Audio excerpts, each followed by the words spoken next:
You ready? Oh, all right, let's get started. Good evening and welcome to the Highland Village City Council early work session. Today is June the 9th and it's 5:30 and we are going to get started. We're going to receive an update on services provided by Neighborhood Sports, Bad Dog Tennis, and Sarah Frank Pickleball, including a financial overview. Phil. Good evening, everyone.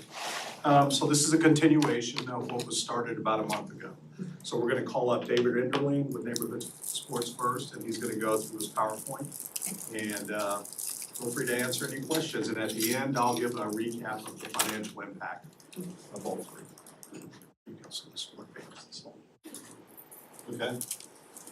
Well, this is unusual for me because normally I'm meeting in the room way over there, and so it's been a while. This kind of threw me for a loop a little bit, but no, it's been great. Some of you I know, some of you I don't.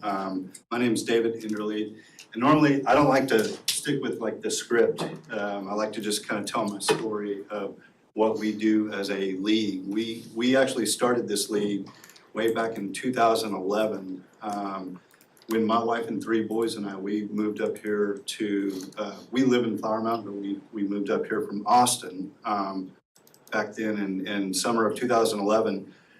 And, you know, I was just a dad that wanted my boys to continue playing flag football. I didn't want them to play tackle. We had tried tackle with my oldest son, who is now 26 years old, was 7 years old, and just thought it was a little bit extreme for kids that age level to be playing tackle football. And so anyway, we started the league with, and came up to Highland Village, met with Andra and some of the other people that were around back then and presented the program, and they thought that it just seemed like things clicked. It seemed like that's something that the community was looking for, something that would offer kids the ability to play in a fun and safe format of football without having to be exposed to the possible injury risk associated with tackle football. We've put together a quick football camp, invited some coaches. Dan Jaworski is one of the longtime vets in the league. I think he started with this way back with his son in the league, and he was a coach for several years in our league. And we had like 150 kids that first season. And ever since then, every fall and every spring, we would just add more and more kids to the program. And these days, we have nearly 1,800 participants playing NFL flag football all throughout North Texas. Now, we've expanded a lot since then. We're in a lot of partnerships with other organizations like Liberty Christian out in Argyle and Legacy Christian over in Frisco. We're also down in Flower Mound. We didn't start in Flower Mound, but we're down there now. And then also we're in Keller, Frisco, Plano, and McKinney. And the league is just continually growing. We're also excited in the fact that girls are starting to gain an interest in flag football, and we're doing our part by trying to promote girls flag football by offering free football camps for girls only. And then we've also had a significant reduction in registration fees for girls specifically because we want to promote it. I mean, doors are opening up. Colleges these days are starting to offer scholarship money to women to play flag football in college. And so I think it's a great opportunity for women. And so football is not only a boys' sport, but it's a girls' sport these days too. And we actually had 7 teams in our 4th and 5th grade girls division compete just this spring. And I think we had 5 teams in our 6th, 7th, and 8th grade girls division. So it's growing in interest in that regard as well. But anyway, what else can I tell you except for the fact that our partnership with the city of Highland Village has been great. We play games over right next door at Brazos Park. The fields have been great. The Parks and Recreation Department has been really accommodative to us in terms of allowing us to store equipment up in a shed that we have right next to Brazos Park. And we continue to utilize the fields at Brazos. And when we encounter weather situations, we can move games to any of our facilities like Denton Geyer High School that has an artificial turf field, or Liberty Christian, which also has artificial turf. As far as like numbers for Highland Village specifically, this is just showing the growth that we've been experiencing. And as you can see here, in the course of a fall and a spring year, we have quite a few participants in Highland Village, and that is not updated. So that's a problem. Let me advance. In Highland Village, it's actually over the course of a year, we have about 600 participants that are participating in the league. And we experience that about every year, we get around probably 200 to 300 participants out of Highland Village each season, each fall season and each spring season. And the growth in Highland Village specifically has sort of plateaued. I think that's partially due to kids are aging out. They're starting to age into, playing football for their school. But we still have a very significant presence in the city of Highland Village. And people like the fact that they can just literally walk to the park to play football. So I think that's a great asset that we have as far as our partnership with Highland Village and playing games over at Brazos Park. But we continue to grow the league. We're also engaging with the NFL with other opportunities like promoting NFL flag regional tournaments. We've actually had a number of teams in the league that have become competitive enough where they can actually go win a regional tournament and try to get a bid to the national championship tournament. And they televise those events on ESPN these days. And we've had a few teams that actually have gone and won that national championship. So I think that's great for them, provides visibility for the kids, and continues to elevate the program overall. Go ahead. Are the 600 participants, is it 600 unique participants, or is it some of the same kids spring and fall? We have a lot of the same kids. So one thing I'll say is the way we organize teams is we let parents write in a coach request, and so we have a pretty high retention rate of kids that will start at a young age, as early as kindergarten, and they'll stay together on the same team and write in that coach's name every fall and every spring season. So it's a lot of the same participants that are playing in the fall and the spring, and we have pretty low attrition. Again, we have a high retention rate in the league, which is, I think, why we've grown as big as we've grown throughout North Texas. If I can follow up, one of the great things about neighborhood sports is, like David said, you can request a coach. And if you're new and you don't know a coach, there's not a draft in this league. And any of you that have had kids in a sports league where they do a draft, that can become very political and very heated. David will put them on a team, with an experienced coach. And the other thing is he's creating jobs because all of his officials, his referees, he hires them mostly from UNT or they're kids that are seniors in high school. So that he's creating a great first job opportunity for young folks. And the other thing too is for the littles, it's a 5 versus 5 league on a smaller field. There is this, I think you still have the 7-on-7 option as they get older. We do, but I'll say that the 5-on-5 is way outpacing 7-on-7. And it keeps everything very competitive, but it's also very safe. And he's when he has his coaches meeting to instruct his coaches every year, he's very adamant about how you're gonna treat your kids and how you're gonna teach them the love of the game. And that's the emphasis. And so it's a great organization. I appreciate the kind words. I'm passionate about it. Any of you that have gotten to know me will know that I love this game. For my 3 boys, I had 2 of my 3 boys. We were a family. We supported our kids as most parents do, right? You support your kids in whatever athletic endeavors that they have. And then at the end of the day, they have to own it. If they want to pursue it at a higher level, that's on them. And so we were always, boys, if you want to play at a higher level, we're going to support you and put you in positions and give you opportunities to do that. But if you choose not to, we're okay with that. My oldest chose not to play it in college. He played tackle football in junior high and high school after he kind of graduated out of flag football. And then my two youngest sons actually did play in college. They had a desire to pursue it, and they played down at Southwestern University in Georgetown after playing all these years of flag football. But to me, it's, even last night in a coaches meeting that we had, I get on a soapbox and I start preaching to the coaches that this is not about us.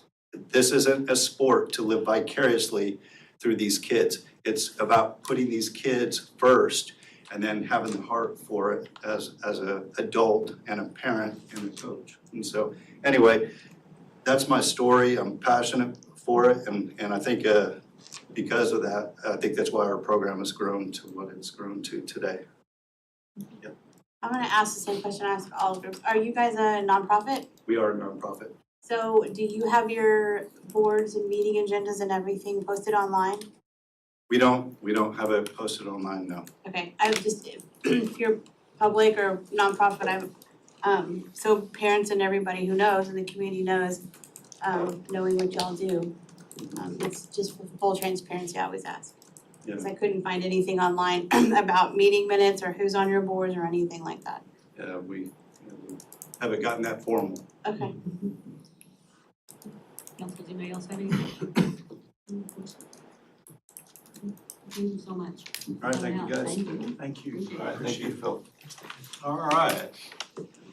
So next, we're gonna have Chris Brown. And he's with Bad Dog Tennis. I know you're pretty familiar with him, especially if you drive down Highland Village Road in front of the Duval Center.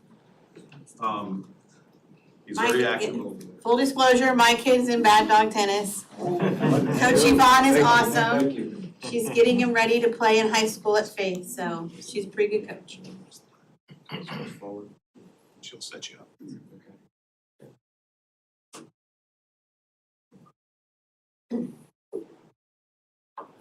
Good to go.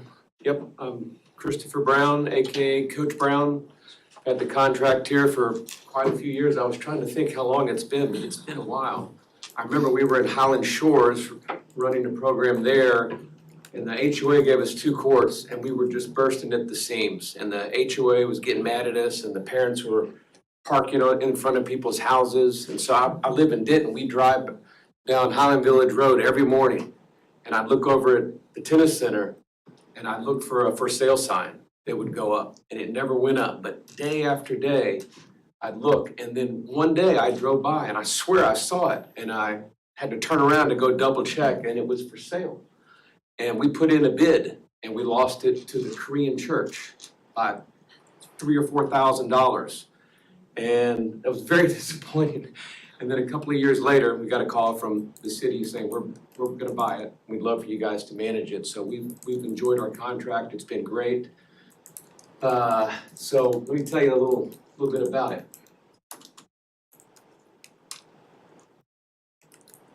In 2024, we had 185 total participants enrolled, 85 of which were Highland Village residents, 98 were non-residents. This last year, our numbers grew to 220 total participants enrolled, 99 residents, 121 non-residents. Just to let you know, we run a few other sites, Lantana, Bridlewood, and Wellington. And a lot of those kids, once they get up to the tournament level, we recruit them over to Highland Village. Once they get to where they're a little bit more serious about their game.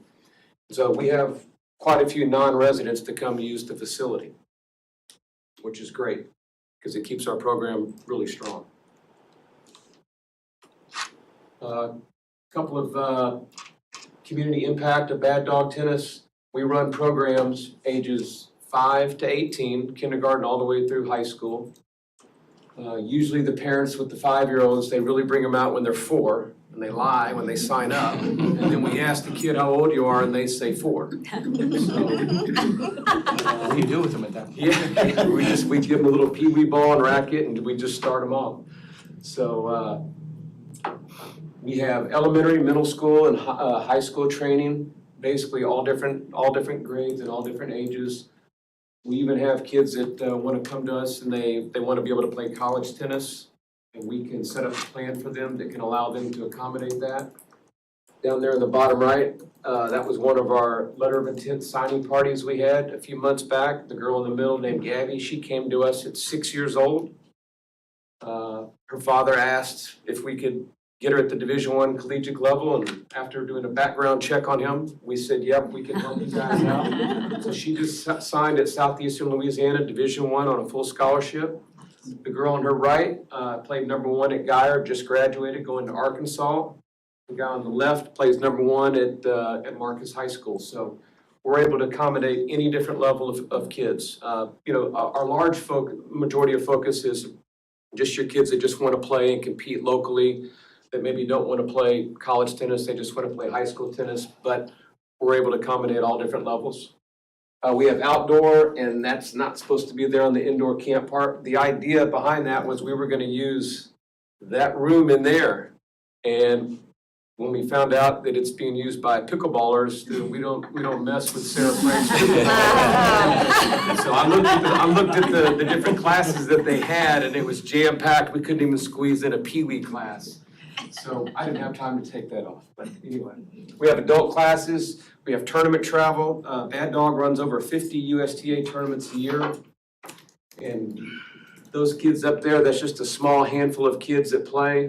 On a Friday night, we'll do a big pizza party, do some last minute preparations, and then get up at 5:30 with these guys in the morning, take them to the tournament, coach them while they're playing, show them the ins and outs of what to do and what not to do. Same with the parents. And then we kind of turn them loose on their own where they're playing tournaments, at least a couple of months year round. We have great relationships with all the local schools, Coach Barrera at Lake Dallas, Coach Rogers at Geyer, Zimmerman at Flower Mound, and the Marcus coaches, private school coaches. We'll go to their schools and run their practice for a day, or we'll go do a mental toughness session with their coaches, with their kids during practice one day, and then we also have communication with these coaches to work together to be able to improve their level of play for their team. Pathway advice is what I was talking to you about, Gabby. You come to us at a young age and we can take you up to accomplish your goals at any level. Some yearly breakdowns. In 2024, 23,000. Last year, 40,000. The difference is when we had our Highland Village contract, that was our only contract. And since then, we have a few more contracts. So we had people driving from Wellington, Bridlewood, from Denton. And now that we're located a few other places, people are being able to stay more in their backyard.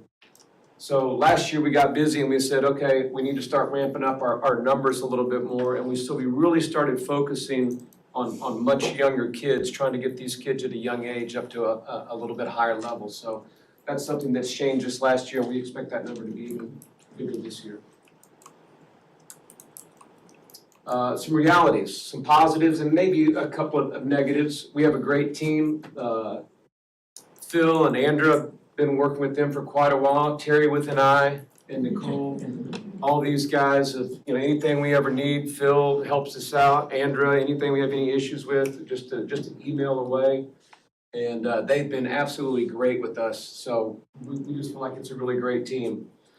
What we're really good at is we're good at sharing the 4 courts because we realize that's our only 4 courts that we have. Even today in one of our camps, we had a pretty full camp, about 16, 17 kids, and had a husband and a wife came out, 65, 70 years old. They wanted a court, and you can just see it in their face. They get out and they walk out and they just look. So I know that look, and we told them, hey, come on out. We scooted over. My staff gave me an evil look, like, why are you doing this? It's too crowded, but we allowed them to play. They had a great time and then waved to us and said, we really appreciate you guys letting us in. So we're not overly stingy with the courts because we realize that there's some people that we want to use our courts when we're doing our programming. Staffing, some of the classes we have that requires 8 coaches, and it's hard to get 8 coaches out for 3 or 4 hours a week. The benefit that we have with these other sites is we allow them to have additional hours that will remain on our staff. And again, all these kids and these programs and these adults, we transfer them over here to our hub of Highland Village. A couple of negatives, we don't have a pro shop, obviously, but we have stringers that will allow customers to be able to get their racket strung. I buy and sell equipment at my cost, so if someone needs a racket, we do it just as a service, not to make any money. We provide free rackets for anybody at any level and any age. You gotta bring your own snacks and your own water. We don't have a water fountain there, but that's pretty simple. I asked for an awning and a tree a few years ago, and Phil gave it to us about a week later, so no complaints there. Tournament revenue, we ran a few tournaments here that we're not doing now. Usually you need more than 4 courts, so that's kind of slowed down a little bit. But when Phil told us about the pickleball center, you know, we agreed that it's the most popular sport right now in the country. And the number 1 injuries in that sport as well. So, not as many tournaments that we're gonna be having around here, but, you know, Sarah's, I heard, killing it over there at the pickleball center, so that's great. Not a lot of shade on the court in the summer, but we do have a really big tree on court 3. We call it the Tree of Life, and that's where all the kids sit under in the summer. And I think a few years ago, I asked the maintenance crew to trim it back just a little bit, and I went out the next day and it was basically gone. And it was our most difficult summer that we had. So this year, I was there present when they were trimming it just a little bit so we could have some shade there. Damages to courts occasionally, here I'm talking about Sarah again, at night, when we leave at 8 o'clock at night, there's sometimes some pickleballers that sneak on. And you can always tell because they lower our nets a little bit, you know, because pickleball nets are a little bit lower, so they mess with our net straps. So if a few net straps get broken, that's where that's coming from. We love pickleballers too. That's my son playing a tournament before he quit. He got into acting, and then one of my students said, "Coach Brown, you gotta put my dog on your PowerPoint." I go, "Why?" She goes, "You gotta tell them that's the bad dog mascot." There's our new mascot right there, and that's my 5 kids, wife taking the picture. So hopefully that clarified a few things that's been going on there, and we really appreciate the opportunity to be serving the community. Thank you, guys. Anybody got any questions? Yeah, any questions? What? Does your website show pricing for adults? Yes, it does. I'll ask you the same. Yes, it sure does. I decided between pickleball and tennis. Yeah. Maybe we'll do both. I would suggest that. All right, thank you so much. I appreciate you. Yeah. All right, next up, Sarah Frank. All right, here comes pickleball. Go. Set me up well. And her looks a little different. She had her babies really. Yes, I do. Yeah, that's right. I used to work with Coach Brown when he was doing pickleball, and so we have a great relationship. All right. Let's see.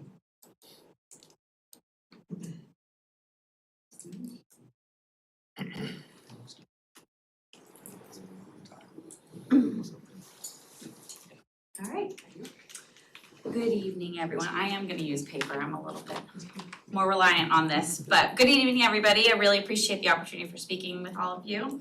My name is Sarah Frank, and I serve as the outside pickleball league event coordinator for Unity Park in Highland Village. I'm also a proud Highland Village resident. I'm a mother of 8 children, and I've played pickleball for about 4 years, tennis before. I'm a PPR national certified coach and a Duper rating coach also. My husband and I are both invested in Highland Village. While I focus on the pickleball side of things and the programming, my husband serves as the city's street sweeping contractor also. I'd like to share with what's already happening at Unity Park today, the measurable impact that we're trying to create, and the opportunity we have to keep building that success. So, here we go. So what we're going to cover today is really who plays at Unity Park. Unity Park supports 12 dedicated lighted courts. Thank you guys very much for that.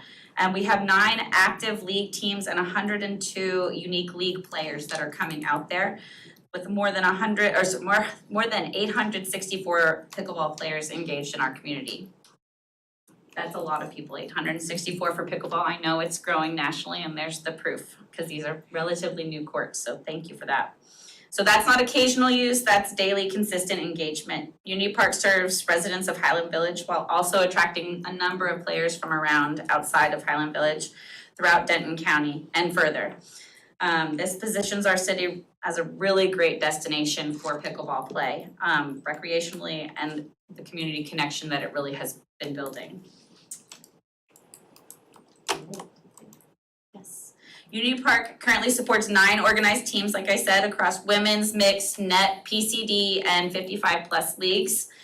These teams are not just participating, they're competing and winning. Many players have competed on multiple teams throughout the year, both the mixed, the women's, and they also have a number of players that are making nationals at their own levels and bringing home medals. So we have a number of high-level pickleball players, maybe not the ones you're seeing on TV quite yet, but we have a number of high-level players playing consistently at Unity Park.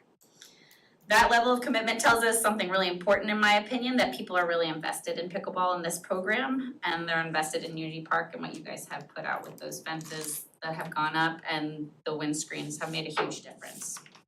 So beyond the leagues, the real engine of Unity Park is the daily play. There's a Morning Glory group of 213 players who play exclusively in the mornings at Unity Park. They organize themselves with direction to get play out there every single week. Then there's also a group me called Unity Park where community members reach out to one another and get together. That has 651 members coordinating games and open play opportunities every single day. Combined, that represents that 864 active players just on a daily basis going out to Unity Park to play pickleball. So, our economic impact. Did I go to the next page? Sorry. There we go. Thank you. So looking at the economic impact, our revenue in 2024 was $14,000 for the leagues, and then these are the names of this. I'm going a little faster than I'm clicking. Sorry. All right. Yes, I'm not clicking through. I'm sorry. All right, in 2024, league revenue was $14,000. In 2025, it was $16,000. And for this year, it's projected to be about $14,400. Those numbers reflect the league fees only and don't include any of the court rentals, tournaments that have been hosted, visitors, or other spending generated by players who come out. So, looking ahead, we see opportunities for youth programming to grow. I'm hoping to work with some of the schools. Specifically, Briar Hill has reached out to me to potentially do something with their athletic department. I haven't reached back out, that was just recent, to get something coordinated with them because they're right there and that would be great. We're also expanding tournaments, and then the beginner development program is something we're gonna be offering. I'm gonna be offering a class at least once a quarter to introduce pickleball to the community, teaching brand new players to come out and play. Anybody is welcome to come and do that. And also we're looking to do some additional senior programming because this is something that hits all sorts of levels of players.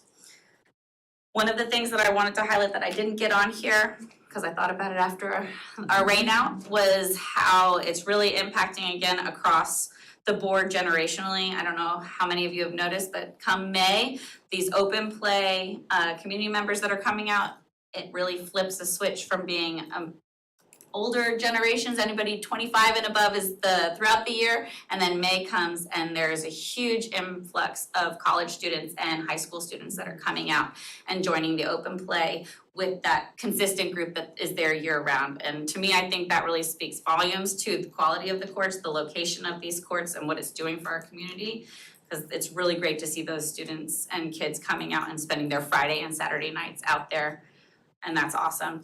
Now, to the part that I have to provide, I'm there pretty regularly to facilitate the pickleball games, but leagues have been a challenge with that group of people during the summers.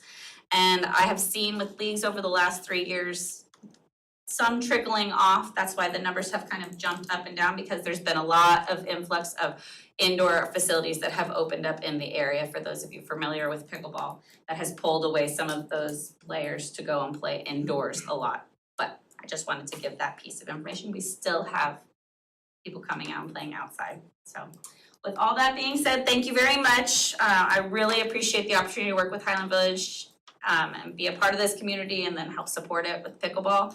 It is growing. Hopefully it's not too dangerous for everybody. I recommend wearing glasses if you go out and play because there are a number of injuries, but it is great that kids from 5 years old all the way up through seniors play. So thank you all very much. So what are the top injuries Oh, that's a great question. It's a lot of hamstrings. It's that sideways lateral motion. Ankles are rolled. But I do recommend wearing glasses. Something that's very different from tennis is you very rarely get hit directly in the face from a shot. It's a ricochet off the paddle from your partner or yourself, and it'll pop up and hit you in the face. But that's one of the injuries. People have lost eyes playing pickleball recreationally.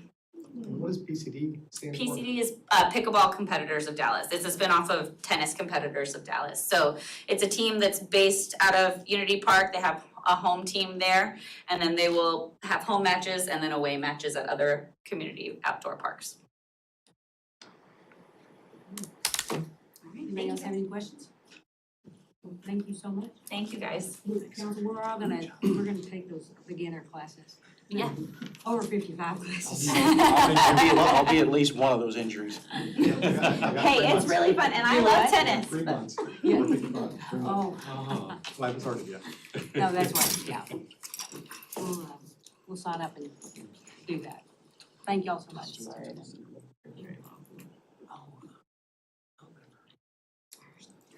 Okay, going through the rundown of the financials as we did previously with the other sports.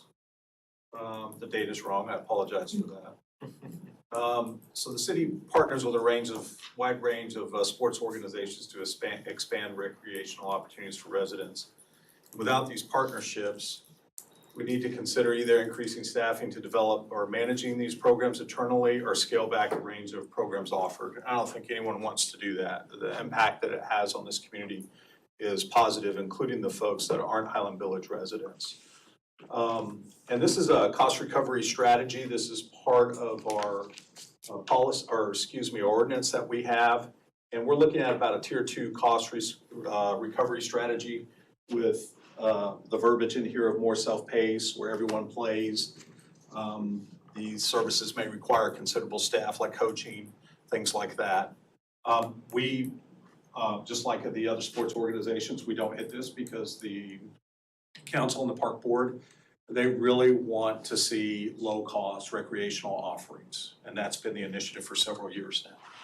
So tennis, the capital projects we did in 2023, including the lighting, at $59,366. In 2025, our labor cost, basically 34 hours at $1,078. 2025, athletic supplies, materials, nets, straps, things like that, at $1,280, and then estimated energy for a 3-year average for 2020. Let's just say one of those years at $1,755 for a approximate total of tennis for $14,400 annually. And this is also, those are fees paid to the city. I made a mistake here. So that's $14,000, $14,400 paid to the city, but those are the operational costs that we have there, including the capital projects. So Selmeyer Tennis, and you can see up here at the top, we have a 23% cost recovery. With Selmeyer Tennis, we have 4% cost recovery. Correct me if I'm wrong, you don't do any type of programming out there, right? Yeah. So capital projects with the fencing in 2023 at $52,569, the labor cost at 112 hours at $3,601, and then Selmeyer court rentals for 2025 is $2,010, and that would be our revenue. Real quick, is she still here? Did she leave? She left. So there's no, that pickleball association, they aren't using Selmeyer at all, right? That's just strictly whatever pickleball is, there's recreational. Okay, Yeah, so Selmeyer is exclusively recreational courts for both, right? For both, Okay. exactly. Yes. So I see, was the capital projects is 2023 and 2024. Was the money spent in 2023 and 2024? Yes. So wouldn't it be a better picture to have 2023, 2024 so we can kind of see the overall? Because that makes it look like, I bet you if you add in the 2023 and 2024 into that, it'd almost be whole. I don't know if I'm quite following you. The total cost on the capital project for both years were $50. Right, but you're including just the fees paid Oh, for yes. 2025. Right here. You want, to be a holistic picture, you'd wanna compare apples to apples year and year. So whatever the fees were in 2023 is what, in 2024 Oh, is what you're saying? Yeah. Yes, I see what you're saying. Same with that summer tennis, Right. cause it's, the results look skewed. Do we get a lot of actual rentals from somewhere, or is, I mean, how does that work? Yeah, Who rents? Or tennis, they'll rent it to make sure they have it reserved. Is that like private coaches that are renting it, or, Usually residents go online and reserve it. oh, okay. and also on the. Well, I don't. We just show up. And I which mean, is that was fine. the whole point, in our city, we should, and when we talked about adding the pickleball to Selmeyer, the whole point is a resident should be able to just show up to a facility and at least have a spot, so we just show up. Yeah, and you can, that's, I mean, yeah, that's not an issue, and we haven't had anything negative come out of that. So you don't see a lot of conflict between somebody who is renting a No. court there and somebody that shows up and wants to play, like, oh, I'm sorry, I rented it? No. Okay. No, not at all. And what this represents also, the last time we did a capital campaign at these two sites, I don't even think it's recorded anywhere. It's been so long. So a little bit of investment that we did has gone a long way. And that's really what these two capital campaigns are representing in this slide. It's been years, well before my time. So pickleball, Unity Pickleball has a 7% cost recovery in capital projects, including the pickleball servicing and fencing 23-24 at $101,919. 2025 labor costs at 23.5 hours at $749.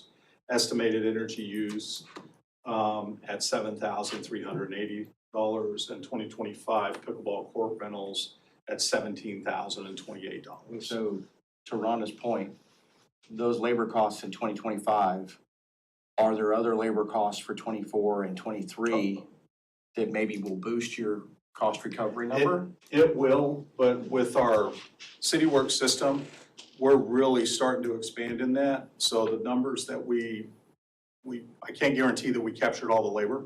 Okay. To be honest with you, we're really diving in now. We don't have a full-time work order administrator, so we share that duty with our park superintendent, but he is expanding in those areas to capture actual costs.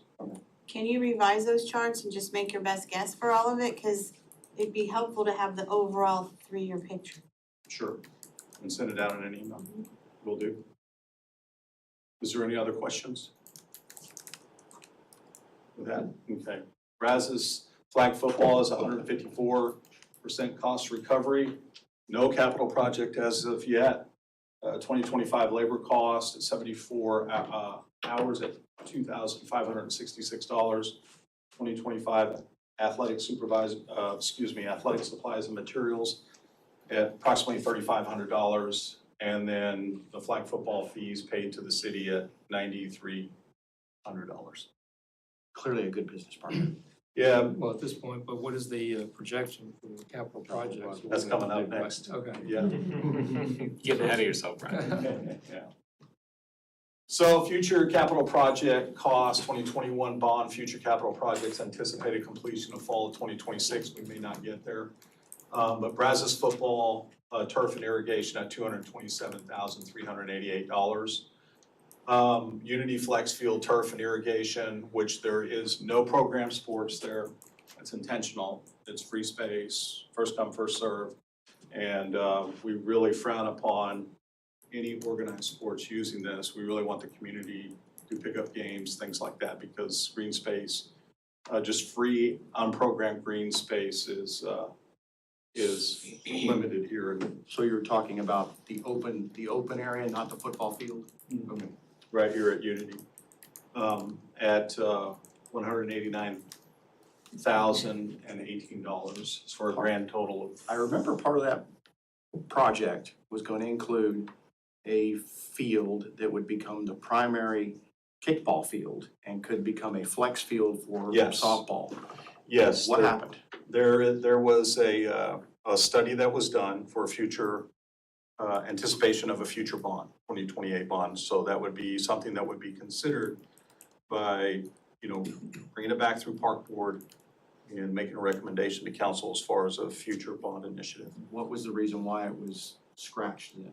It wasn't scratched, we were preparing for the 2028 bond.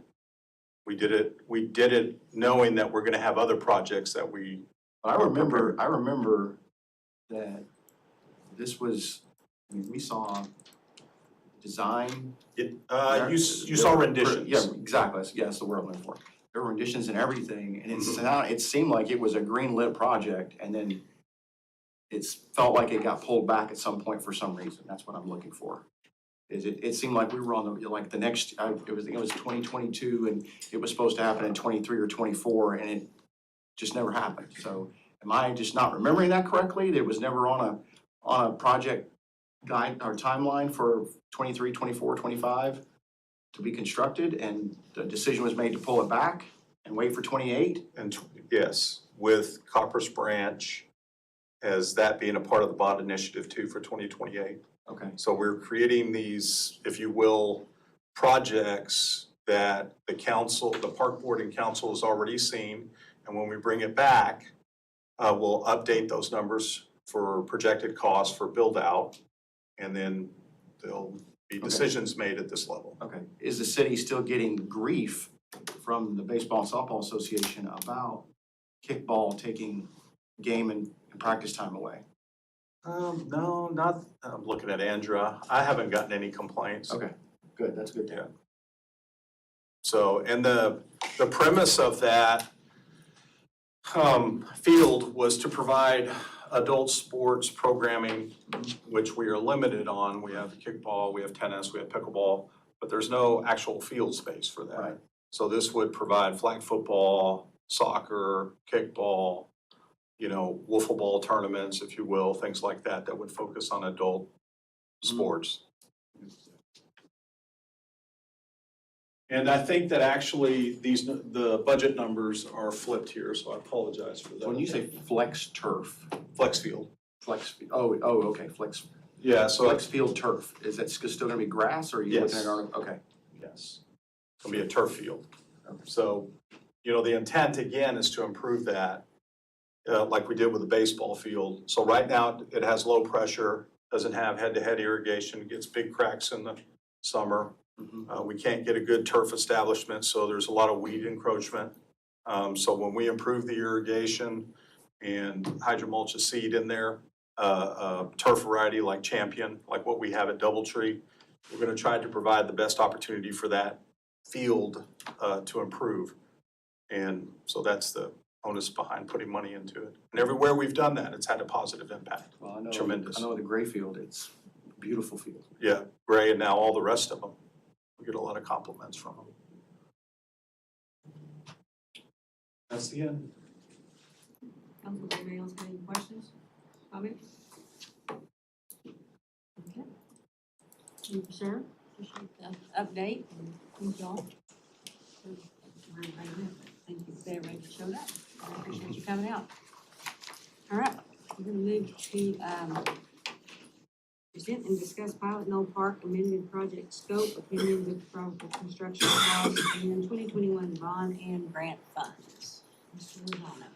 Okay, so at the October 28, 2025 regular council meeting, Parks and Recreation, I presented an update to Pilot Knoll projects, including cost estimates, infrastructure considerations, and operational projections. And due to the rising construction costs and infrastructure costs, revenue uncertainties, and lower projected returns, council directed staff to proceed with building a cost estimate for the project without the cabins. So presented this evening are the amended scope improvement and options that include the gatehouse, RV, restroom, day use area, trails, and boat ramp. So the budget impact of the original project scope, and Heather's gonna step up here and talk about that when we get to those slides. But the original cost was $3,745,000.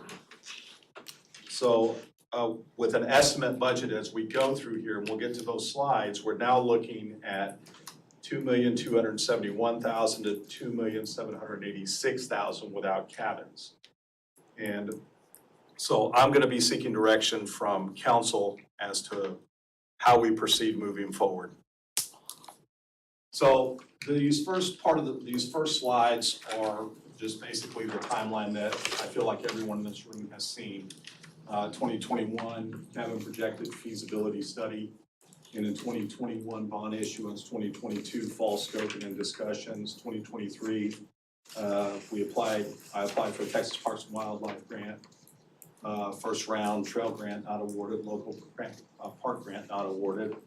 So then in March, Dunaway was hired for professional design services, made Texas Parks and Wildlife boat ramp grant submission and awarded in early 2024. In August, Texas Parks and Wildlife local park grant resubmission with new criteria and awarded in early 2024. In phase one, design, gatehouse, and entry initiated. So 2024, ongoing phase one, design, gatehouse and entry, boat ramp, design awarded, rescoping, grant requirement, schematic design, phase for cabins initiated, cabin styles determined. And then October, the bidding phase, gatehouse and entry, received one bid, rejected to the budget. It was extremely high. And then October, the boat ramp, we had a public meeting, and then destination marketing and branding presentations. 2025, phase two, design, cabin stay, use area and trails. March, boat ramp design submitted to U.S. Army Corps of Engineers, ongoing coordination with Public Works for the utility project. April, we pivoted and went with the CMAR projected delivery for request for proposals and received 2 qualified bids. Recommendation to engage with Dean Construction, park contractor Dean Construction. And then July, CMAR contracted awarded to Dean Construction. And then August and October, Dunaway, Dean Construction, City coordinated on pre-construction pricing and exercise. So this was the original program, the entry with a gatehouse replacement, utilities and sewer upgrades at the gatehouse, QN lanes and after hours entry, future, parking lot upgrades, future, entry sign, and trail connections. The boat ramp enhancements, and this is for a local park grant, a lot of these elements here. Boat ramp enhancements included paddleboard sports launch, courtesy dock, lighting, ADA parking, and then ADA accessibility and evaluation of accessible needs within the park and address priority needs.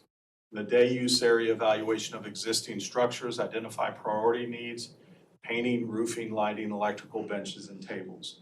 And the cabins, 16 rentable cabin sites, structure design and/or specifications, utilities and associated infrastructure, site-specific amenity areas, and trail connections.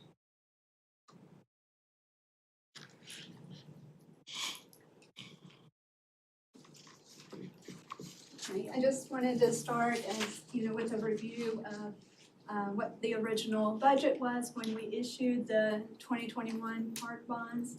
Our total bond issuance was $6.4 million. We had identified the Highland Village Tennis Center at $170,000, and then we today have spent or committed $15,000, and we had this project is actually complete. We kind of narrow the scope a little bit. And then we have the Pilot Knoll improvements, as Bill had mentioned. The original budget was $3,745,000. And to date, we spent about $400,000, which is mostly professional services. And then for Unity Park improvements, we had $1.9 million. We've spent $1.2 million as of recently. And right now, what the projects we still have pending in Unity Park is the Gabion retainage baskets and the Unity Park Flex build renovation. And then we had a section for just various park improvements of $712,000. We spent $290,000 so far. And what we have outstanding is the Selmeyer playground replacement and the Brazos athletic field renovations. So you're still gonna have, okay, is that what the contingency is? Yeah, What's so like- so initially we established a contingency of 1,068,000. The remaining budget though is 424. What you have left adds up to about half that. She's gonna show a slide that shows the amended budget with the opinion probable cost for the updated projects remaining. Yeah, I thought I would let us, discuss the scope of each project, and then I'll come back and revisit the cost and kind of do the same presentation with the updated costs. Okay. Are the potential grants at 1.2 million, are those the ones that were awarded, or are those ones? Okay. Well, let me back up on that. The local park grant at $750,000 was awarded. The design for the boat ramp was awarded. And after this meeting, when I'm given direction, I will apply for the construction grant, which is a part of the boating access grant. They run parallel together, the design and the construction. I will submit that, and within approximately 60 to 90 days, I should receive that as well. The local park grant, was that only to be used for the cabins, or can that be used elsewhere? I'm gonna get into that. So in total, the projects were, 7.6 million, with the 6.4 being funded by the bonds, and then 1.2 for potential grants. Does anybody have any questions before I hand it back to Bill on this? So go back, Sorry. go back. So talking about Highland, the original anticipated budget was a 3.745. The cabins were estimated at 16 at 2.3. Okay. In the packet, it says that the current estimate is 2.7 something.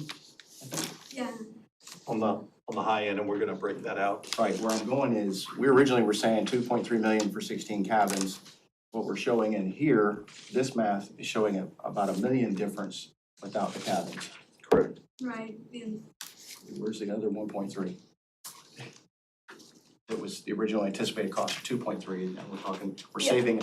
yeah, I'm trying to figure out The where, scope we're of only the gonna project. we're only gonna save $1 million without doing the cabins is where I'm going. right, the scope of the project that we'll go into for Highland on the day use and the trails we're adding, so we'll kind of go into that, to where the 1.2 million.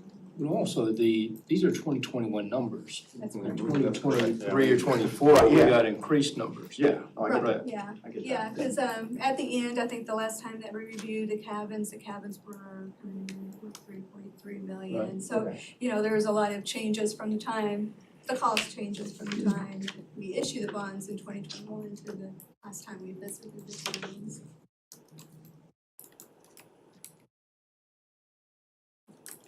Okay.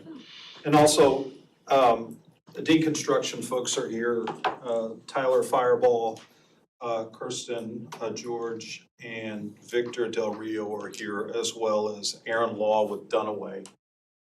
So they'll be coming up and speaking specifically, Tyler, as we go through this. He's gonna talk about the construction, how we got to these numbers, and answer any questions, including cost escalation and what he's seen since 2019, 2020, 2021. So here's the revised project program. Basically, it's everything without the cabins. And it was the same information that was provided previously, just not the cabins, the 16 cabins.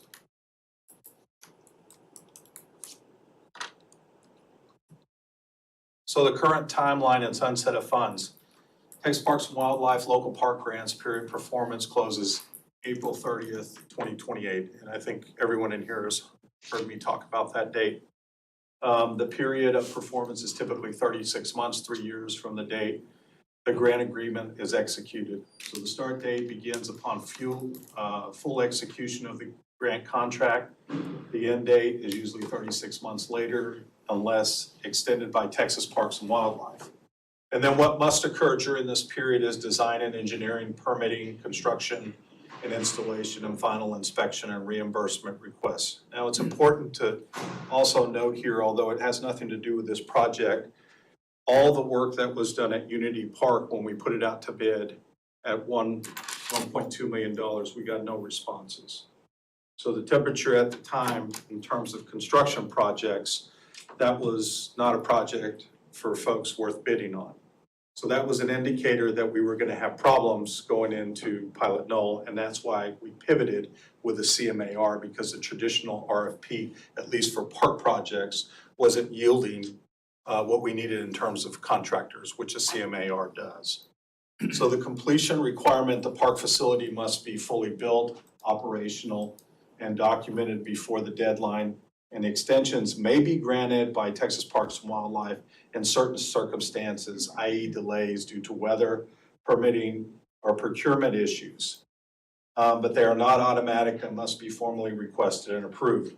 So I have spoken to Texas Parks and Wildlife numerous times, as well as Brad Moulton, who is the project architect on this job.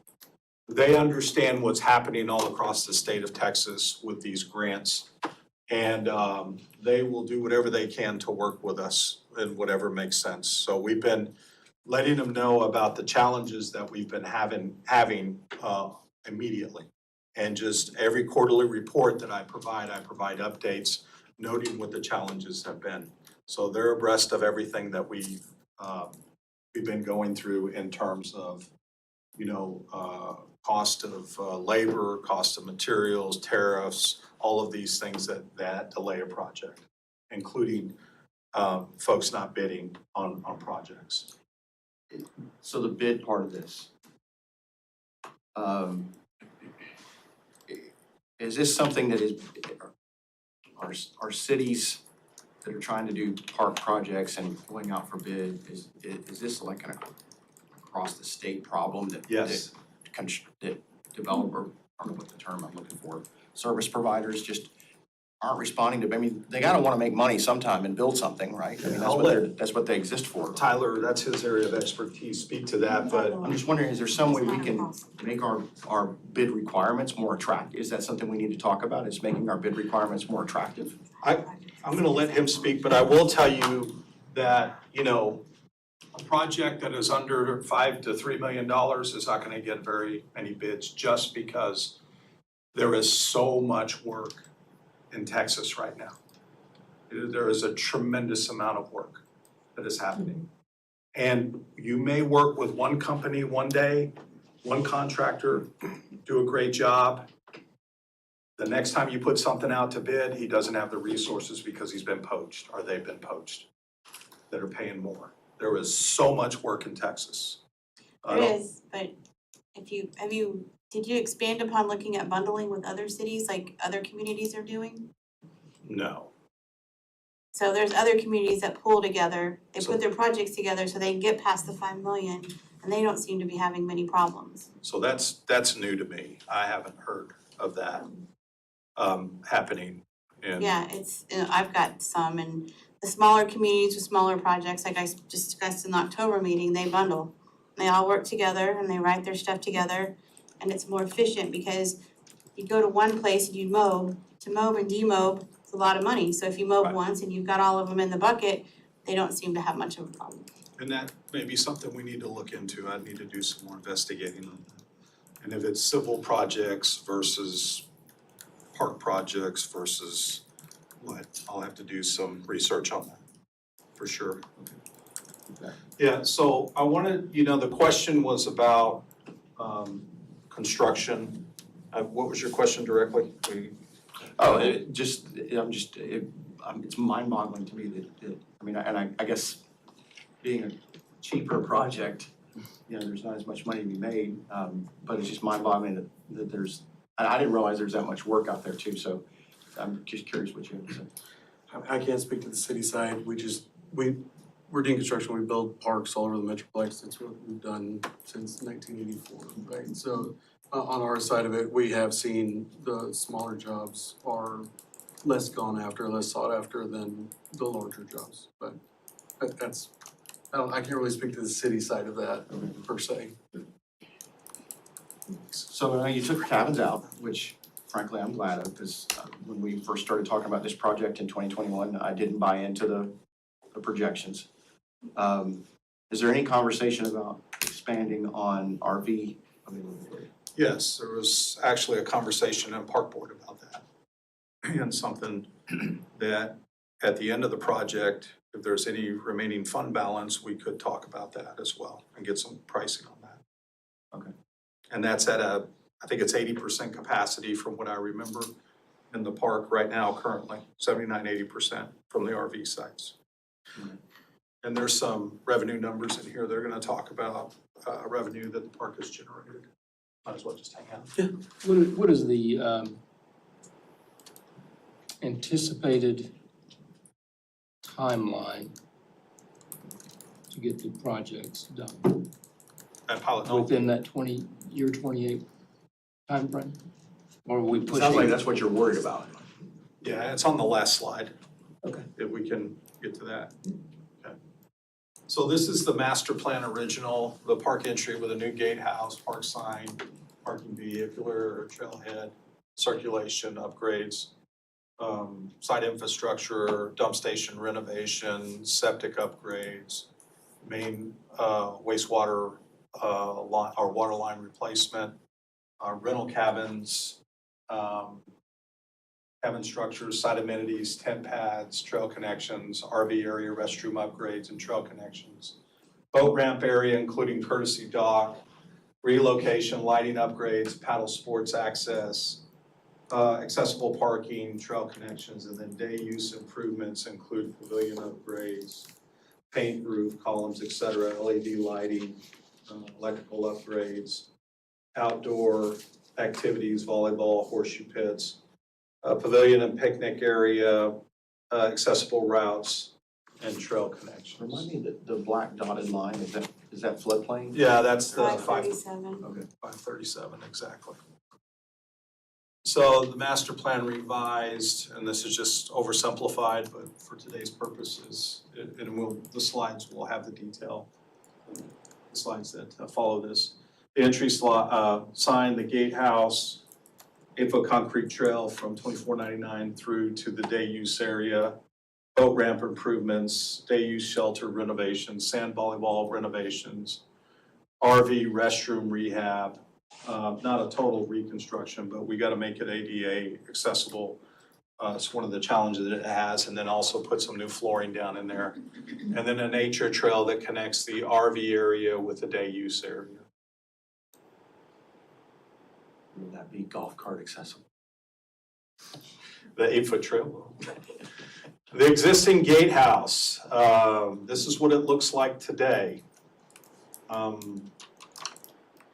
It's got some problems. There's no ADA accessibility. The bathroom is I don't even know what to call it, other than a very small closet. Yeah, and you can see that the work area is what it is. Not a whole lot of space in there. It's over 33 years old. It's plus or minus 375 square feet. This is the new pre-built, prefabricated structure with a storage area, customized to provide point of sale and check-in functions, storage room for supplies, nature packets, decorations. That's the seasonal decorations that we do on the gatehouse, RV items for sale, very small amount, normal typical stuff, water hoses, fittings, the accordion sewer pieces, things like that, the different whips for electrical hookups. Not a whole lot of inventory, but just stuff that commonly is needed.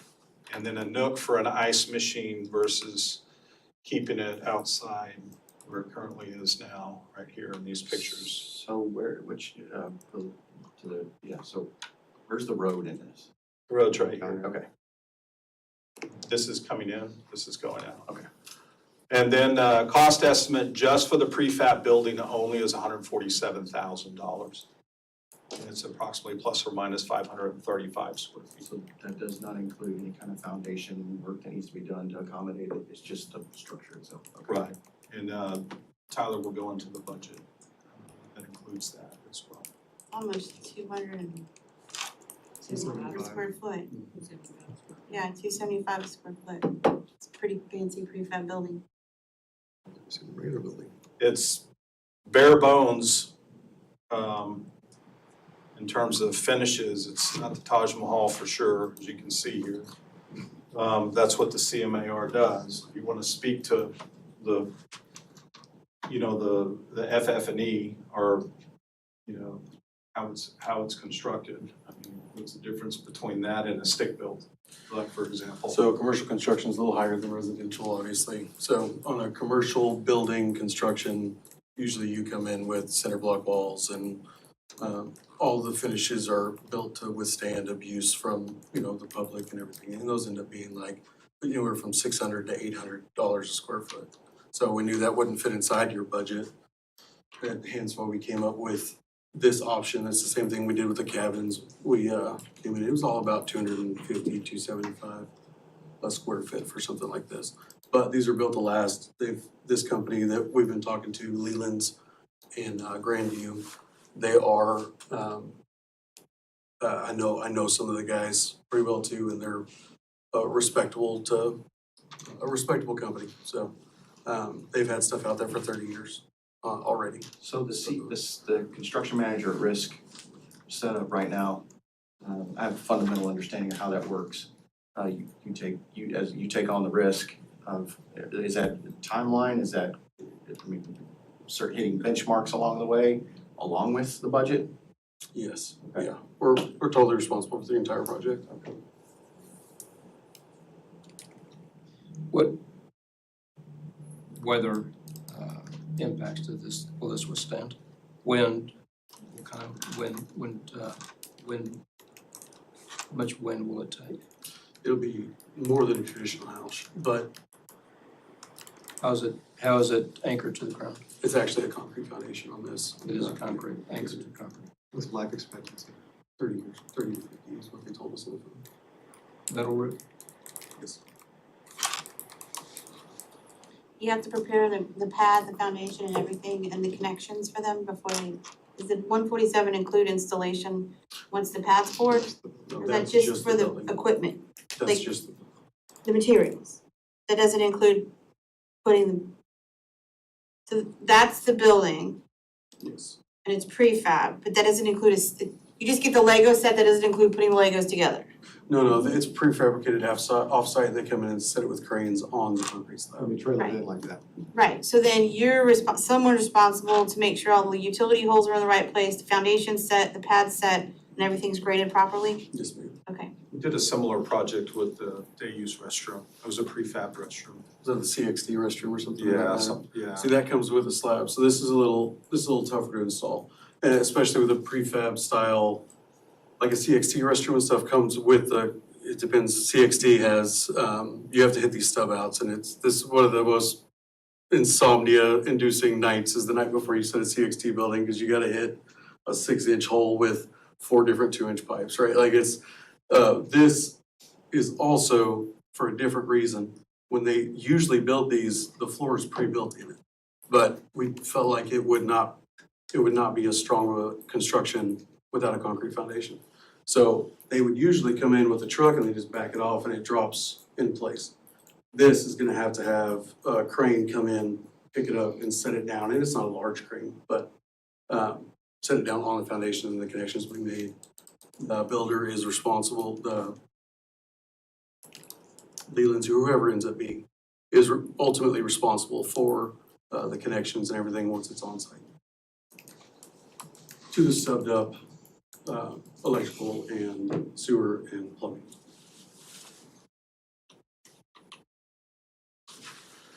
This is a gatehouse option without the storage area. The storage area on the previous one was over here. The vending machine was over here. Same prefab, nuclearized machine. This one's 120,000.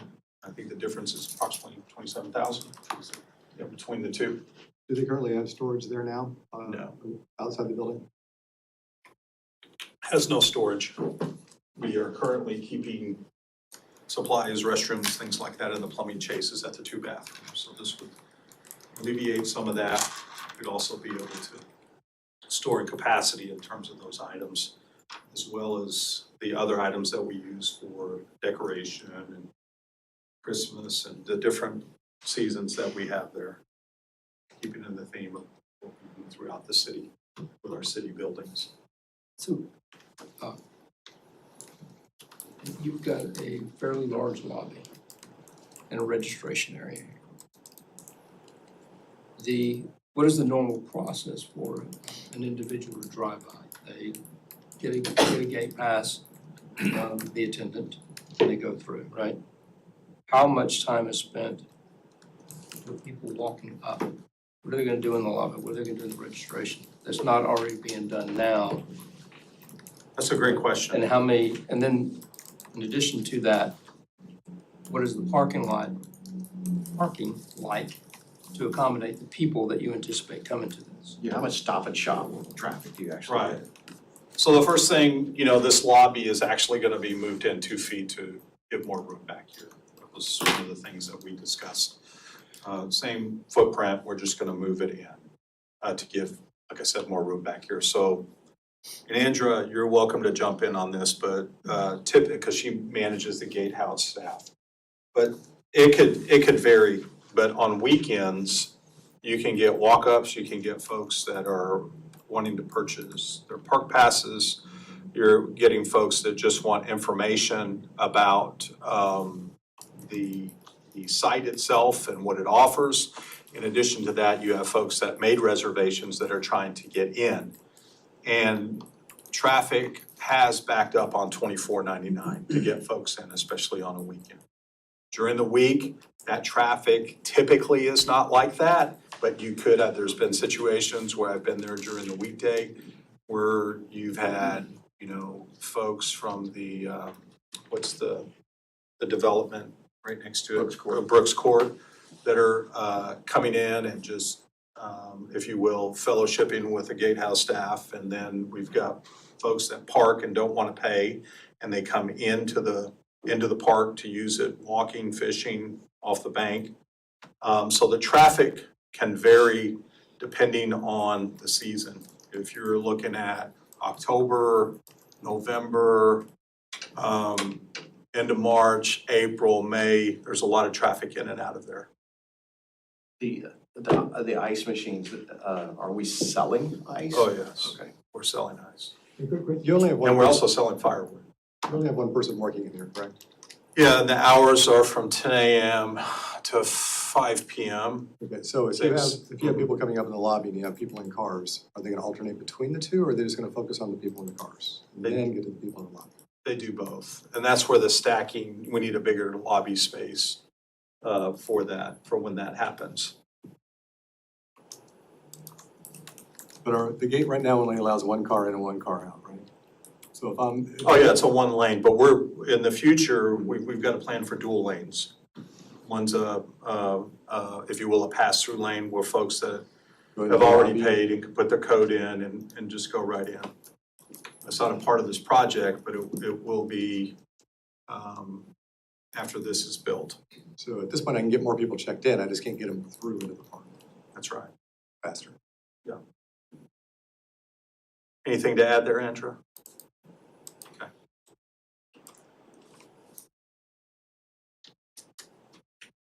And this is a look. The only difference is storage area and the ice nook is in the back, not on the side.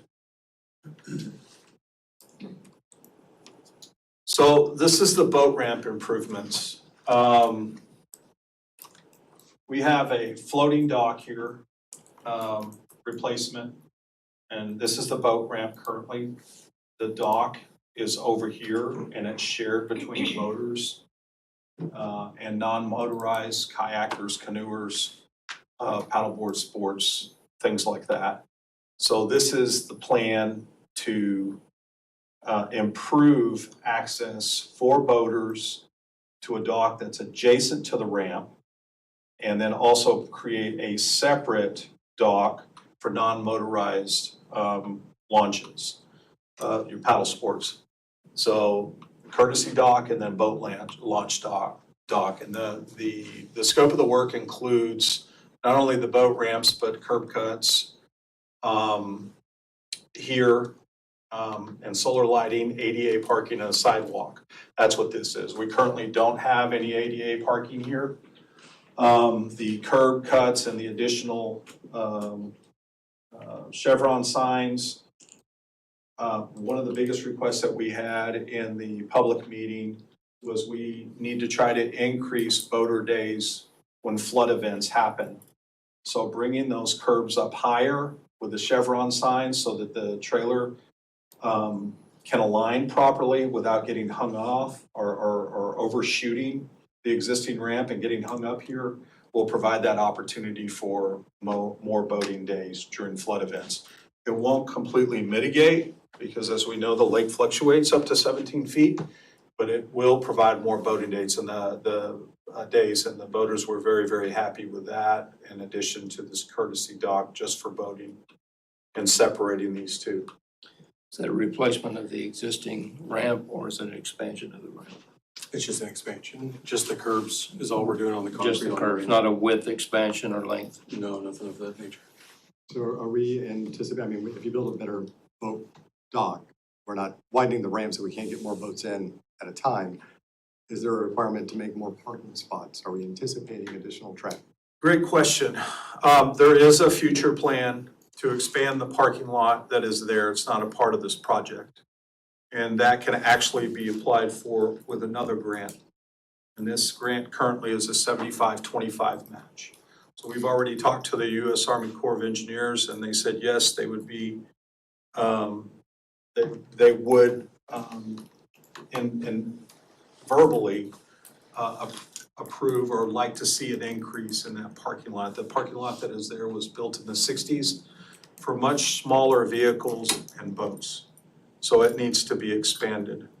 And that project would actually fall under Scott and his team. He handles all the asphalt for all of our parks and does all of that work. So we've had preliminary conversation, very preliminary. How many vehicles and trailers will it accommodate? I don't have that number. No, it's small, it's small. I see a lot of them parking on the grass. My thought is if we construct the ramp, adding paddle sport launch areas and other non-motorized vehicle launch or dock area, we're adding to the capacity of the parking lot without adding to the ability to park, which we're crowding. We currently have that option now with the current dock. So people can use it for non-motorized launching and boat launching. But there's also parking in the day use area. So you can drop your kayak and go park in the day use area, which is a two-for-one. No, we're not seeing like, when I come in on the weekends, and correct me if I'm wrong, Andrew, again, I don't see ever the parking lot, the boating area at full capacity. What I do see is folks wanting to park on the road, back up. On the road here, or on the grass, because their vehicle and their rig and everything is so long. Probably maybe, I don't know, maybe 2/3 the parking lot is full on a busy weekend. Now that, it could change, especially when we're increasing more opportunities on flood day or flood events. But So it sounds like we don't have a parking lot problem right now. not right now, no. But we do want to expand the parking lot to fit the larger vehicles because they are parking on the grass here. Have you looked at reconfiguring and restriping? We're gonna get into that with Scott. We'll have an idea and then he'll bring it into fruition and correct us and make suggestions. It looks like now we got about 23 spaces in the parking lot for trailers and. Yes, I was gonna ask, are the spaces, are they like extra long They spaces are, to? yeah. Okay. Yeah. They accommodate a trailer and vehicle. There's a large turnaround area to get out, so. And the other thing is this boat ramp is not like Copper's, it's much smaller. Much smaller. It's not a, like, side by side Smaller, you mean like narrower? width, Okay. yeah. You're improving per ramp. Mhm. There's no below waterline improvements that have to be made. No, none. It's still structurally intact. Yes, it's still good. We made the same improvements over at Copper's and we're not running out of parking space in terms of the chevrons and extending out, you know, the guide, if you will, during flood events. And we haven't seen a tremendous increase because we've got I believe it's one deep water boat ramp at Little Elm and then across the lake. I can't think of the name of the park there. Is it Hickory Creek? They have a boat launch there. So, there's, But not high water. it's a little bit no, it's not high water. Little Elm. At Little Elm is the high water. What about Lake Park? Lake Park does have one, but it's not high water. But there's a lot of boat ramps around us. Yeah, A tremendous amount of boat ramps. You wanna capitalize on something, do the high water. Yeah, exactly, which is at Copper's, yeah, yes. Okay, so what we have here is just a close-up of what the floating dock currently looks like for the non-motorized canoes, kayaks, things like that, and you can see this is the ADA launch. And what makes this an ADA launch is you can park a wheelchair here, get out of your wheelchair, of course, someone is bringing the kayak, and they have these little cutouts here where you can push yourself off with your paddles and pull yourself up. It goes into the water, and these are very popular amongst public parks and recreation systems that are, systems and cities that have this. And then the most exciting thing to the boaters is this, to be able to have their own dock where they're not competing with other folks, and that is adjacent to the boat ramp, because currently they have to leave their rig there and leave it and run all the way around, tie up their boat in something that's about 50 yards away roughly, and then run back. That's very inconvenient for them. So this was on the low end, the public meeting. You can see there's a boater right now. And we have added some chevrons to help mitigate that because of the request from boaters in the community that are on this side, on the 2499 side, that really like this boat ramp. So we added something as a Band-Aid right now until the construction can be completed. So the boat ramp grant is a planning and design grant funded and reimbursed. Did you have a question? I'm sorry. Just making a comment of the Because they see participants me. in that Yeah, event. recognize one of the public attendees. Yeah, Hogan was there too, although he's not in the Hogan and Tyler. So this grant program is very robust, it's 75-25, unlike the local park grant, which is a 50-50. Construction grant will be applied for, depending on the direction here that we receive. And the construction funding based on a bid price, currently 70% of the cost. We're estimating at $600,000. Finalized and confirmed pricing was Easy Dock and Dean Construction. So how much was the grant that we already got for the boat ramp back in '24? That was the design. How much, do you recall what that grant was Uh, valued at? It was valued at,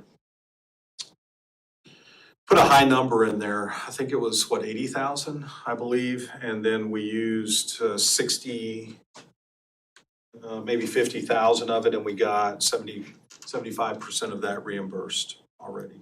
So that's complete. So, just trying to, the grant program is a 75-25, so we have to come up with 25%. That 70% cost is 600,000. And this is at 70% design, CMAR. Okay. Yeah, we're not at 100%. I'm trying to figure out what you're estimating our 25% for the grant. It comes up in all that is broken out in future and preceding slides. So we want to give you a snapshot for revenue for 24-25. The rentals at Pilot Knoll, Pavilion rentals totaled 116. Big Oak 37, Post Oak 33, Cedar Elm 46. You can see they're very popular. Visitation for that year was close to 40,000. Pilot Knoll Pavilion revenue totaled 10,500. Big Oak, the way it's broken down, 4,500, Post Oak 2,300, and Cedar Elm 3,500. The day use entry fees were almost 25,000. Annual park passes for Pilot Knoll and Coppers, because you can't differentiate when folks purchase them, at 51,500. Your camping revenue is almost $290,000, and then overall revenue for the pavilions, day use, annual passes. And camping is at almost $390,000 for 24-25. But the number right here, the visitation, so that's wallets in this city. And when you look at that and you look at the sports and the folks that come into the city, those are some big numbers. So I'm going to turn it over to Dean. He's going to talk about the assessment and other things. So there was an assessment done by Dunaway, Brad, before we got on, where they've gone through and they've, looked at the shelters, seen what's wrong with them, trying to make all of them conform to a standard, smaller shelter in your park. So this was, all the way down to the Cedar Elm, Post Oak, and Big Oak. You kind of see some of them, the roof has gone bad, the concrete's bad or good, it has a bench, it doesn't have a bench. They were, not an architect, but they went all over it, pretty similar.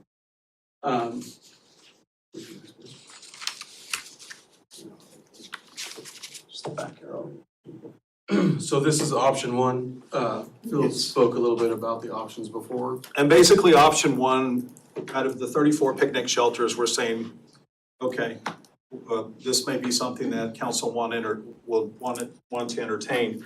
But some of the things that need to stay that we felt were the pavilions, all three of them, the volleyball, and then we've identified 10 of these shelters in this option one, and there'll be a cost associated with this, but wanted to give you a visual of what that looks like, okay? And then option two is taking all 34 picnic shelters and renovating them, and there'll be a cost associated with that. I assume the 10 listed are the ones that are probably in the worst condition. That is correct. And the most used. Okay, so there it's also taking into which ones are the most used as well. Also, there's 3 for ADA accessibility. Anytime you do upgrades on a park like this, you have to get, is it 20%, Aaron? That have to be ADA accessible at that point. So those 3 up by Big Oak are the easiest path to get ADA accessibility from the parking lot. Okay. You can restripe a couple spaces and then put some concrete out to it. It's not that big a deal. Okay, so we're not necessarily saying they're the 10 in the most need of renovation. They're also meeting an ADA compliance and also high usage. Yeah, so that's, yes, sir, that's 3 of them. But on the margins, those are the ones that get flooded. Okay, There's a large percentage of them that are, those are the worst. okay, so that's something to consider too, is Yes. if we have another flood, what does that do to our our lifetime for the renovation we're gonna be doing? Right. Is it gonna reduce it by 2 years, 5 years? So what we're proposing is getting rid of all of the wood. On these new structures, we would put 4x4, 6x6 posts, reuse the posts that are already there and just attach a new roof, do standing seam directly to the top or end panel directly to the top of the structure. And there's no wood whatsoever, the maintenance, there's no staining, there's no, as you can see, you're having to repaint and restain these constantly. So it reduces your maintenance by quite a bit. We're roughly budgeting around 15,300 each for that, or a new structure of this size. They usually run about $250 a square foot. is what we're seeing kind of across the board on picnic shelters, larger shelters. If you go, not throwing anybody under the bus, but Polygon, Icon, all of those manufacturers, it would bring you up to about 60,000 each to do a new one versus a rehab. What's it called, rehab? The big one that I wanted to talk to y'all about is Big Oak. That is a very large structure. I think it's 4,700 square feet. To replace something like Big Oak, there's already damage on it now. The roof has gone bad. They put shingles up there and then they put a metal roof on top. There's bullet holes in it. There's rot from when the roof has gone bad. So we're talking about going in and replacing on the west side, about 20 tongue and groove slats up. And then on this side, it's more of a spot, and replace some of the cedar and fix the bullet holes and then put a new roof on it. And a structure of that size, you're talking $1.1 to $1.2 million to get a structure that large, new. But our budget for fixing it, restaining all of the wood, repainting in a new roof, lighting, in the lighting, it is $150,000. And that's both option 1 and option 2. Now, these two are different. Cedar Elm, they're not in as dire of shape as Big Oak is. And I'm not saying it's gonna fall over tomorrow, right? It's just, there's some damage and it's gonna get worse because the tongue and groove is rotting underneath. These are not in as bad a shape. There are some boards that need to be replaced. But if you left the roof alone, I think option 1 and option 2 are on the other side, but these are smaller structures. It would be roughly a new structure this size is gonna cost you $340,000 versus our budget was, what was the budget on this one? Sorry, I forget. 35,000 for option 1 and 70,000 option 2. 70,000 is for the new roof, the new trim, on both of them, whereas now we're just staining and lighting, and lighting is on both. And updating all the lights on it. And Big Oak also has some concrete issues that need to be addressed. A lot of the smaller shelters do as well. Some of them don't even have concrete, some we don't have benches, right? So it's bringing them all up to spec on one thing, getting your ADA access, which is also at Big Oak because the parking, where you have the parking now is on the east side, and it goes up that steep sidewalk. Anytime you touch this stuff, you're gonna have to go through a RAS inspection and get new ADA, and it's a nightmare. So there, on the north side, there's a parking spot that's already ADA legal. You can restripe it. You're gonna lose one spot to striping for van access, and then a sidewalk access from there to the Big Oak. So are we seeing any structural issues with these 3 major ones, or is it all just maintenance costs? The Big Oak will turn into structural, yes, and the slab. So whenever it was done, it's been fixed, it's been patched, but right now your water is flowing to your posts. So eventually it's gonna rot out that metal, even though it's painted and you guys upkeep it, and there's no sealant around any of these posts on any of these structures. So it's just going down and staying, it's keeping it wet, and there is some rust on that. Like I said, not gonna fall over today, but the tongue and groove with the roof being as bad as it is on Big Oak, like I said, we're 15 or 20 2x6 tongue and groove all the way up, which, in case anybody's wondering, trying to find the exact tongue and groove from 1974 is a little harder than we thought it was gonna be, but Have we had a full structural assessment? Don't you think we need to know what we're dealing with on this, just to see? Has a structural engineer looked at that and said yes, no, whatever? there is not, to my knowledge, there has not been a structural engineer. We're talking about all these rehabs and we're talking about this big structure. There's actual people that are structural engineers that could tell us what's going on. And so have we not done an initial look at? It's a large structure and you're telling me it's a large structure and you're telling me these issues, but has no one said, you know what, we need to talk to a structural engineer?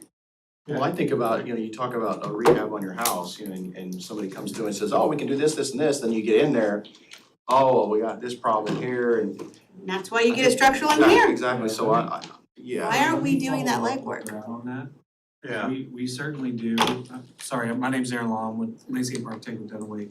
We certainly do have structural engineers in-house that do structural evaluations, and Brad unfortunately couldn't make it today, so I don't have the full history, but I'll find out and get an answer to that. I mean, it seems like anytime we touch any system, be it a building, be it water, be it sewer, be it paving, you need to have a forensic or a study or something done to know exactly what you're dealing with before you start building costs. That's just my opinion, because if you don't know what you have, you don't know what you have. So right now, the beams are not rotten, the posts are not rotten at the Do base. we know that? We've gone up there, Well, yeah, structural engineer would help, yeah. yes, that's my Okay. point. Yeah. Do we know that? That certified licensing can say, yes, we know that. We can do That's that. my, Dunaway has all those capabilities, they can get that done. And they may have already got it done, we just Yeah. have to get with Brad. Yeah, let me get that answer for you, I'll get that right, to Phil. I mean, we're way into this, $400,000 into all of this, and it's like, where was the foundation of what we're dealing with? So how much more is this gonna cost? That's my question. The only, okay, not a structural engineer. The only thing that I am worried about is the rot from the shingles getting wet, staying on top of the tongue and groove. So right now, we have about 25% of the structure being redone already with the tongue and groove, and that's not the largest number of it. The roof is the largest number. So even if you have to redo the tongue and groove all the way across, you're not talking an insane amount of money. And like I said, the glue lambs, we got on ladders and got up there and rotten wood's easy to spot. But you said, you know, the beams, the water gets there and it collects. Well, and there's no sealant. Well, a structural evaluation could have said, yeah, this is a simple fix here, so when the water pulls, it's sealed. I mean, those Yeah, I kind think of we need to things confirm and make sure and see what Brad has done, but the other part of this, they're still working on estimates, so all of that would come along as we're getting that guaranteed maximum price to make sure all of those items are addressed. thought we're, You're okay. supposed to provide direction, so I guess. Yeah, how do we provide direction if we don't have all the information? Unless this is more just an update and not necessarily. No, it is for direction. Then we can't provide direction if we don't have all the information. Well, I mean, what I'm hearing is, yes, a structural engineer would be good to have, but it's not falling down. In your opinion, these beams are not rotted to the point of safety issues. The beams that we've seen are not rotted at all. It's just the tongue and groove from the leaking of the roof. Okay. So we obviously need to make sure that we keep the water out from underneath that. That and, like I said, with the posts, right now, the concrete on the outside is tilted in. So it's The running. middle is going out, so now you're just having a channel basically where water's standing on your pipe, and eventually it's gonna be an issue, right? So if you can, You don't foresee having to completely replace that concrete foundation, do you? no, just the corners, just the edges on Big Oak. There is a problem on the corner that is being replaced, yes. So how do you fix that? You float concrete and have it flow to the outside, or, I mean, We'll break it where it's down about halfway, we'll break that water and have it shift. And I think it was somehow when the barbecue grit pit got put in, it was elevated and then it's tilted towards now. So dropping that down, having the water go from whatever spilled in the middle, right, will go out still. But if it's on the outside coming off the roof, it's not going, it's not running. yeah, to the posts. We call that gutters. Yeah, put gutters on it for sure. What's next? Okay, so the original project scope, $400,000 for the gatehouse entry area, $50,000 for the RV camping restroom renovations, $620,000 for the boat ramp enhancements, $375,000 for the day use area. 2.3 million for rental cabins and infrastructure, a total construction budget of $3,745,000. And then we have the state local park grant at $750,000, and then the boat ramp grant at $465,000 yielding $1.2 million. Phil, refresh my memory, the $750,000 grant, I remember when that was awarded. The fact that we're not doing the cabins, does that impact that grant at all? That we're changing, we're actually fundamentally changing the scope of the project. Correct. Does So- that jeopardize the grant? Not if we, the slides will show that. Okay. What our amended project is that we've been working with Texas Parks and Wildlife. The boat ramp grant here, is that the one that you're going to apply for? Because the previous one was 80,000. Yes. This will be the construction side of it. So the city, We got understood. So there were two It's grants. already applied for, or will apply for it. It's- That's the If we give direction, he will apply for the $465,000. it's a part of the process, the, You do the planning for it First. first, and then once you meet those, you can go ahead and you make application for the other. And It's that really- 465 Get is it? based on the percentage that we can get from the grant? Or is that? How is that number configured? The 465, is it today's dollars or is it $22? it was the original 2022. That's the $22. So Yeah. the next question is, do the grant programs, since it's been 4 years now, is there adjustment for inflation or anything else on those grants? Or does that $465,000 There's an adjustment. has already been adjusted? Yep, and The the slides. 465 is today's dollars. No, that's That's the grant amount. the grant But amount, that was in 22. Are we expecting that to go up now in Yes. 26? a little bit, They adjust the grant yes. for inflation. Yeah, because it's a projection. That's what it is. They, It's based upon what you think it's gonna cost to do the yeah, at the project. time, yeah, exactly. So when you update the project cost estimate, that'll change the grant. cost. Right. Okay. Right. And that's why we have a CMAR who's providing dynamic numbers at least at 70%. Yeah, we're at 565,000 now total. So that's grant and city match. So this is the city's portion.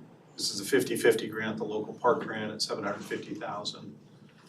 And then the city's match at 155,000, bringing it to $2.5 million in What's overmatch. What does overmatch mean? Overmatch, so when you apply for a Texas Parks and Wildlife grant, they have elements on the grant side that will, if you will, qualify for the grant. So, for example, in the original grant, we had all of those elements and we showed that that they looked through it and said, these are grant eligible, so we hit that. Okay. And then on the match side, we show, like in the case of, let's say trails. They'll pay for the trails, but our overmatch may be the restrooms. They're not gonna cover the restroom renovation. They're not gonna cover, lighting. They're So not gonna cover. overmatch is an estimate of what we need to do because it's gonna wind up not getting covered by a grant, okay? Right, and it's the critical work that's a part of the project as a whole. So the $750,000 grant match, that money, that was in the original CO that when we approved this in 2021. Is that money sitting somewhere accruing some interest that can be applied towards the It's overmatch? a payback. We're not gonna get into Yeah, it. it's a reimbursement. Reimbursement. Okay. So the 2.5 million, that's 22, right? What is 26 numbers? These are all great Yeah, numbers, this is, but so the 2.5, Where's 26? that's. We're getting there, you We're guys are getting a step there. ahead, so Yeah. Sorry, it's- don't read the last page. So here's the revised option. All right, so this is option one with the 10 shelters. Okay, and it's just basically lining out everything and what's gonna happen with option one. The 88 sidewalks, 10 shelters, the improvements to the pavilion, sand volleyball, prefab gatehouse, entry sign, courtesy dock lighting, sidewalk, ramp, curbs, paddle sports dock, 8-foot concrete, trail connection, nature trails. And then option two, the only difference is the 34 cabins and these three. The roof on the Pavilions. post oak and cedar elm. Yeah. So revised at 70% budget. Back up just one screen, please.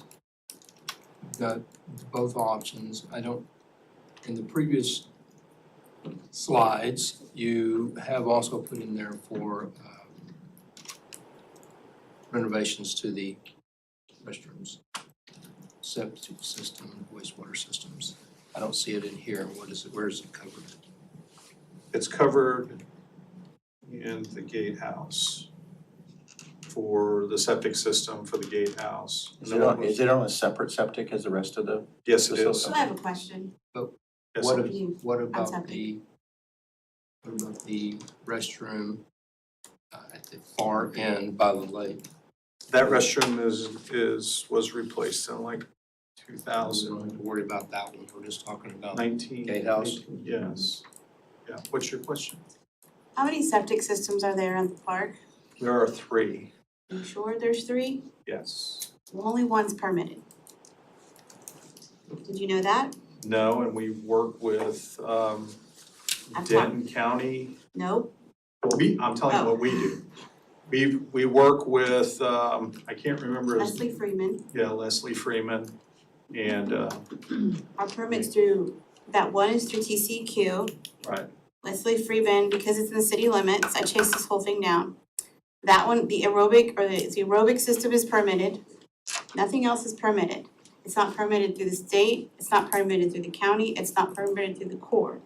And after speaking with the Corps of Engineers, they expect all of our septic to be permitted Don't we sooner have than to later. provide a certified inspection every year as part of the lease agreement? Yes, we do, but that has not been because there's more than one system, they thought, oh, well, this is it, nobody's ever checked the paperwork. We have a system that has not been certified or permitted in over, they think, 20 years. well, we provide inspections, You provided the inspection, you did, and I've seen them, yeah, but it was for the aerobic, yeah. and it was for fixes to the aerobic. Well, we- There's never been an inspection or permit, no one has it. Okay. If you can find that permit, you will be a leprechaun. Okay, I've gone through, I started with Leslie, he's like, we don't permit that. If it's in city limits, it goes through a TCEQ and DFW. I went to TCEQ and DFW, we have no record. I went to the state TCEQ, we have no record. I went to the Corps of Engineers and they went through everything that you guys have turned in and they have no record. okay, And so it needs to be permitted sooner than later because we're out of compliance. sure. And we're doing everything that we can to get in compliance, including talking with Denton County, with TCEQ. And a lot of this is information that we're just learning about. All right, in terms of what is required from the state, even when we talk to the state, even when we hire engineers to come out and provide a system assessment. Have And they so done has there been before a full system assessment of every single system on there that's water and sewer related? Upfront, what we had to deal with and work with from day one? Do we have that by a PE? No, we don't. Why wouldn't we have that, so we know what we're dealing with? I mean, we're $400,000 in and how many years down the road and we don't know?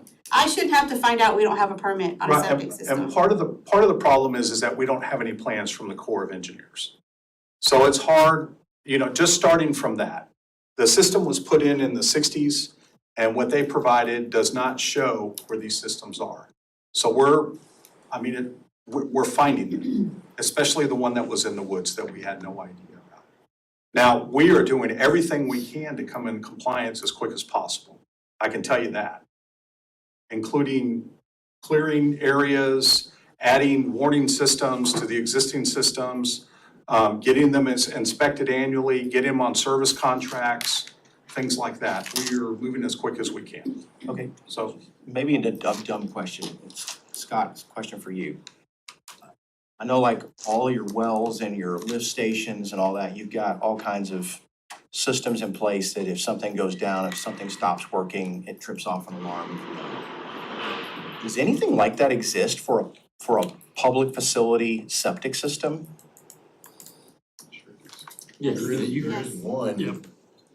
at the Highland Old site that I know adjacent to the station. That's the only one I'm aware of. So, because where I was going was, if we had something like that, if that was in, then we would know more. But I guess there's, okay. Again, I'm getting back to the fundamentals of having a baseline of what we have, because a civil engineer could have gone through there and their team and found all of that. And written a report and said, A plus B plus C, this is in compliance, this is a permit, and then we're starting from here, but it's like every time we talk, there's a new thing and a new thing and a new thing, when we never had a baseline to start from. That's what I'm getting at is, I was shocked when I had the conversation with the Corps of Engineers. I was absolutely shocked. Okay, so time out, because we have a council meeting at 7:30. We have got to discuss number 3 on the agenda. So we're gonna have to put this, we're gonna stop it right here and pick it up in late work session so that we can, and there's nothing on the, really on the agenda, so it'll be a real quick council meeting, but we have to do this, so, because we have got to talk about number 3 on the agenda before we go into the council meeting. So, everybody, I'm sorry, we've got guests here that we're ready to get out of here, but I think that this conversation is gonna go on and we need to move on to take care of this, then go to the council meeting, and then we'll pick it back up. And I guess come back here since the presentation is here. Or are we gonna- I don't think we can, I'm sorry, I don't think we can come back here. oh, we can't come back here? Okay. We'll let you know before the meeting's over. Yeah, I would just think, we can see this here, in there, well, I guess we have monitors, but it's harder for, anybody in the council chambers to see it because it's hard to see, so. Okay, so we're gonna continue this discussion after, in late work session. Okay, guys, so number 3, we have to discuss selection of mayor pro tem and deputy mayor pro tem. In your packets, it has the duties of the mayor pro tem and the deputy mayor pro tem. And those come into play when the mayor is absent or disabled. Well, I don't plan on being absent or disabled. Unless you get a pickleball injury. Yeah, that is true, okay. So anyway, we need to do that. So we're gonna talk about, we're gonna get a consensus in here and we will take that up on the dais and we will vote when we get to the council meeting. So for Mayor Pro Tem, let's talk about Mayor Pro Tem. Brian has been serving as the Mayor Pro Tem now for this past year, and I would personally like to see him continue to serve in that position. I am open to anybody, I'm open to working with any and every one of you. I think we have a good council, and so, but I would like for Brian to continue. Is there anyone else here that would like to serve as the Mayor Pro Tem? Raise your hand now, speak now, or forever hold your peace, or at least until next year. Okay, so if that's the case, then we will, and if everybody's in agreement, then we will, when we get on the dais, we will take that up. So let's talk about deputy mayor pro tem. That's the backup to the backup. It's important if the mayor's gone and the mayor pro tem is gone. So, is there anyone here that would like to serve as deputy mayor pro tem? I would like to. The only point I would make is both of these positions, it needs to be somebody who can attend events morning, noon, and night. Absolutely. But, and then again, we can't all, Right. I agree with that. We can't all attend. Maybe not to all of the, as much as we need to attend as much as possible, all the events. But just because you have that title doesn't mean that you have to be there. I would hope that all council members would want to attend. So Sean has indicated that he would like to serve. Is there anyone else that would like to serve as deputy mayor pro tem? Speak now or forever hold your peace for another year. Okay, well with that, then when we get out on the dais, we'll make a motion to appoint those two in those positions. And we will move forward. Is that good?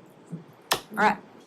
So, Thank you. Thank you all. Congratulations. Thank you very much. Appreciate you both. You're one heartbeat away, you're two heartbeats away. Prince William, Prince Harry. we are, we will take up we will finish number 2 and do number 4 in late work sessions. Is there any clarification on the consent or is it action items or something like that? There's So, there's no action tonight, so. Does that mean you're married easy. to, All right, so if nobody has anything else, we are adjourned at 7:25 here. Congratulations on that. I don't have it right on the thing, I use my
For Dan's, so he would come up to get up here and sit. Trying to find my way around. I'm telling you, well, have a seat. Lost already. All right, good evening and welcome to the Highland Village City Council meeting.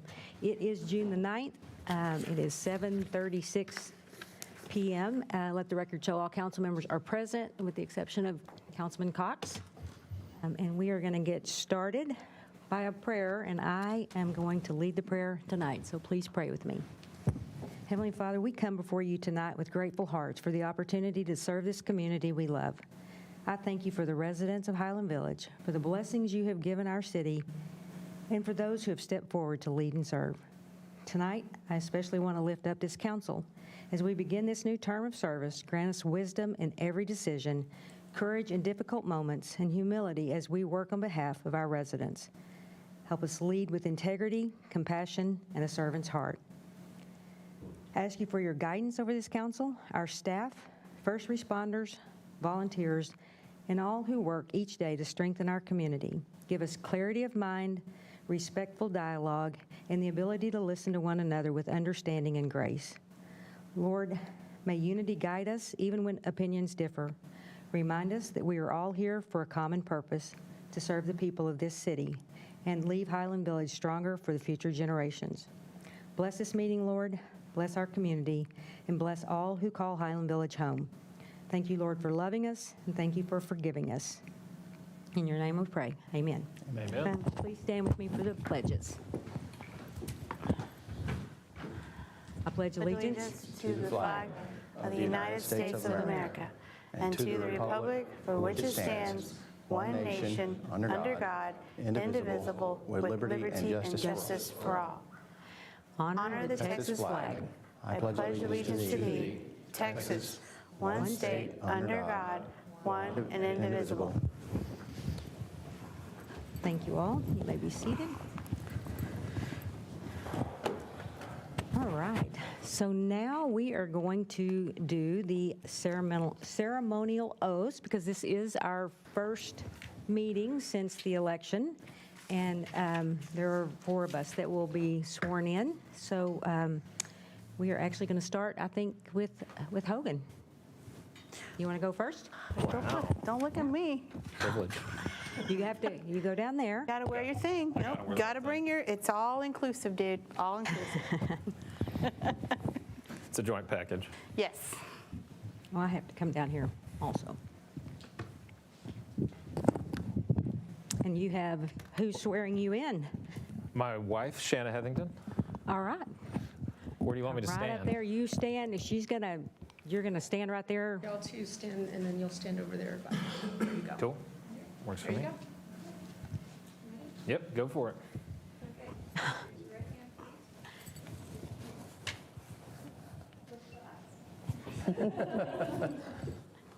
I state your name. I, Hogan Heathington, Do solemnly swear do solemnly swear that I will faithfully execute the duties of the office that I will faithfully execute the duties of the office of Highland Village City Council Place 2 of Highland Village City Council, Place 2, of the City of Highland Village, Texas, State of Texas, of the City of Highland Village, State, Texas, and will, to the best of my ability, and will, to the best of my ability, preserve, protect, and defend preserve, protect, and defend the Constitution and laws of the United States, the Constitution and laws of the United States, of this state, and the Charter and ordinances of this city, and the Charter and ordinances of this city. so help me God. So help me God. Yay, congratulations. And I am going to present you with your certificate of election. Thank you, it looks nice. Congratulations. Good Welcome. penmanship. Well, I know, welcome aboard. Yeah, thank you so much. Okay, Dan? Oh, wait. Can we do a photo of the two of you together? You looked like you wanted one. Sure.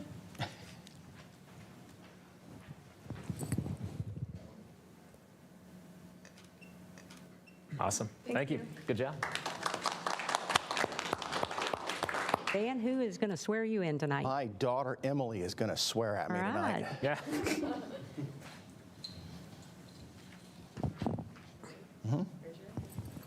after me. I state your name. I, Daniel Jaworski, Do solemnly swear or affirm do solemnly swear or affirm that I will faithfully execute the duties of the office of Highland Village City Council Place 6 that I will faithfully execute the duties of the office of Highland Village City Council, Place 6 of the City of Highland Village, State of Texas, of the City of Highland Village, State of Texas, and to the best of my ability, and to the best of my ability, preserve, protect, and defend preserve, protect, and defend the Constitution and laws of the United States and of this state. the Constitution and laws of the United States and of this state, And the charter and ordinances of this city, and the charter and ordinances of this city, so help me God. so help me God. Yay.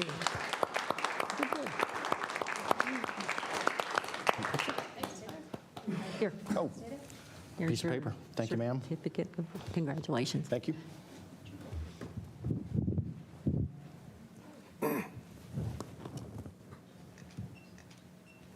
Good job. All right. Good job, Emily. Sean?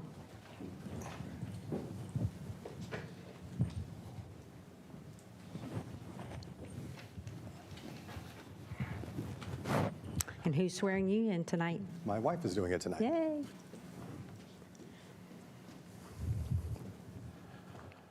Raise your hand. I state your name.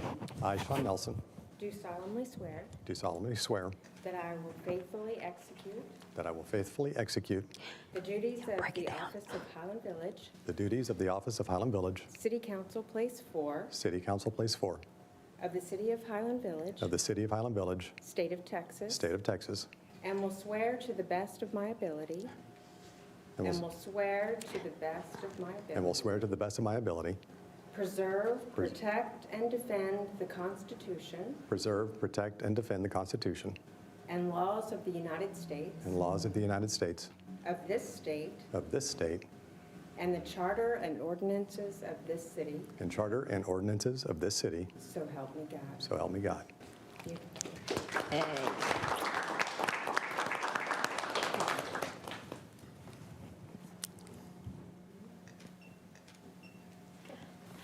Congratulations. Thank you. Here, there's your certificate. Okay, and I'm next, and I had nobody to swear me in. My husband went to see his mother. He's gonna do it. So, but I'm gonna have Angie, my family, Angie. So, she's gonna swear me in tonight. Raise your right hand. Is this the right one? Okay. I state your name. I, Charlotte Wilcox, Do solemnly swear do solemnly swear that I will faithfully execute the duties that I will faithfully execute the duties of the office of Highland Village City Council, of, Place 1, of the office of Highland Village City Council, Place 1, Mayor Mayor of the City of Highland Village, of the City of Highland Village, State of Texas, the state of Texas, and will to the best of my ability and will to the best of my ability preserve, protect, and defend preserve, protect, and defend the Constitution, the Constitution, laws of the United States, the laws of the United States, of this state, of this state, and the charter and ordinances of this city, and the charter and ordinances of this city. so help me God. So help me God. Thank you. Appreciate it. Oh, and I present myself my certificate of, Your, that you signed, yes. yeah, did I sign? Sign my own. Get over here. You gotta take my, you gotta be.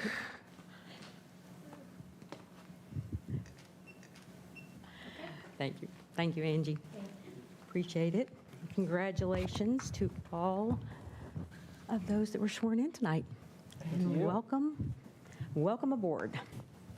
Get ready for the ride. Okay. So next on the agenda is mayor and council reports of items of community interest. Council, does anybody have anything? Just one thing for community interest, I want to say public congratulations to the Marcus baseball team. They reached the state semifinals. They did fall short in a best of 3 game series against one of the best baseball teams in the country, Tomball, Texas. They did give Tomball their only loss of the season in that series. So congratulations to a lot of hard work that went in. They went through a lot. They lost their coach at the end of the season. So they went through a lot of turmoil at the end, but great accomplishment by our baseball team. I agree. Yeah, thank you for that. Does anybody else have anything? I think we have, okay, we'll do city manager and staff report. Oh, wait. Oh, did I skip? Oh, I guess we do have to do that, don't we? Yes. See, that's what Robert used to do for me, too. He would just point it out. So I'm you're here for stepping you. in. I miss Robert, but I think you're going to be okay.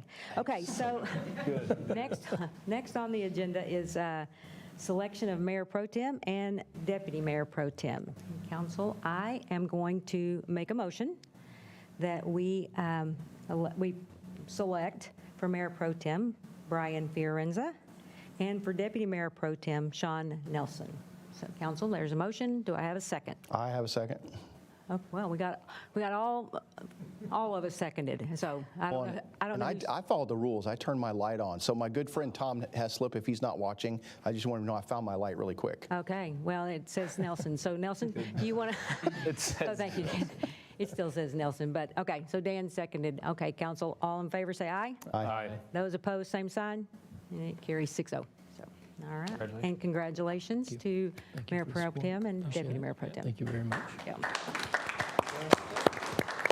Okay, now we'll do city manager and staff report. Okay. Well, Mayor, first, congratulations to all the newly elected council members and mayor, and congratulations to the Mayor Pro Tem and Deputy Mayor Pro Tem. Just a couple of items. The City Secretary's office is taking applications for volunteers interested in serving on a board or commission. Apply by July 31st for council consideration for this year's appointments. Visit highlandvillage.org/volunteer for details. We will have details about Celebrate Highland Village in the Village Report video. As you know, this will be our second year hosting the event at Doubletree Ranch Park instead of Coppers Branch Park. The fireworks will be launched from the south side of the pond at Doubletree Ranch Park.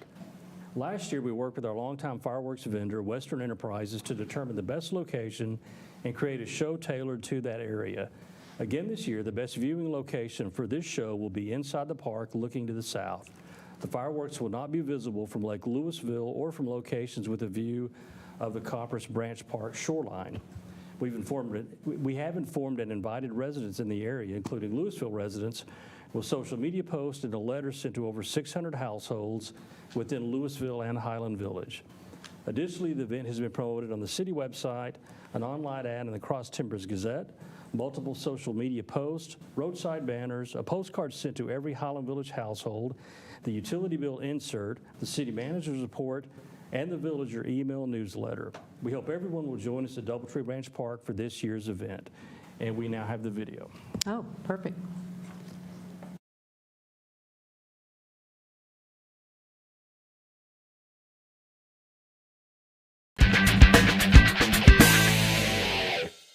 Kick off your summer with Celebrate Highland Village, a full day of family fun at Doubletree Ranch Park. Start your morning with the 5K run at Doubletree Ranch Park and the fishing derby at Unity Park.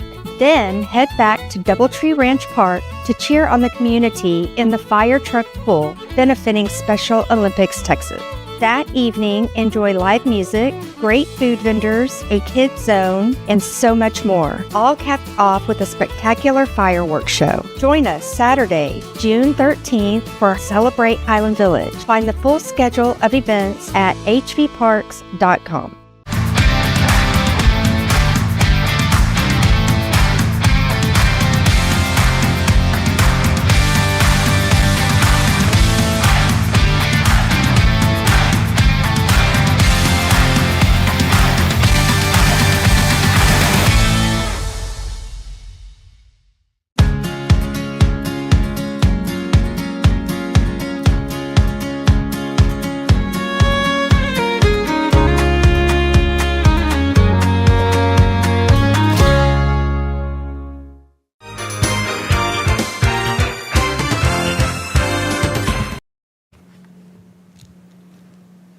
Okay, That's it. Can I add to the video real quick? absolutely. Don't forget that this year, the viewing of the fireworks is from Doubletree Park.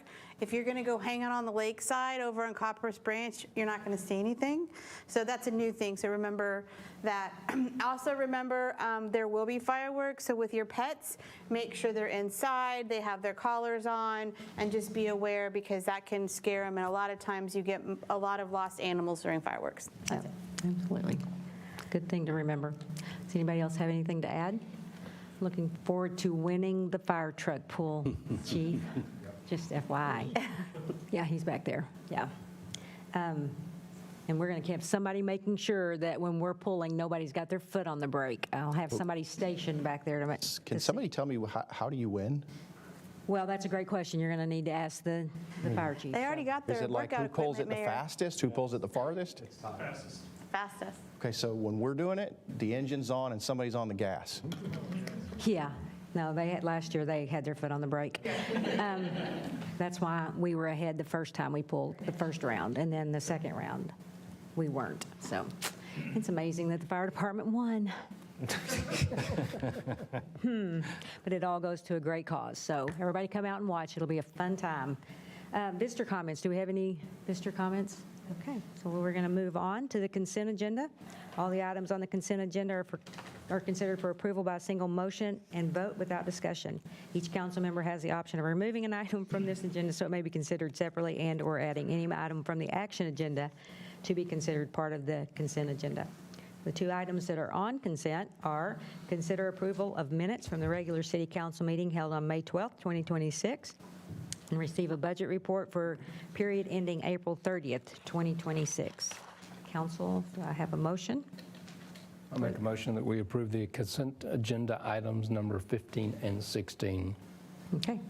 Do I have a second? Hogan. My name's not on there yet. No, it says Fiorenza. Yeah, exactly. I almost said Brian. No. I second. Okay, thank you. We have a motion and a second. All in favor, council, say aye. Aye. Those opposed, same sign. Carry 6-0. All right, so we did not meet in closed session, and on action agenda, there's nothing. So with that, we will do, you know what? I'm going to, because we're going to go back into late work session, and we're going to actually go back into the training room to do late, because it's just easier to see for everything. So if that's good with council, and that's good with, okay. So let's go ahead and do number 18, status reports on current projects and discussion of future agenda items. Let's go ahead and do that now. Does anybody have anything? Okay. Well, then so let's, we're going to go into late work session, and what we're going to take up in that is we're going to finish the discussion on number 2, the Pilot Knoll Park discussion, and then we will have the discussion regarding roles and responsibilities of the City of Highland Village appointee for DCTA. So with that, we will go into the training room. I don't need to give a time.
Okay, I am sorry that we had to cut that short, but we had that one thing we had to do, take care of. And so we are back now and we will pick it up right here. Let's pick it, thank you.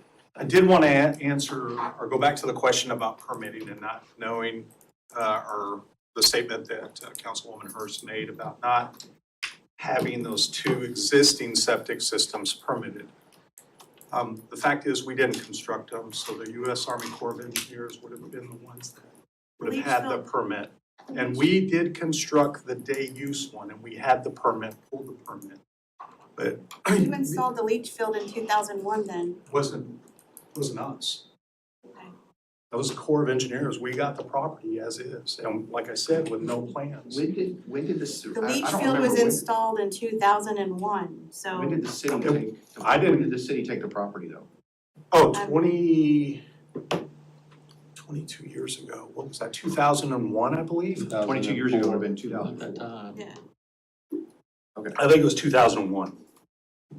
Yeah. that's when the leach fields were put in.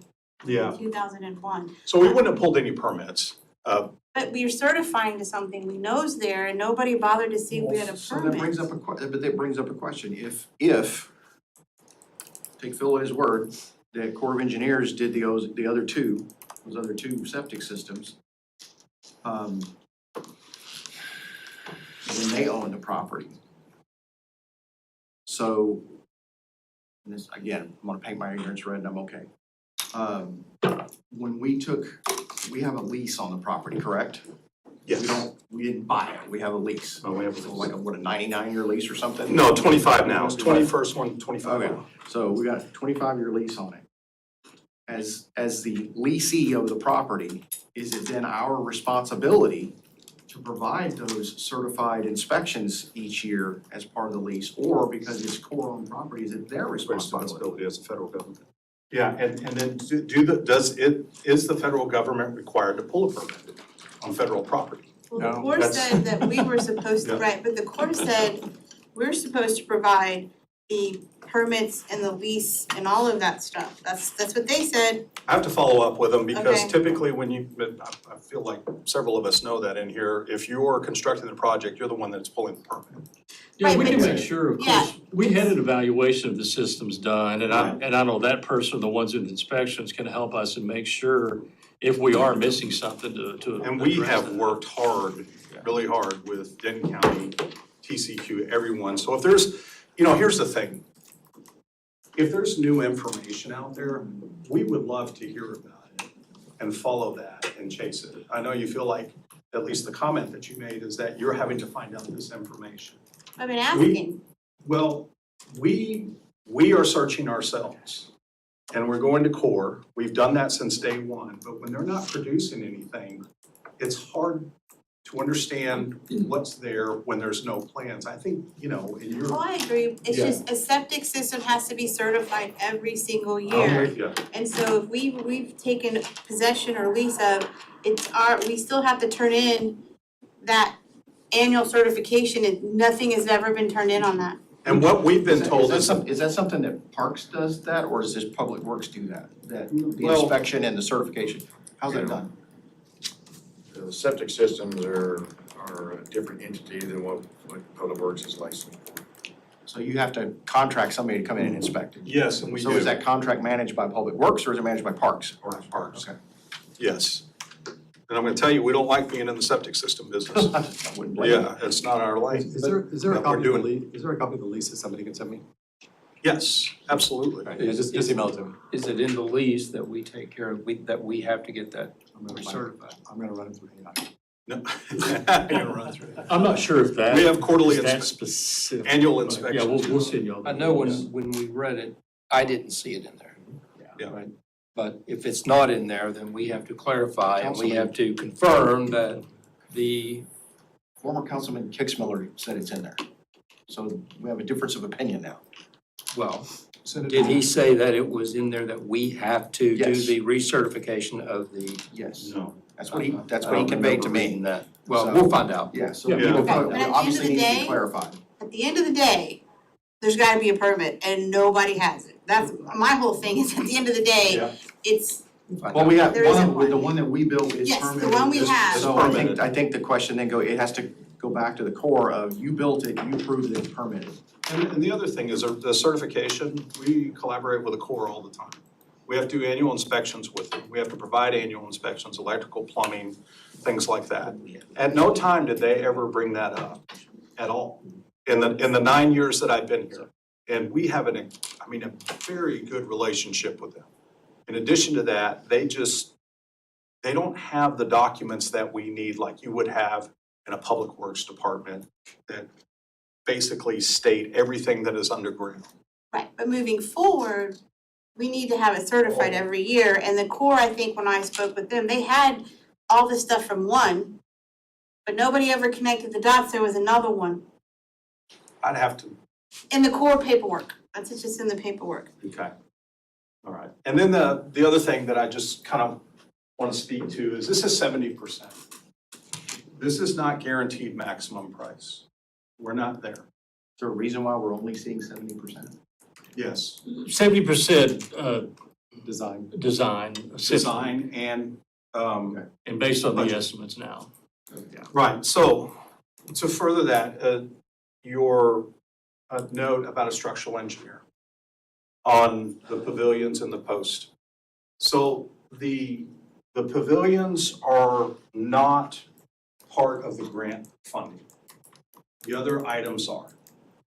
If we get in this at 100% with the designs, we go through that exercise and we find out that there are some challenges with that, we can simply remove that out of the guaranteed maximum price as we move forward. It wouldn't affect the grant funding. It'll bring down and reduce the cost of the overall project, and then a determination can be made on what next steps are for those pavilions.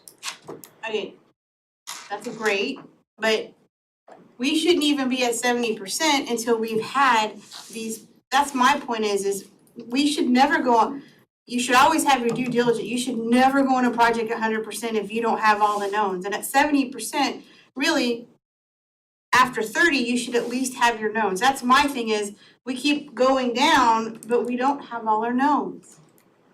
And structural can be bad, real bad. Right. So these are, we need a good foundation in order to, and have all the data so we can make the right decision, not wing it and we get to 100 and there's a problem, we don't wanna come back. So like, from how, we stepped into this thing at 50% or whatever, right? So day use area was always just a kind of a lump sum, you're talking about doing some shelters, maybe doing sand volleyball, these things, right? So what we're trying to do today is understand where y'all wanna go from here. That was just our professional assessment of the thing. So either we could have done the structural before this point, the same as on the small shade structures, that's gonna have to be, I mean, you saw the pencil sketch we had up there with the red lines. Brad threw that in there without talking to me about it, but it's fine. But don't we already have I guess I get that, but we already have an engineer on the project. You'd have to They hire should- a different structural engineer for something of that magnitude. And I don't disagree. What you're saying is absolutely correct. We need to have those conversations with Brad to make sure that is addressed. I mean, Right, that's there's what no I'm other getting at, answer. we're looking at all this stuff, and we still don't know all the answers, that's all I'm trying to get at, is those are pretty basic things you should know going in at the very beginning, in my opinion. Hypothetically, let's say you get in there on, what is it, Oak, whatever, Big Oak. Big Oak, say you get into Big Oak. And you start working and you find that, was it 8 or 12 of those posts, how many of them are there, you know?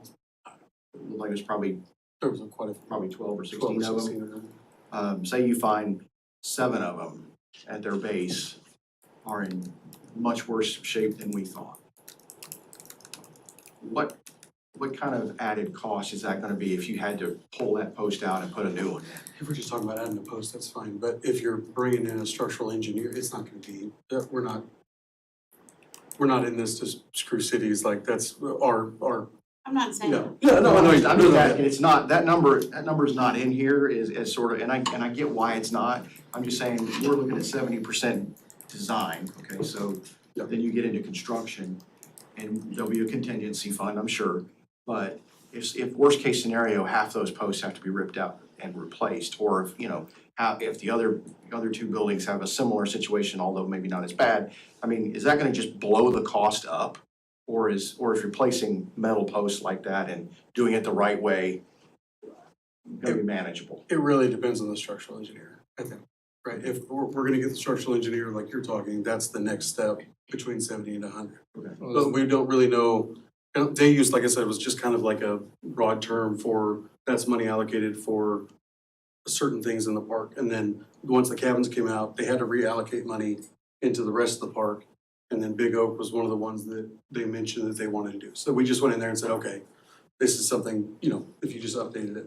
But if a structural engineer comes in there and says, I can't speak to a structural engineer, right? I'm just wondering, I'm just worried that now that 760 number goes up to 1.6. And you don't know that, but I think what we're trying to say is we understand that there are unknowns in any project that we do. There's always going to be an unknown. When we have visible potential risk that's not been considered, that's an issue that we're gonna want to know. And without that structural engineer looking at it and saying, yeah, it's perfectly fine, or you've got to replace 50% of them, we have no idea. And we don't want to get 100% into the project, get started and go, oh, by the way, we've got another $1 million we gotta add. So we have to have that answer before we can put the entire project and numbers together. Yeah, and there's no doubt, and as Tyler said, we're between 70 and 100% now. We can get the structural engineer, we can have those things So I have addressed. time to do this. Because they're gonna want that too, because when they come up with that guaranteed maximum price, they don't wanna have a bust. Right. So, we can do that, that's easy. Hi, Kristen George, Director of Operations for Dean Construction. I just want to come up here and kind of touch base on a couple of things as well.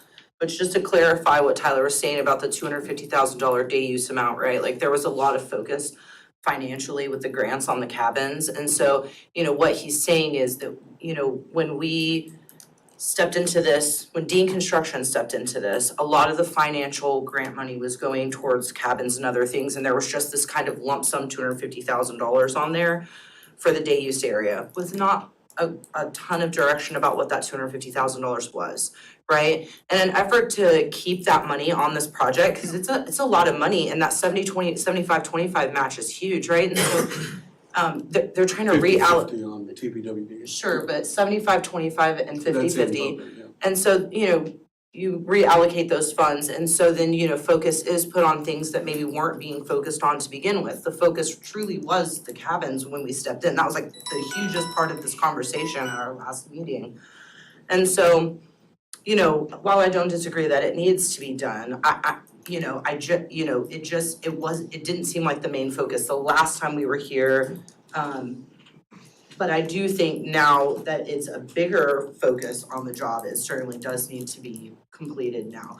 And more to what you're saying, Mr. Stevens, is that you are right. Like as a construction manager at risk on this project, we know that at the end of the day, if the structural is not done and we just start making assumptions about the shelters that are out there, and one of those things falls in a year and crushes somebody, we will be part of a lawsuit, right? We never want that to happen. We never want to be in a situation where anybody that we work with, a city, an architect, or ourselves are ever involved in an unsafe situation.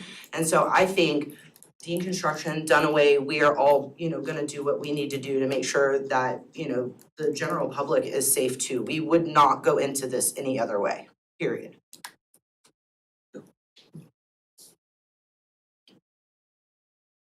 Thank you. Yes. Appreciate that. Did you ask the question before about I'm sorry, it wasn't on the previous slide, I guess we just didn't, we were compiling it, but the existing restroom that is in the budget, the total. Okay, so this is a revised project at 70%. And this is optimizing the grant funds. And we've already had a few conversations with Texas Parks and Wildlife.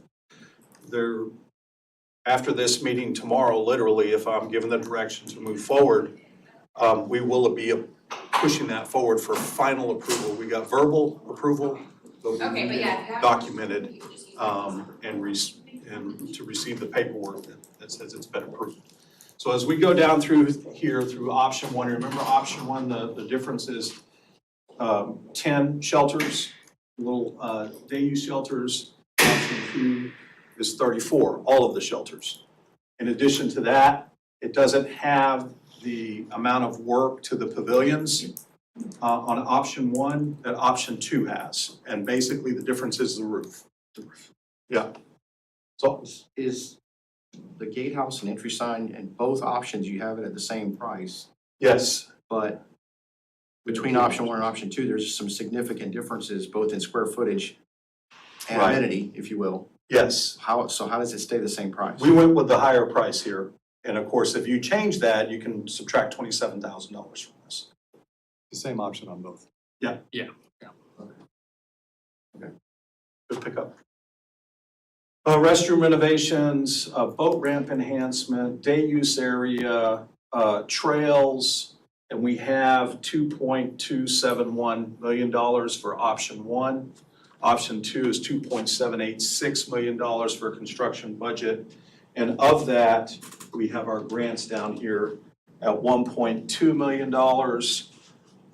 for option one and $1.2 million for option two. The money doesn't change. And then the local park grant match for the city, 50-50. Sorry, let me back up. 50-50 is our $750, and then our 25% match for the boating is at $150, and the overmatch is $171,000 here. There's the difference is the overmatch on option two that factors in the 34 shelters and the extra work on the pavilions. So, sorry, option one has no work on the pavilions? It has lighting, painting, patching. That's on Cedar Elm and Post Oak, No. not Big Oak. Big Oak was the same on both. Big Oak needs the work. The second option has the two smaller ones doing roof and trim replacements. Yep. So real quick, I know that we talked about this briefly, but do we still need to confirm if the original $750,000 grant can be used for this? Has that Yes. confirmation been made? Yes, verbally. Okay, do we have it in writing? After this, yeah. So you're saying we have to get through this? I have to get it approved here, or at least the direction. And then you'll request in writing that that $750 can be Yes, used for this? they are waiting for me. They are contacting me, when is it gonna happen? So, Next question, has there been a cost benefit analysis? So basically, is spending this money will result in increased traffic and revenue? no. What is your, we saw with all the sports leagues and their usage of the parks, we saw what the cost return was. Do you have any kind of number on cost return here? No, we don't, because this is a site that was built in the 60s and has a lot of deterioration, and money needs to be put back into it just to maintain it. If not, we're gonna continue to remove elements, sort of like what we did with Kids Castle until that project was funded. So that brings me up to my next question. Have we, based on the items that have been listed, have we done any type of analysis on what's critical and what's nice to have, right? And so for example, if I go through this, if I look at trails, right, the 8-foot trail, is that something that is critical to have, or is it a nice to have? And if I have an 8-foot trail where you mentioned we could put golf carts on it, does that violate the city ordinance of no golf carts on trails? Is it a concrete trail or is it like Concrete. 8 foot concrete. 8 foot. The nature trail, there was the dash line that is decomposed granite or So, yeah, all I'm asking is, I mean, have we done, like you said, there are certain things from a maintenance perspective, it was built in the 60s, there are certain things that have to be done from a safety perspective that are gonna be critical. There are items that don't necessarily have to be done, that we could look at to either reduce the cost or make sure that, you know, we're spending what we need to be spending. Sure, we can reduce any of this. Well, I'm not saying reduce any of it, what I'm saying is there are gonna be critical items that we have to do. Well, okay, fair enough. But let's look at the boat ramp. Is it critical? You tell me. Well, no, You're talking about. I don't own a boat. No, but hang on, you're talking about ADA compliance, so are we being regulated that we have to make it ADA compliant? If we touch it, we have to. Yeah. Because it's grandfathered right now. Then that's a have to have. Are the trails tied to any of those grants? The trails that are out Yes, a large I was part of gonna it. ask about the trail, so $466,000 buys us an 8-foot wide concrete trail. Plus the nature trail with the Decomposed granite.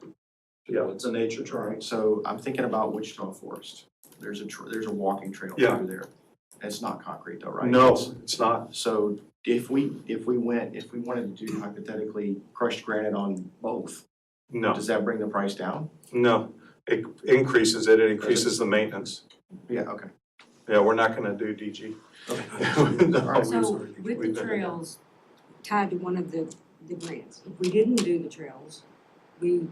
We lose a large portion of the Of the grant. grant. Which grant is it tied to? The local park grant, 750,000. One thing on the trails, that is a part of the connection from your ADA parking to Big Oak as well. And for the nature trail, is there already an existing path?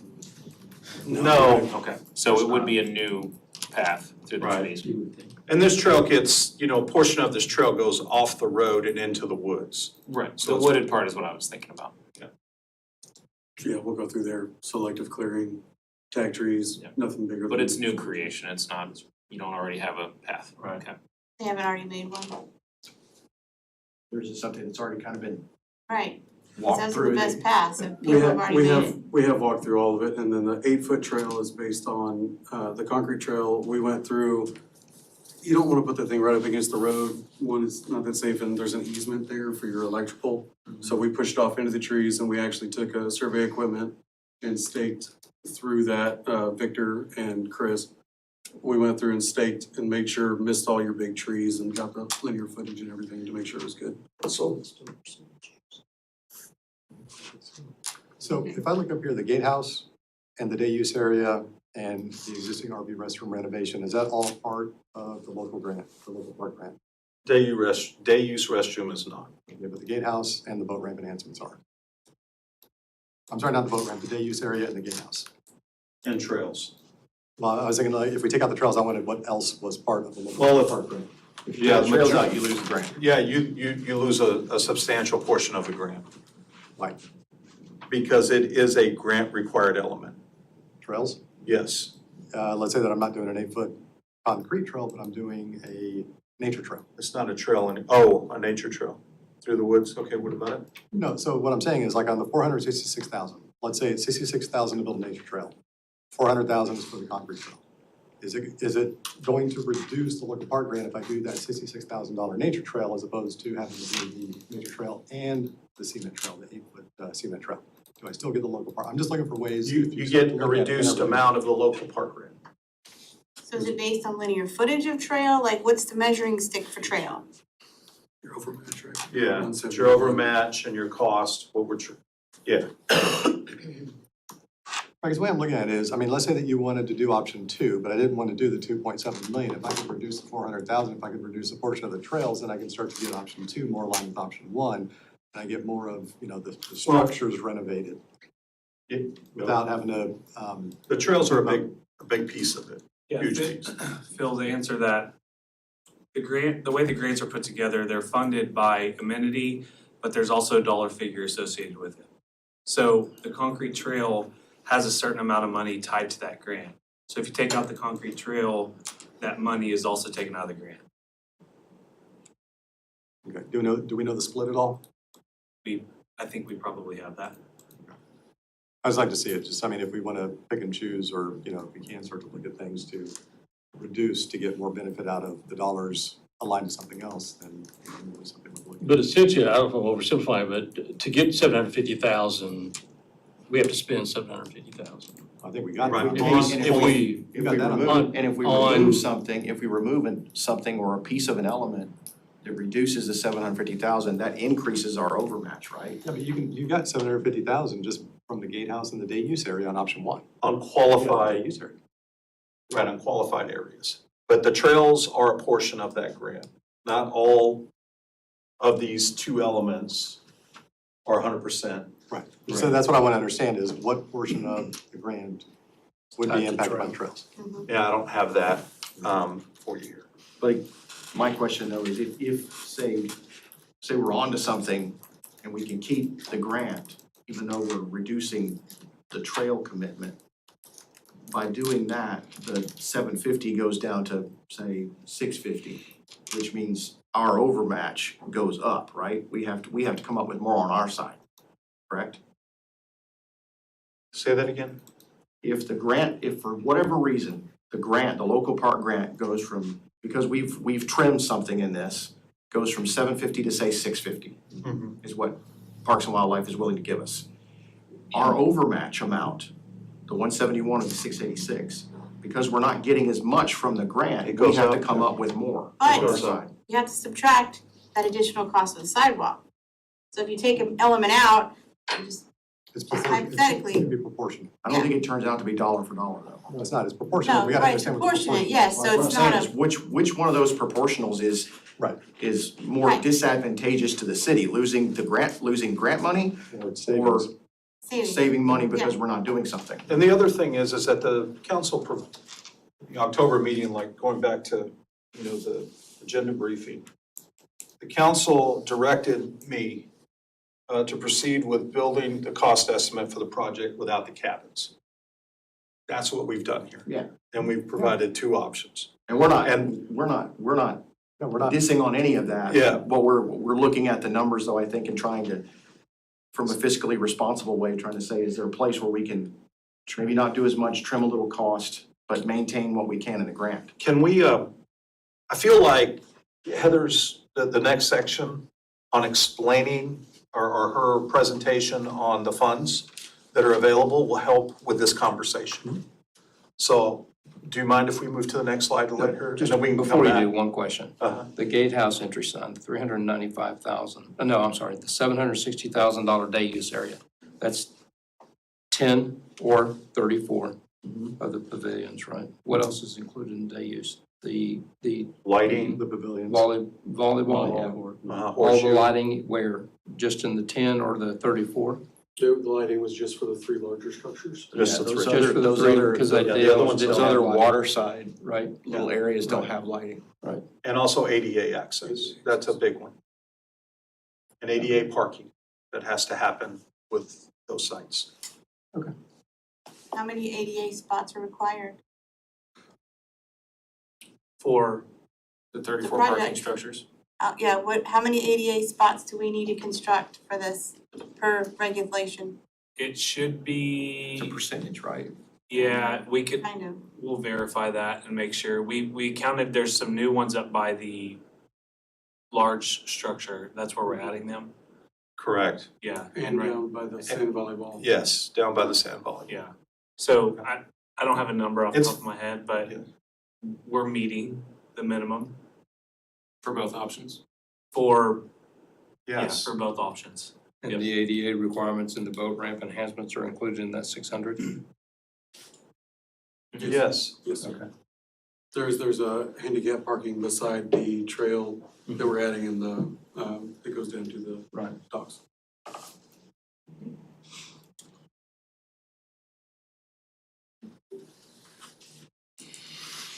What I'm doing here is just demonstrating that same budget, still keeping the original budget, but including the revised anticipated for 2026 option one that was presented today. So this option one is the $2.2 million option.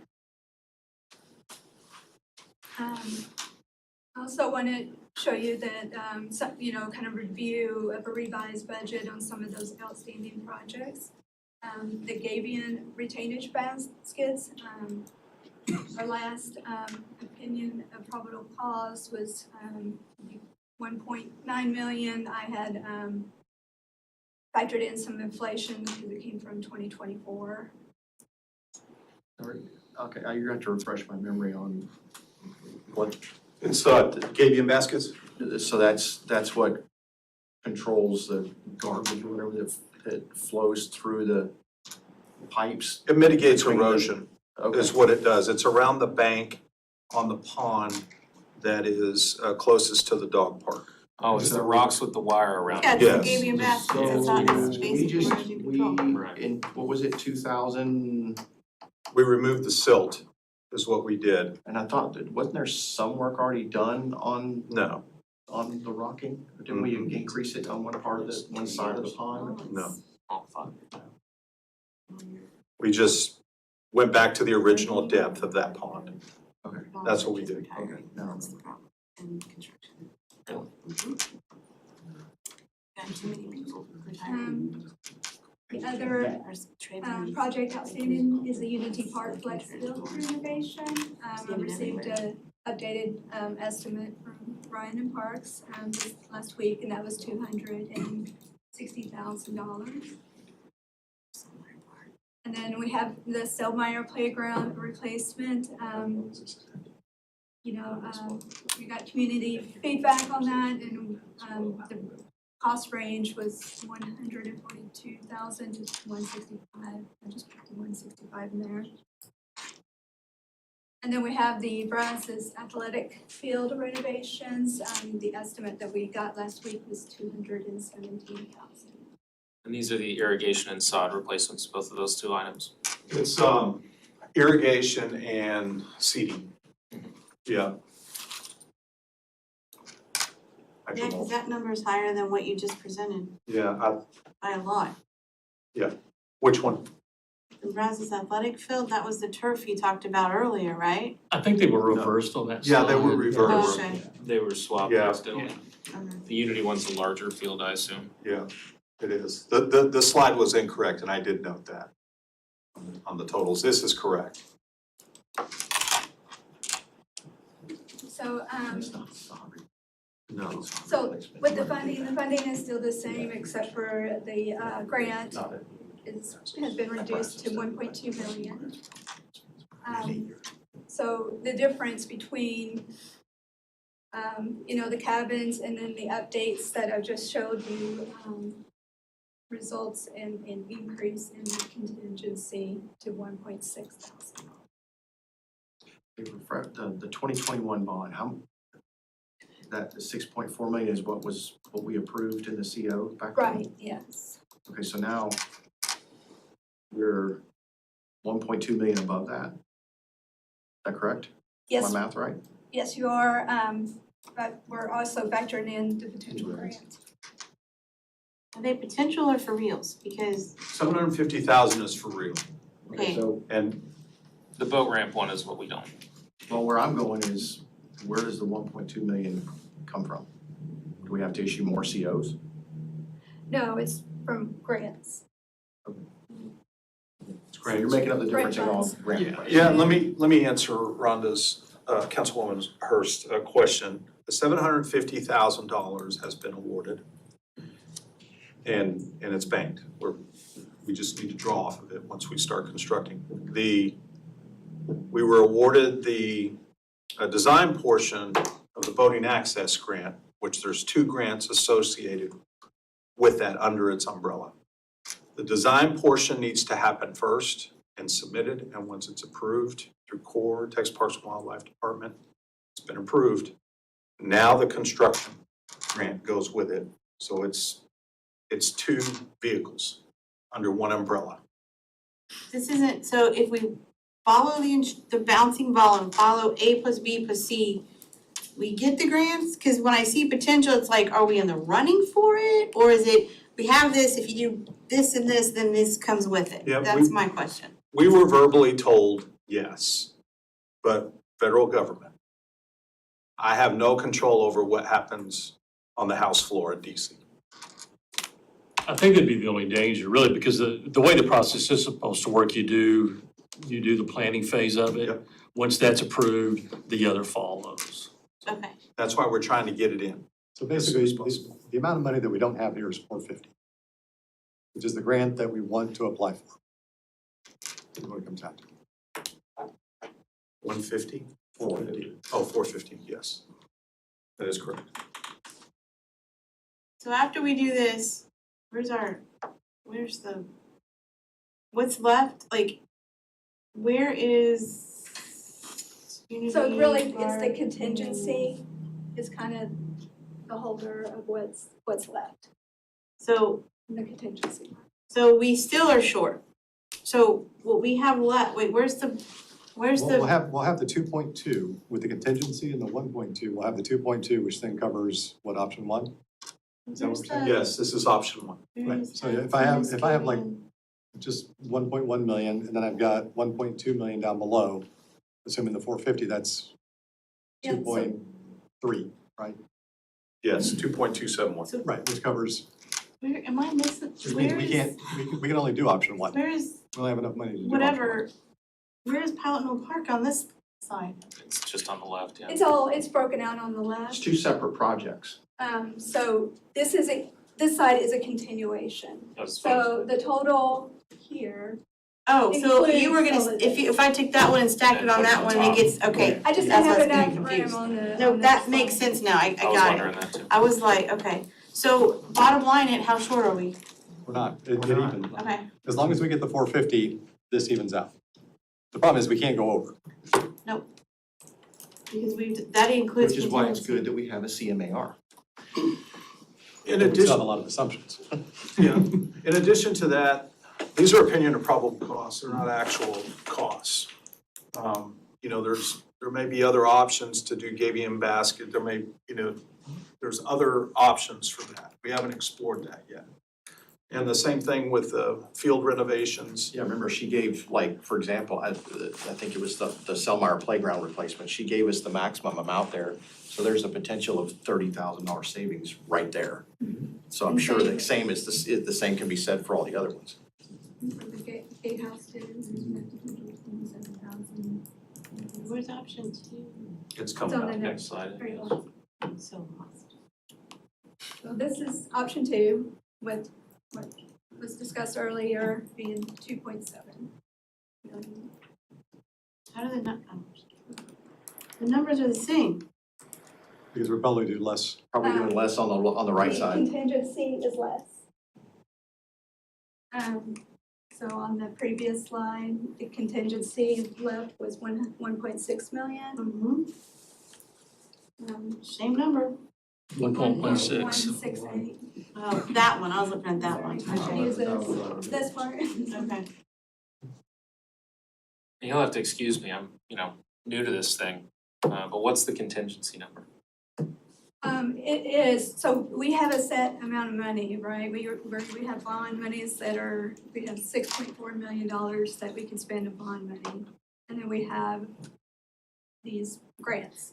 So the contingency is what's left over after what we've committed or what we're budgeting Projected, for each of these projects. Typically for projects, they're 10 to 15% of the overall cost. So when you hit like, oh crap, what is this? It covers that. That's what I was wondering. So basically, you increase the risk by reducing the contingency. Yes.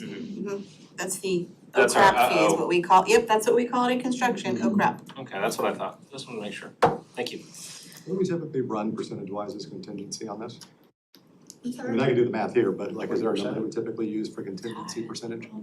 5% Yeah. to 10, And depending on what the project is. And that a contingency, Dean had already built in a contingency on their own, On the project, on the project, so so that's that's, included in these numbers. 5%. Thank you. Yeah, that contingency is 15%. that's a lot. Yeah, that is just what is left over from the bonds after the budget of each of these. That's It's what we unallocated. So did we reduce, I mean, was it just the contingency line that reduced in option 2, or was there something up above that reduced? Was one of the numbers above it reduced, or was it No. just that contingency? It was contingency, yeah, Just the it's the same contingency. projects, doing Okay, the, and we selected the same projects? Except for these numbers were adjusted, these are the only ones that were Right, adjusted. yeah, I mean, we increased that, then we reduce over here. Go back to option 2. Where did we pull out 500,000 here? That's what On I'm the saying. shelters, or you mean add So 500,000? this is 500,000 more, Yes. and that equals the same. Where here did we, It's the contingency was lessened Contingency. by. No, you have to look over budget remaining revised, 1.16. Instead of Yeah. 1.6.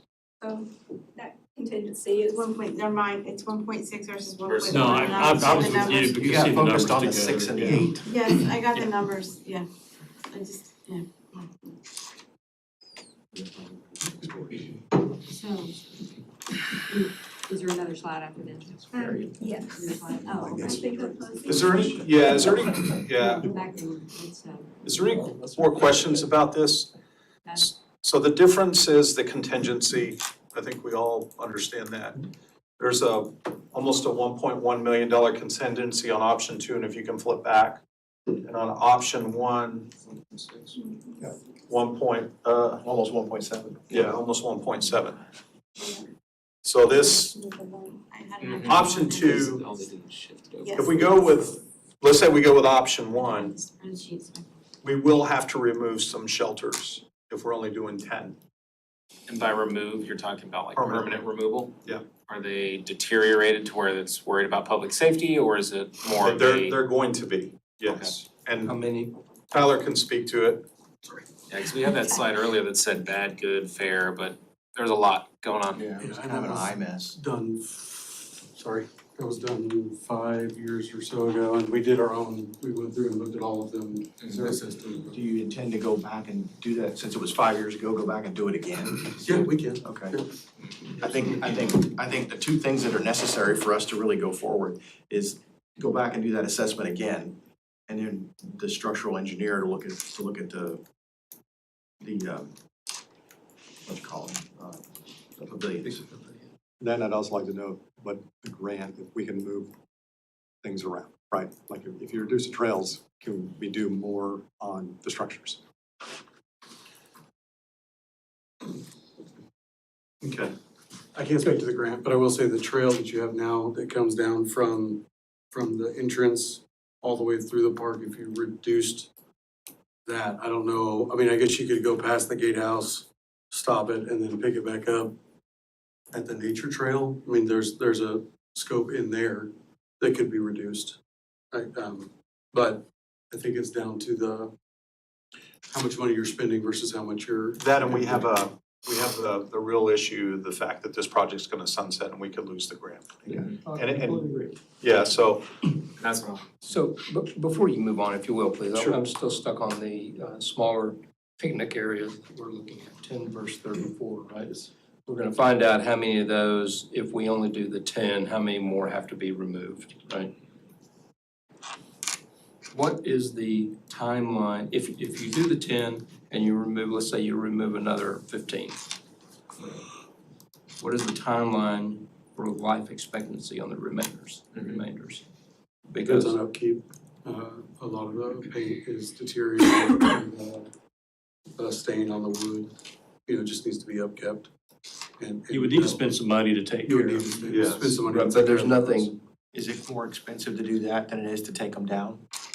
Well, if you're gonna replace them over at 60 now, today's price is 60 to 70,000 each.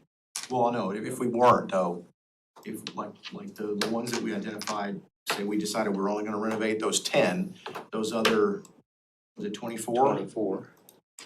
There's some number of those 24 that have to be taken down because they've outlived their useful life. Is it more expensive to take them down than it is to renovate them as is identified in option I 2? think they showed that number earlier. The renovation of them was cheaper than replacement. I know that. What I'm saying is it cheaper to demolish them? Or is it more expensive to demolish them than it is to do the renovation that option 2 identifies? It's $15K to renovate, what's it cost to remove? Really what it comes down to. Well, then we're not looking at the use of those at this point in time either. Or if they're used, even in the condition they're in, are we taking away the opportunity for Are citizens we to? removing amenities? Are we removing amenities that reduces the grant? By doing that, if we tore them down, are we reducing amenities for the grants purposes? no, it's factored in at 10 and 34 and whatever in between. I thought day use So- wasn't in the grant. No, it is. No, there's some elements that are in the day use area, but that's why we showed 2 one at 10 and 1 at 34. Now, you can go something in between. Without negatively impacting the grant? Yes. Okay.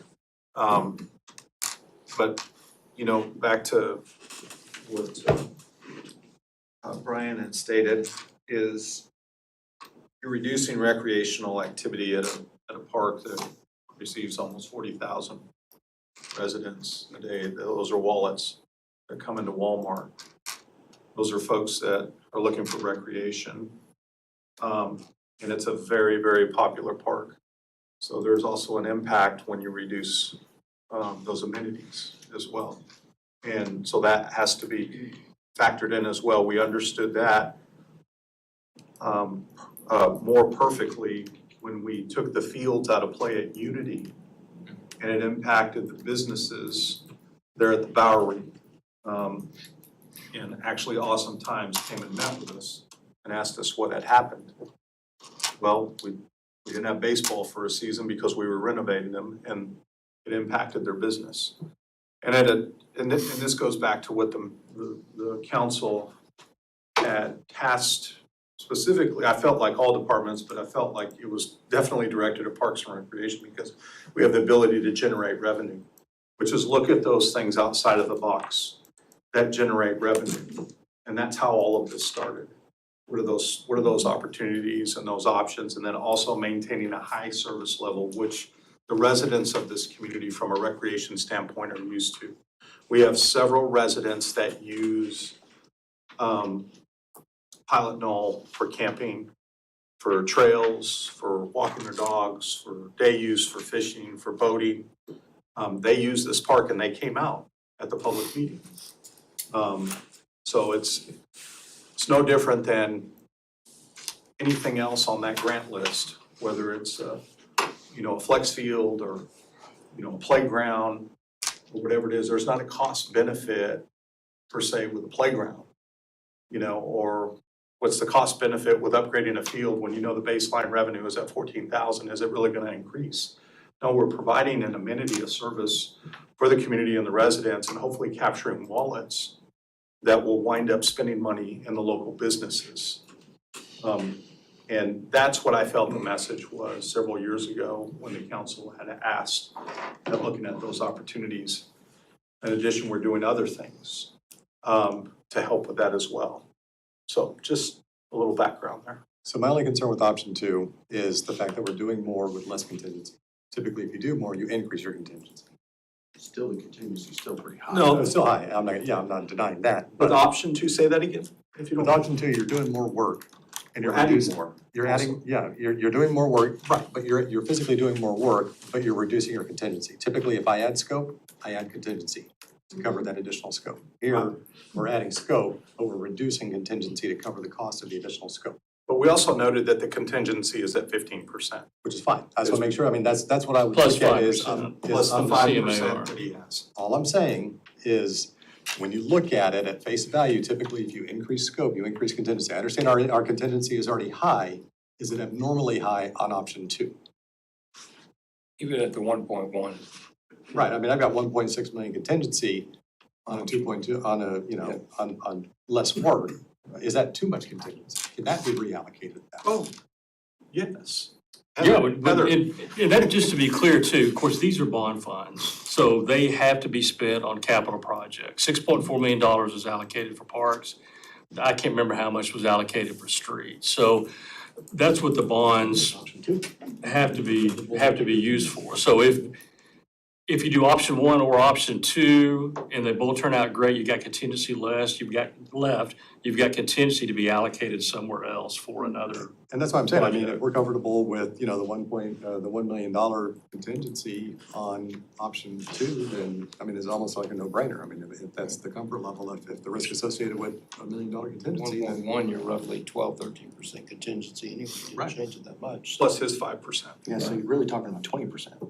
And then really at that point, from going to the 70% now to get to the 100%, to get the guaranteed maximum price, if there is a surprise out there on one of those large pavilions or there's something else, that adjustment can be made. But it at least gives us the direction to go forward. And that's why I want to look at like the trail things. What are the things that could come into play if we do hit one of those big things, right? Because contingency might cover it, it might not. There's a lot of unknowns. We're at 70%. We haven't had a structural engineer. I think this will help. The guaranteed maximum price has to come through council. So you'll scrutinize it, you'll have the opportunity to look at that and those contingencies, you know, how much were they impacted? Does a 15% contingency now, is it reduced to 2%? Right, but if the final price comes in, I mean, I doubt it's gonna come in at 2.2, it'll probably come in a little bit higher. Right, so at that point, I'm not playing with my contingency. Go ahead and speak to it. I'm already using my contingency based on that Yeah. final price coming in. Tyler, go ahead. We will, this is just trying to get kind of a direction, Yeah. right? So No, I like, get but also if something's coming in higher and we're seeing it, that's why you have us. We're gonna reduce the scope. You know, maybe you reduce the amount of shelters, you reduce something to keep it within whatever your budget y'all are comfortable with. But still keep the grant funding. But still keep the grant funding. But you just said you're reducing the scope, isn't that what we're supposed to do? We will recommend items for reduced scope. Right, and with the direction that you're giving tonight, that's gonna help us understand where we need to reduce scope, if any, at all. See, in my mind, the 15% contingency that we currently have is really contingency on the unknowns that we have before we start the project, not the contingency once we start the project, right? So that could reduce, let's say, you know, all the prices come in, now we're down to a 10% contingency. But when we get to 100%, we'll have that number, then we'll be looking at Exactly. contingency for what could happen. Yes. Yeah. So it's almost like a 2-part contingency at this point. Right. So I think tonight, council, that I'm sorry, go ahead. This is the You're last not slide. finished. Okay. So, next steps, council to approve the revised scope, option 1 or option 2. Texas Parks and Wildlife local grant revision finalized. After today, tomorrow, I'll be submitting that final, those final documents for Texas Parks and Wildlife local park grant, that's the 50-50 match. And then also, shortly after that, the construction, and, elements for the voting access grant. And that's this. And then the United States Army Corps of Engineers final approval, what they want to see is they wanted to see the change on the access dock for the non-motorized vehicles, and they also want to see which option was chosen for the gatehouse. So we also need to know which option on the gatehouse. I'll just throw it out on the table. I like option 1 on the gatehouse. The smaller one? No. The larger one? The larger one, yeah. Okay. And we can And I, frame that. I mean, yeah, that's, I mean, if now we're gonna have to build another storage facility anyway. Yeah. yeah. You can't retrofit, I know that, I don't remember the size of the storage, but once you pick one of those, and then you determine, oh, I wish we Dang had it, we should've storage, done you that. can't go Yeah, back and right. retrofit that at that point. You know, now you're building a shed someplace or something. So it was $27,000 if I remember Difference, correctly. Yeah. And remodeling the current building is completely out of the question. Did you see? I was actually thinking about driving over there and asking if I could see it, but then I was like. I was thinking about that too, and then I saw the pictures, and I said, I don't need to drive over there and see it. Go to the restroom before you go, okay? The pictures make We it can do look a better. restroom remodel. Not in a closet, it is a water heater closet, okay, that they We- put a toilet in, I'm telling you. We could not meet ADA requirements with that With that restroom. building. No, there's no way. With those current No. walls. No, there's no way. And then we're providing a public restroom that can be used. My question is, in 1973, before that was built, where was the guy going to go to the bathroom? In the woods, If that was a water heater. in the woods. In the woods, and they were much skinnier and smaller. That's right. That's right. You're right. Okay, go ahead, Bill, I'm sorry. No, it's We digress. it's all good. 100% drawings in 4 to 6 weeks. Bid process 4 to 5 weeks. Do you have to have the drawings done before you can go to bid? Or is any of that run concurrent to get some velocity? Well, we can do some of it, right? Like the bid form can be started, we can be running budget still at the same time, but it takes 4 weeks you legally have to advertise for 3 weeks on a public bid opportunity. Advertised for 2. Legally for 2, but you always wanna give people 3 to 4 weeks to Yes. work on something on a bid, and you get more or bids that way as well. I know I brought this up at the very beginning, but I'd like it to have it restated, if you will. The current grant funding runs through April 28th, correct? That is April less- 30th, 2028. roughly 22 months. 22 months. Is that enough time to do everything that needs to be done without us being at risk? Just adding everything up after the USA's final approval, you're in November next year. Get that in writing. And that's GMP. As long as this, everything pans out here, which we control the bid process, that's not a big deal. The drawing's finalized, we should have really close to complete drawings from direction from this. They can be working on this now, right? So How close can you get before you start feeling uncomfortable? on, The construction timeline from 22 months to what? What makes you feel uncomfortable that you wouldn't get it completed? Is it Like 18 13 months? months out time, 15? 13 13. or 14 months Okay. out, like from the sunset date, I think, you know what I mean? Because I think there were some things too that you guys have to be like fully, like operational as well, right? Yes. So we would need the 12, and then Yes. obviously you would need some time. Yeah, we need time. This is federal government. Right. This is state government. And we don't have timelines for those ones. No, we're at their mercy. Right. And I am constantly calling them, emailing them. I got their phone numbers, just what do we need to do? Yeah. I mean, it's a lot of touching. to But get- as you're waiting on that, we can be doing Yes, they're doing those that. two steps. Yes, Mhm. yes. And you said 13, so that put us February of 27. So I think that's plenty of room Before they get uncomfortable. before they get uncomfortable. Right, now the 12 February months 28th. anticipates 2027 weather delays and what. is what I think, year 27. honestly, with the scope of this That's thing, only you're 9 months. talking, Well, it's 13 from about that, 12 months is, so minus 12, minus 1 is about March. Normal weather patterns. yes, sir, yes, sir. Will you, Normal. will you add into this, making sure the septic's up to code in the costs? Or how are we gonna pay for that? We got fund balance. Okay. With the core, but we also need to replace a water line eventually. So, yeah, that's how we'd have to approach it. If not, we can come back and look at contingency. Let me do my research. I mean, the Phil, I think the evaluation we had, the septic for we were in code.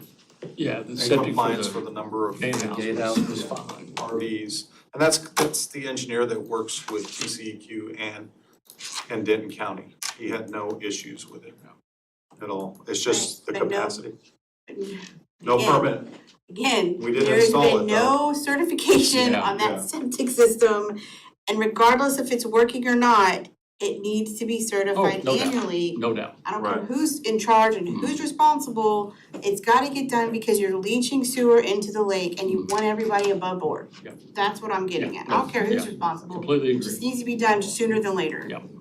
Yeah, and I'm unaware that we are leaching sewer into the lake. No, it's not saying that, I'm saying Oh, because okay. of the potential and because of what Oh, it yes. is, you wanna be above board and have all your i's dotted and all your t's crossed, because if for some reason something happens and it's not certified every year, your penalty is way worse. Well, he's going to look into it Yeah. and find out who's Yeah. responsible and if we have to take that on in the lease, then that's one of the first things that has to be Yeah. done before we move forward anyway.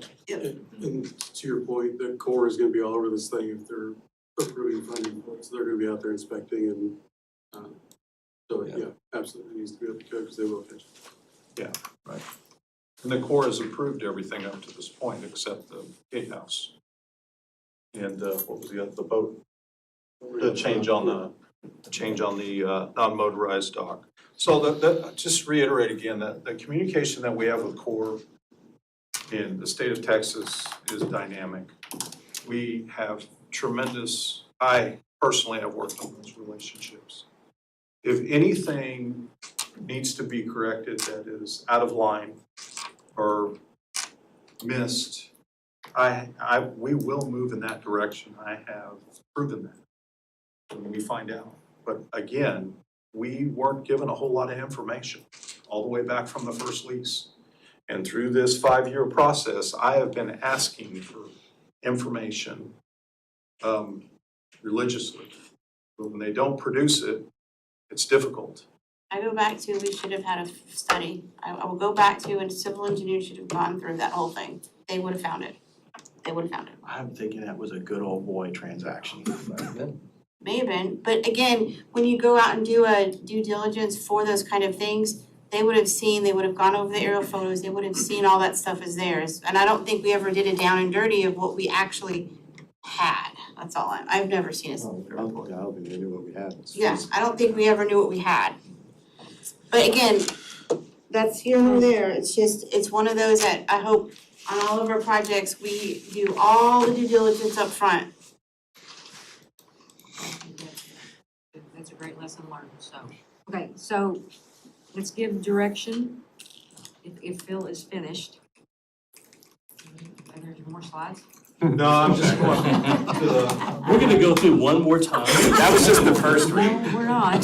Bring in dessert, please. Yeah, no That's where I'm gonna, yeah. It's something else, maybe. No. Yeah.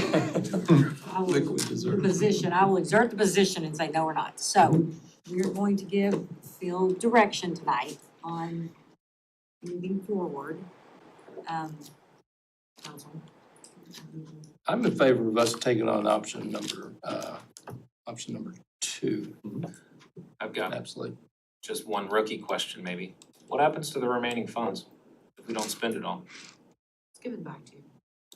Like, We- from our. Right, but where do we, contract. where does it go on our side? Does it get put into the general fund? It's, So it it's, stays no, as bond funds, so it can be used for either parks or streets. For a future capital project? Yeah, Mhm. because they're COs, it's not quite as stringent as to, you know, if it was a public, if it was a voter approved Right. bond and It he has- said, we're gonna put 6 slides in at a park, you gotta put 6 slides in. It's gotta be very We strict. We have a little more flexibility. Okay. Unless you write it in reward. So, okay, Brian Write the bond. said he was I agree with Brian. going for with option two on this side of the table. Yeah. Keep an eye on that contingency.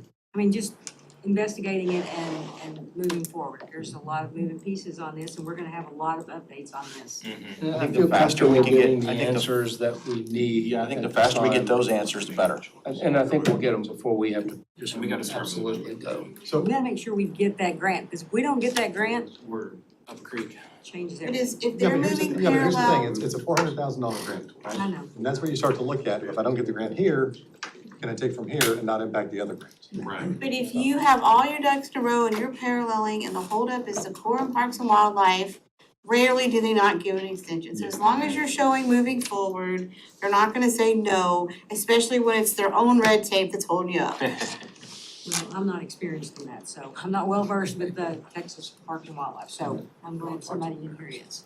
So you guys are gonna get moving on this fast, right? Because there's obviously a lot of stuff. So who's managing? Like, it's like, if I were to start tomorrow, what are the tasks that are gonna be done? Who's working on what? I mean, like, you know. Yeah, so I'm gonna, I mean, the city's it's a collaborative effort with a CMAR. The city has the final say, but CMAR and Dean Construction work together to get the best value. Dunaway. And, excuse me, and Dunaway. I completely understand that, but you guys are starting tomorrow, right? Or you guys have already started. Who's doing what? I mean, you guys are like pushing it forward. Do we have a plan in place? Yes, absolutely, 100%. Wanna make sure. We've had a plan from day one. That's how we got the grants. We're gonna continue to move forward, not stopping, pushing the gas pedal through the floorboard. Okay, well, it looks like consensus is, keep pushing, option two. Let's, but we need a lot of updates. You see, we don't need to, we need a lot of updates to know where we are in this process. Would you like those updates via email, like if dynamically? Oh, I think you can give us updates at the council. At council Yeah. meeting, okay, good. And then we can talk about what that looks like, what you would like. Yes. I do need to know the storage area too, which one. It sounds like there was a Oh, but I consensus. thought Yeah. both of those were. option two. Okay, just wanna make sure. Yeah, I thought both of them were Storage, with well, one of the, the bigger. The bigger one was storage. Yeah. All right, so let me, Yeah, I think so we, We'll get to it. Thank you. So the option that Dan wanted was the bigger one. I think Ryan agreed. Yeah, there's not a one or two, that's why I wanted to go here. It's either with storage or without storage. With storage. Okay. I think we're all, You mentioned earlier that the $395 was the one with storage on both options though, right? You put Yeah, it in that's the what he higher said. one. Yeah. Okay, Yeah. okay. That's what I remember him saying, that's why I was like, Okay, so it's this one. yes. Wait, That's no, not that one. I'm sorry. No. it's the larger one. This That one, one. this one. At $147,000, Yes. 70%. Okay. Okay, Include TV and a all right, couch. thank you. Anybody else? Oh, Hogan has, Yeah, I just wait, had two quick things. two quick things. The structures down by the lake, how old are they? Were they original, 1960s? Yeah, we don't have documentation, but what we can deduce is they were original with the. So they've not been replaced in 60 years, which is cool. No. Second thing, you said that those 10 that you selected for replacement for option 1 had very specific usage understandings and why you selected those 10. I'd be interested to know those usage numbers for the 34 if we're able to have it. Usage, Well, it was, those 10 were selected because of the Because- state of okay. repair and how often they're being used, right? no, we don't keep number counts on each pavilion. There's 34 of them out there. Mhm. We keep number counts on the rental of the large pavilions. So we chose, Well, every time we drive in there, the three, I mean, if you want to back up the slide, the three up by the parking was for the ADA access and Right, then, those are the big ones. I'm just Yeah. talking about the small 34. well, no, the three small ones for the 10. Oh, okay. And then, And I don't mean to belabor, it's just, you made it sound like you had usage numbers for these, and I was interested. not necessarily usage numbers, I know this is, here, is it 6 that they're doing the? Yes. 5 or 6, they're doing. no, they're doing, it's at 7. That's blue itself. Yeah. Yeah, and then so every time I've driven out there, we've been out there 15 or 20 times looking at different options. The ones along the shoreline Yes. are being used the most. Yes. Okay. So that's kind of where we thought, but I mean, if y'all want to choose another 10 or do less No, than 10. Just by you seeing people there? Yes. Yeah. We drive through, I drive through it frequently and they're on the perimeter. They're not interior. It is right against the lake. The option 2 is 34. Yeah, correct. I else just, is full. All right. that sounded like Make they sure had the that numbers now. Option 2 was the 34. Can you please go to the existing Think about it. gatehouse photographs? I'm gonna go lake and You're sit gonna go in to the the interior, why don't I just sit in my backyard with a key to it?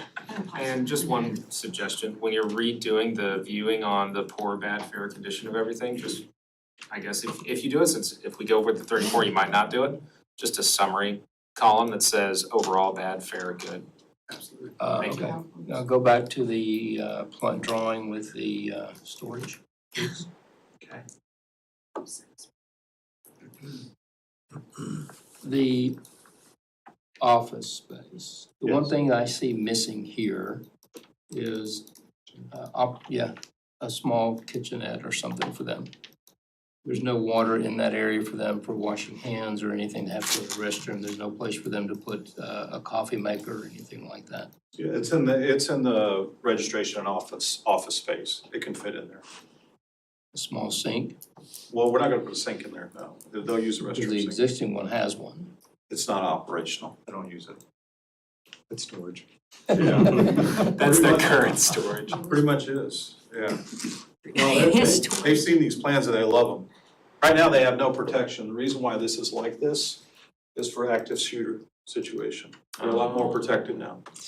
No, I understand that, but there's no depiction of any type of counter space or anything like that. No, I would imagine they're. that's final design. Yeah. Yeah. That's why I'm asking. I Yeah. mean, what else is there, right? Yeah. We need to find that out. We need to ask the questions, so. All right. Who do you want us to ask those questions to? Is that to the person that's running it? Is that something you can get us? Because We can talk with Dunaway after this. okay, because we will have to, if you're gonna put a sink in there, we'll have to run water. Well, no. No, I'm not saying do it. I'm just, Yeah, yeah. I was just asking. Or put a sink on the other side of one of the bathrooms. That wouldn't You got the water right there. The thing is that they're not using the sink right now. And, They can. you know, They can't. yeah. Well, There's a sink in the bathroom. Yeah. Fill up the coffee pot in the bathroom. yes. Okay. And we can, We're spending how much money Going in, I on would say this, this right? We're is- spending put a water- $400,000 on this. If there's a way to But we are configure gonna that see situation, this again and again. Yeah, I quicker to understand. get around. So these are things that. But if we, I don't know each what time that we look distance at is it, to if we're walk from adding the office. something. You It's have to have 9:05 and we have a whole Yeah, nother thing topic, that's that ADA we need to talk public about. state We put two big Yeah, topics they're talking there. about Way to make that this. room, the bathroom more accessible. Settle in. It has to be accessible to the It's probably public. worth asking them, if you This had a is the city that accessibility were, to would you use it? the staff. I mean, and I mean, think yeah, that probably would. that pink is It's a the door, door, right? Yes. People- Yes. Well, I mean, between registration and. Yes, that's a slider. Right. What, where's the internet? Where's the It's in the clouds, obviously. Where's the cable out? Where's the 60-inch? Okay, Storage Okay, units, council, that we so have we're gonna given- go with, oh, option 2 then, is- right? Has everybody had an opportunity to make a comment, to ask a question? Has everybody feel good with this? We've given the option to go forward with the option two or two, yeah. I think this horse is dead. Okay, Bill, thank you. Yep. Yeah, thank Thank you. you very much. Yeah, thank y'all. Thank you. Thanks, Phil. You bet. Get home safe. This is my favorite part. Yeah, is it? It's not much. That's That's the not end. great. Yeah, no joke. Okay, all right, so council, It's been this for about 25 years. Should've started. okay. We have another, number 4, continued discussion regarding the roles and responsibilities of the City of Highland Village appointees serving on the Benton County Transportation Authority Board of Directors and discussion of future Benton County Transportation Authority service plans. This conversation started, I don't remember when, a few months ago. And so, you know, Rhonda had submitted some information. I think, Paul, you had also done some stuff, so you wanna kick it off? Sure, and I'll try to make it as simple as possible. Just as a reminder, the very first part of this, going through eligibility, vacancy, and meetings, that's in the DCTA bylaws. But I thought it was important to just kind of restate those, that was clear. After that, the roles and responsibilities were added, and I made a few notes there. Some of Rhonda's and mine were similar. In fact, let's see, on my second, third, and fourth, I made notes there that those are similar to Rhonda's 6th, 5th, and 4th bullet points. So if that was something you wanted to pick one or the other, we could do that. And then look at the other items to see which one you might want to include. So everything in red, let's see, Rhonda, the red was what you had provided. And then after that, John Kicksmiller had provided some information. That's why it's in the cloud. That's right. Because it's And, labeled separately. after the meeting, and it is separately, and it's highlighted, comments provided by Councilman Kicksmiller. Some of his were yes to this, trying to explain some of the language there. Some others, I think, were some concerns about governance, so I know that is a lot, and it's 9/11 right now, so however you all would want to plow forward, we can do that. Just from my perspective as the rep, the board member, there's a lot of the things that are in here that I think are completely reasonable. There are a lot of things that are being asked for that are already available. They're public record, you know, they're part of the agenda every month. So it's something that's easily accessible. I'm not quite sure that it's necessary to provide some sort of a verbal or written monthly brief to council on things that are already there.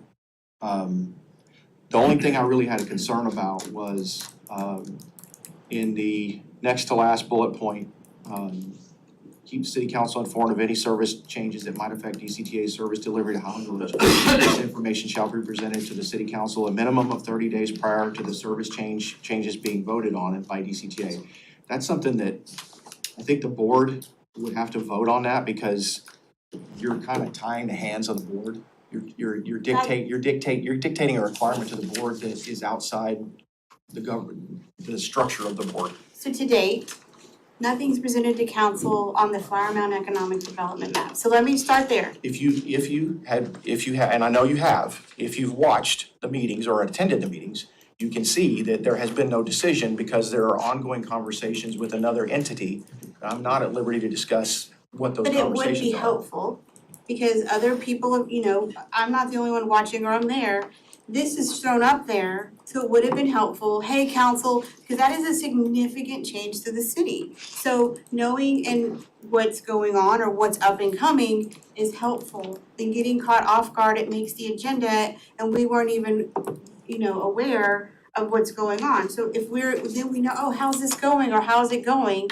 That would be helpful because that is a big change. So it's things like that. It's not tying your hands, oh, you can't vote for it, but I think it should be a courtesy to the city that's gonna be most impacted, that they should at least be brought up to speed and know what's going on. Like, what is going on? Because something was supposed to be implemented in July, and I think now there's still more conversations. But I'm talking about things like that. It's important it's not tying hands, but it affects us. No, but by saying, you know, going forward on other things, a requirement that the agency come to you and give you an update no less than 30 days before a decision's made. Well, it should be. You're asking the agency, you're basically asking the agency to allow you to give a consent on an agency agenda item when no other city is getting that. I think that's not the intent. The intent is to get the consensus. So if we've been brought in the loop earlier, this really wouldn't be a thing, right? So we're going down the road right now with this, whatever may or may not happen with the go zone, and we have no idea what's happening, and I know there's conversations. And honestly, I think the reason for that is, I think the agency has taken a kind of, we have nothing to report right now, and that's why you haven't heard anything. The CEO, he's having conversations with another contracted entity, that how that conversation goes is gonna have a direct impact into how much more go zone service we will get than what we've already talked about in that option.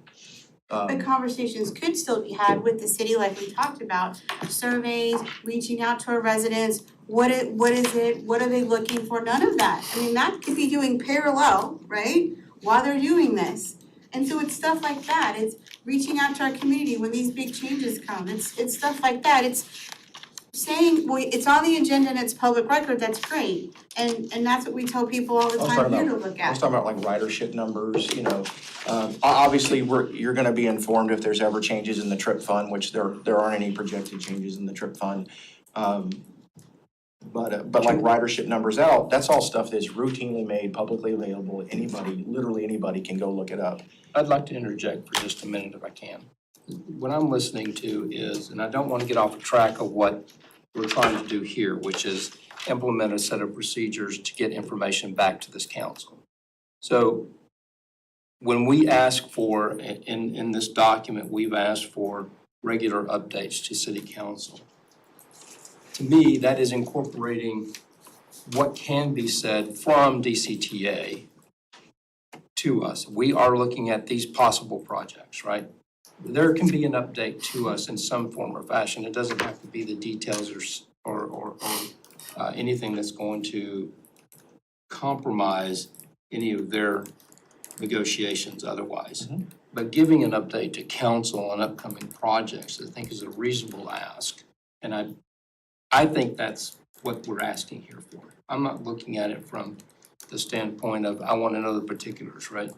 I want to know what's coming, and that would possibly impact our community and our citizens, be either positive or negative. The only argument I guess I would offer is, as I said, any existing projects, any forecasted projects, all of that stuff is openly discussed in accordance with the Open Meetings Act. It's publicly available information after the meeting is over. Actually, the agenda is made public just like ours in advance. So it's available. The concern I'm having to come at this with from the agency perspective, and I'm trying to look at it from both sides, because I was on this side before I was on the board and was not happy with the level of communication between the agency and the council. So I understand where you're coming from, but What I am also looking at is this council, this is not being discussed within Louisville or Denton or the county, but this council has expressed a deep concern about ensuring that the sales tax revenue that comes from sales tax paying people in our city is being spent in the best way possible on behalf of the residents of the city of Highland Village. So what I'm wanting to make sure is that what we're doing here is not going to put an added responsibility on DCTA staff where we're using payroll and hours to respond to Highland Village City Council information that is already publicly readily available, when they should be working on outreach, when they should be working on making sure that we're maximizing our track towards reduced time on the train. Whoever our representative is, whether it's you or the dog down the street, once that information is publicly made available at the meetings, that information can then be coming back to us. Yes. We're not asking, I don't think we're asking for it beforehand. No, we're just We're asking just wanting for regular updates of what's going on. Well, but to the 30-day point, Let's get, that's, well, we let me said hear the you. intent. Right, hear me out, but what this kind of sounded to me like, and I want you to clarify it, what this kind of sounded, because, so here's the process. I have a one-on-one with the CEO at the beginning of the month, where he goes through, okay, this is what we're projecting to be on the agenda for this month's meeting on the 28th. And we go through the deck, so I have a clear understanding of everything. Then we meet on the 28th, and we go through that very same packet, and we make all those decisions. What I was worried about was, you want me and or him to come to council and say, hey, we're thinking about admitting Frisco as a customer, as a Go Zone customer in this very specific zone because of the World Cup. And you're wanting council to provide advice and consent to DCTA before DCTA can vote on. Now, I will tell you, I do want the CEO to come and discuss why Frisco pays less than we do. Actually, they're out of their not paying money. less. Actually, they're not paying. Actually, Well, let me. let's stick to the, Okay, what let's, we're I'm, doing right here. but that's my point. My point is, an article comes out, we get the agenda of what they're doing. That's a big deal. And so I'm not asking the staff at DCTA to do anything. I'm asking our representative to summarize, and if we have questions, what happened? Well, I think the that bigger will be- piece- Hang on. I think that is going to be taken care of now that our representative is on council. To the point of before, you weren't, and so you were not, you will be able to give us an update. Setting Yeah, our I just wanna diets. make sure that we're not asking for something that's gonna require DCTA staff to take time away No. to prepare. No, you're not getting paid by DCTA, No, so right, you're our representative, and I think we just want an update on what is, will affect us. I mean, and like Brian was saying, nothing that would not, that we shouldn't be privy to. I mean, we understand that, council gets that, okay? But it's just like just an update, and having you on council, because, and that was, I think, one of Rhonda's points is, the other representatives in the other cities, they are on council, is that correct? Not all of them. The city of Denton's representative is not on council. Oh, Louisville and Denton County are. The main one is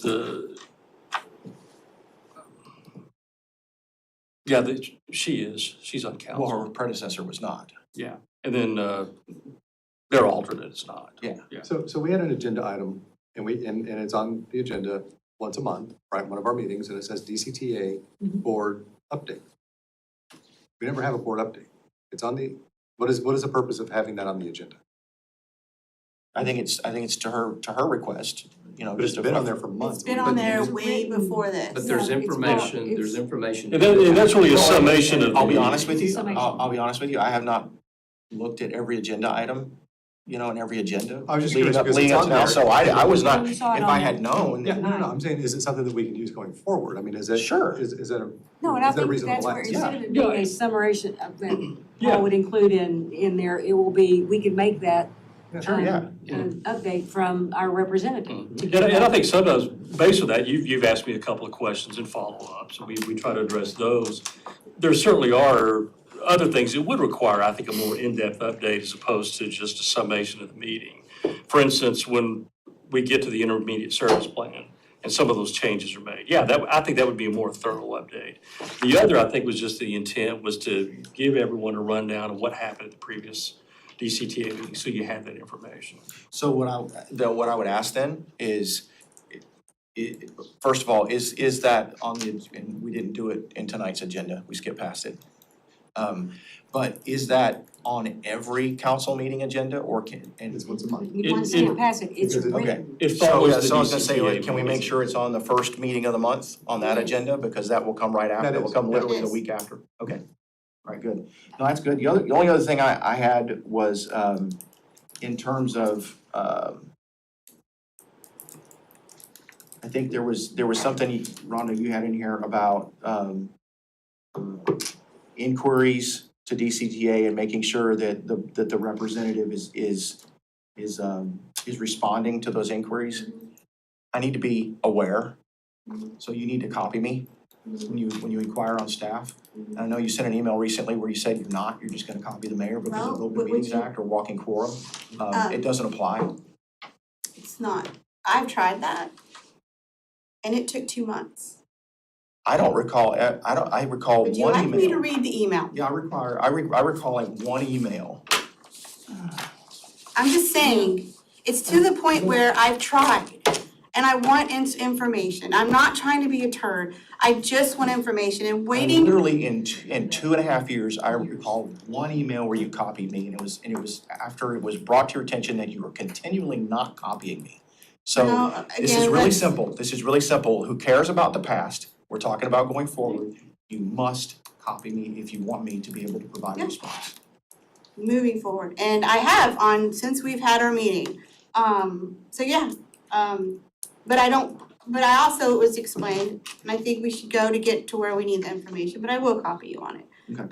I do have one ask, that moving forward, any DCTA updates by DCTA be done on audio and video during our regular meetings. Because the last 3 meetings have been done in the training rooms, it's been with a voice recorder, and our citizens get nothing. Okay, I'm not clear on that. I'm. So the last time we had it. Like a Saturday workshop. Yeah, our Saturday workshop in the training room with a voice recorder needs to not happen anymore. I think our citizens deserve better. I think that was the last couple, I think that's the only time that's. Nope, Okay. all 3 times I've I been. know when my first tour on council, they came to and did early work session. I know there were some I don't know if it was during early or regular, but there were some done.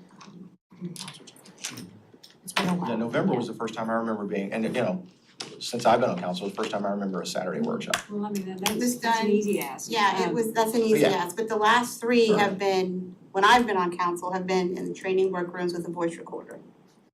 And I think our citizens deserve better. We can work on that, I think.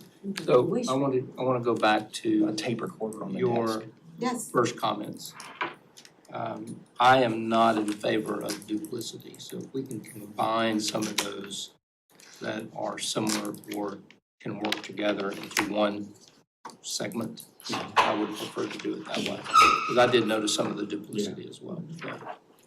And I think most of those, are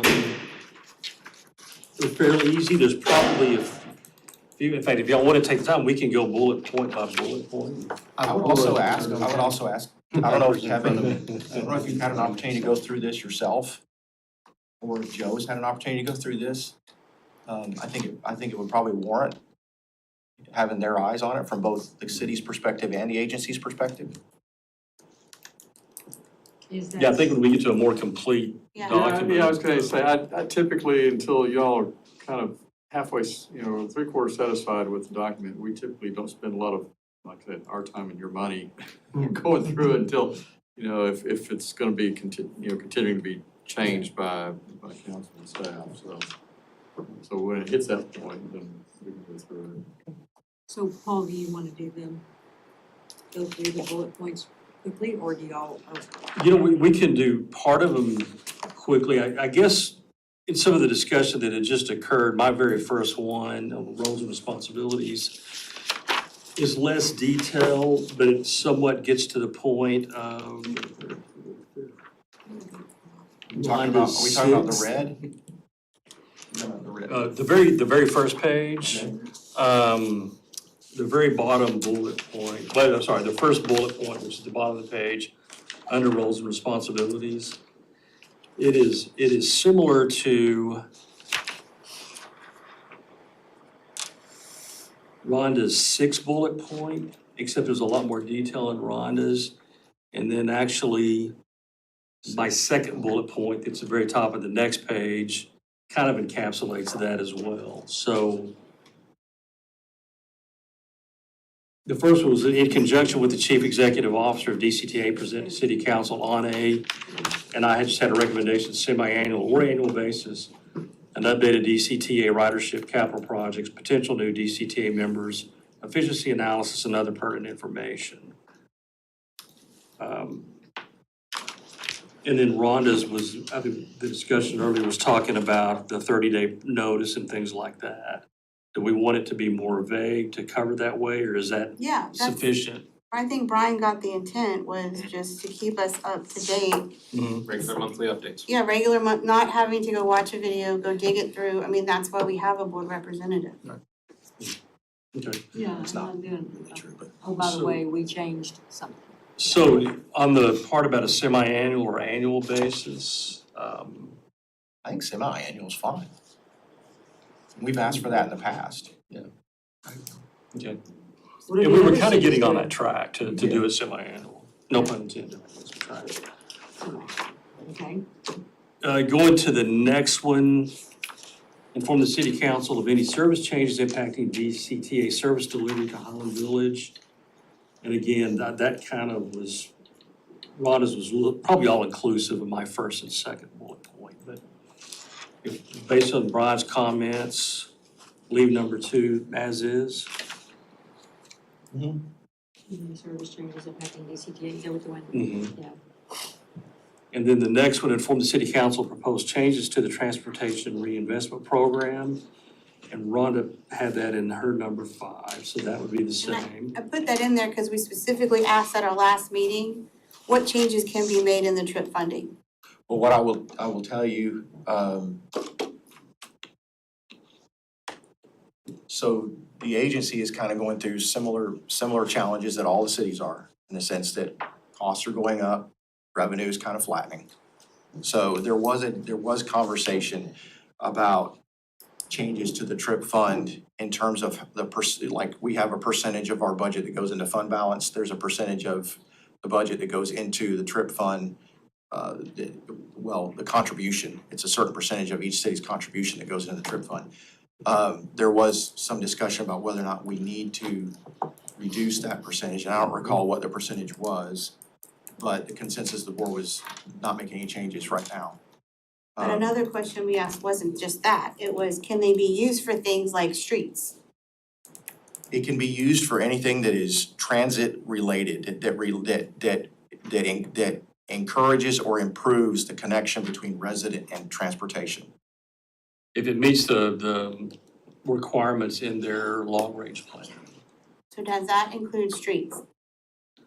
Somebody was gonna That's- clarify that, does that include streets? Because That's- right now, we're I'll throwing it ask- just in I'll- trails. I'll ask, but I don't think it would. I don't think it would, I but think I'll it would, ask. and I think it's probably vague enough on that there, you would have to have a specific to say, would this qualify? If it somehow would improve service delivery, I think that it could be eligible. Because that was the big discussion was, instead of just trails, can this be used on the actual transportation system within Highland Village, which is streets? I'll ask, I don't know. I'm gonna hazard a guess that no, the answer is no, but I'll ask. So, because we can only throw so much money at trails. I mean, at some point, we top out, and so it does us no good. No, So that was the ask from that You're right meeting. about that, and that was something that I had brought up before, particularly when they redo the long-range plan, that needs to be addressed. Because, yeah, Denton and Louisville We have forever no can make assets. changes. Time out, folks. We're talking about substantive issues relating to DCTA. We're not talking about the process for the reporting, which is what's been posted for this agenda. Roles and responsibilities. Roles and responsibilities, not the substantive issues that we have. If we're gonna talk about substantive issues we have, we need to get back to, we need to post it for that. you know? Yeah. So I think let's get back to going through the process of reporting and roles and responsibilities of the representatives, which is why we've hosted the workshop for, please. So with that clarification, I have gotten through 3 of the bullet points, and again, they address Rhonda's as well. The next one, relay city council requests to the appropriate DCTA leadership and respond to city council accordingly. And then Rhonda's was assist city council members with requests for information from the DCTA. So I'm not sure if there's a preference for one or the other on there. Say, what did Rhonda write? Please. So I had put relay city council requests to the appropriate DCTA leadership and respond to city council accordingly. And Rhonda put, Rhonda's was assist city council members with requests for information from the DCTA. I guess it doesn't really matter. I mean, the idea here is to make sure that our requests are getting pushed to the proper individual. Right. I So think it's the what, same. I think what you wrote is good. The answer to that is, if you have a question that you wanna ask, you send an email to Paul, Christina, and copy me. And then between us, we'll get a response back to the council. Well, to me, it's a little bit more. I agree with you. And either way that it's written, I think is fine. If it's the way Paul wrote it or the way Rhonda, it doesn't matter to me. I'm okay with it. But I think what's important here is we understand how it works, right? And we also get the information from DCTA back to us. So that's it. In a timely manner. Yeah. Yeah. Well, and it would probably be useful to define timely manner. Well, what's a timely manner? 2 weeks. Okay, that's what I was thinking. So can we add that then? In a timely manner. Timely manner. I think, like I said, 2 define weeks. timely manner. Yeah, 2 weeks, within a 2-week period, if possible. And I will say, of course, sometimes that may be a 2-week response. We have to do more research. But that's helpful. Okay, Yeah. all right, I mean, just to make things sure. take longer, but as long as you're involved in the process, it moves forward. It's just when you're waiting and then you're like, oh, look, it's been 6 weeks. I still don't know what's going on. It's. Okay. Okay. So I think the way you have it written and just add that is good. I think, Okay. Rhonda, you agree with that? Yeah. Okay. I don't know why it's just me, but. And then my next one was advocate the city of Highland Village's position on transportation-related issues to the DCTA Board of Directors. I'm sorry, Paul. Advocate the city of Highland Village's position on transportation-related issues to the DCTA Board of Directors. We define transportation-related issues. What does that mean? Anything that is under the purview of transportation-related issues in Highland Village. I mean, that would be. No, I see his point though. Yeah. Well, I mean, you could get into the city's position on should the state of Texas be funding public transportation? That could be a city position, a transportation. So, I mean, you're wanting what you're wanting here really is you want feedback updates on DCT operational issues as it relates to public transportation in Highland Village, correct? Yes. So we say advocate the city of Highland Village's position on DCTA related? Well, I mean, it sounds like to me, know what council as an entirety want, and then take that back to DCTA. Yeah, okay. But that's, And the DCTA is, for all intents and purposes, we're stuck with anything that's transportation related from everything, so. Whatever's related to the city for transportation issues that we. Public and transportation. through all of this, I do see now where it is important, I think, that our representative be on council. I think because you're gonna get it, whoever that person is gonna know where council feels. We represent Highland Village, so, and then be able to advocate for But you Highland can't. Village and vice versa, you know? You do have to be careful because the representative from the city to the board of directors he's a member of the board of directors of the agency, which means his or her responsibility as a member of the board of directors is about the agency, not about the city. Right. It's not about what's best for the city, it's about what's best for the agency. That's That's what a board of directors for the agency is. Then why would we even appoint them from the city itself? Right, we can appoint anybody. Well, that's what We we need to did, that's take what we our- did for years. It was always a Highland Village resident, I think. Yes. But Highland Village needs to be factored in those discussions on No, how I'm it not affects our disagreeing, city, I'm like, not disagreeing with why that. would we have? I'm not disagreeing with that. What I'm saying is the board of directors of DCTA doesn't exist to advocate for Highland Village's or Louisville's or Denton's preferences on public transportation necessarily. It exists to provide a public transportation service for Denton County. And what the board of directors is responsible for is ensuring that the agency is meeting all of its goals and doing it in a fiscally responsible way. So Highland Village's wants and needs aren't really factored in, that's the whole reason we It's get a to have a regional, voting. it's a county agency. I understand that, but there's a reason why we get to have a representative for our Yes. city to advocate for our city and also see how it fits in as a whole. How it fits in as a whole is a key part of that. You can't just look at it myopically through the lens of my city. You have to look at it globally. That's what the agency was created to do. Well, maybe that, I don't, we are a voting member for a reason.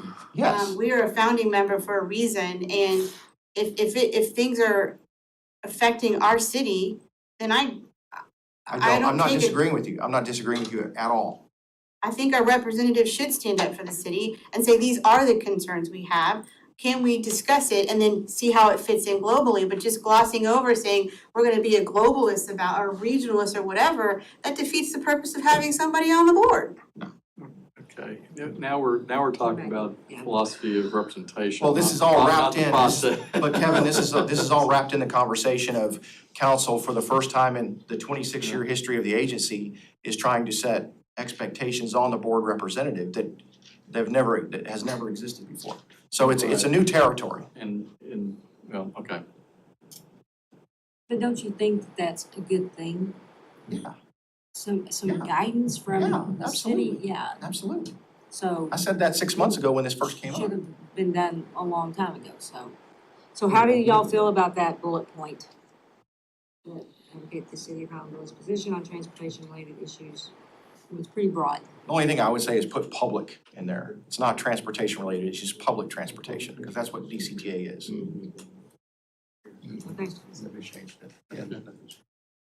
The next two, I think, are very easy. Must attend DCTA board meetings on a regular basis. In the event of an absence, inform the alternate members so Highland Village will have a voting representative. Paul and I do a good job of communicating on that. And then the next one, become well-versed in the operations of DCTA.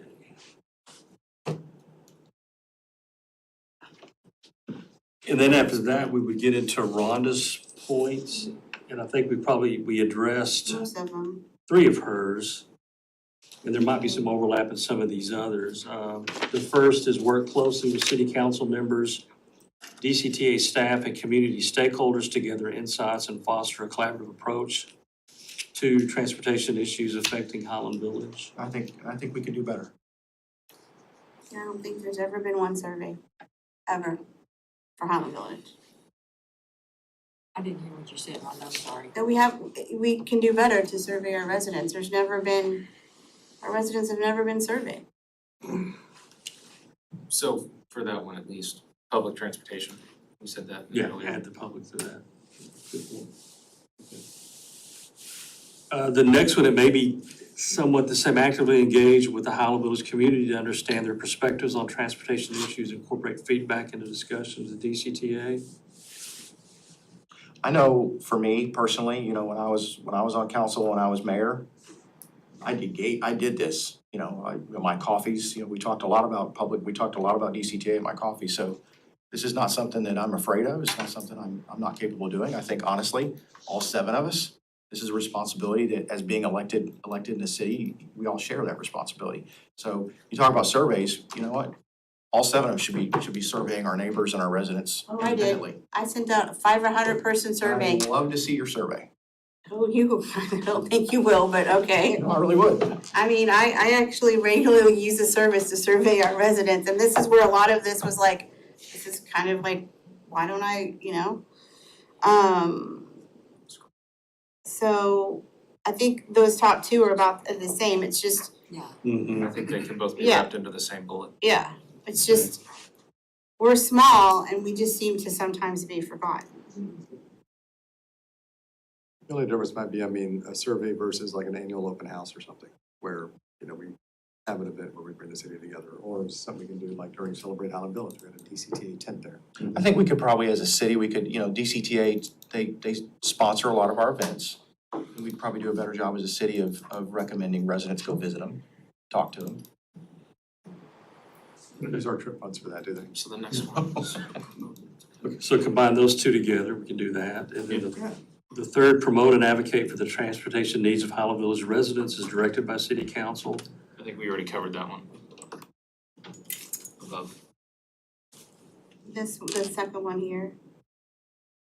Right, I mean, Yeah. but there's, I think I could all be promoted, but it also to know the concerns of our community, that how it may affect our financial health, our infrastructure planning, i.e. the TRIP funds, and our land use policies. And let me get to the land use policies.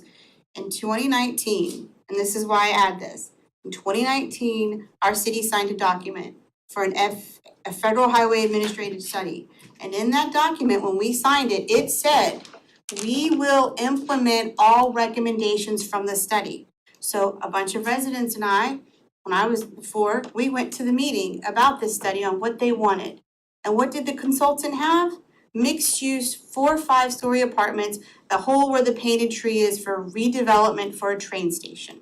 So if that study would have gone through and that study would have been approved, per the grant that we signed, we would have been obligated to implement those land use policies. That's why I put that in there, because we should not be signing any document where we turn over our land use policies to someone outside of Highland Village, and that's what that document did. So yes, I think that should be, I mean, I know Kix Miller said that's whatever, but when we are signing documents that make us put in implementation that a third party and a consultant or somebody came that we don't have much of a say in, that should not happen.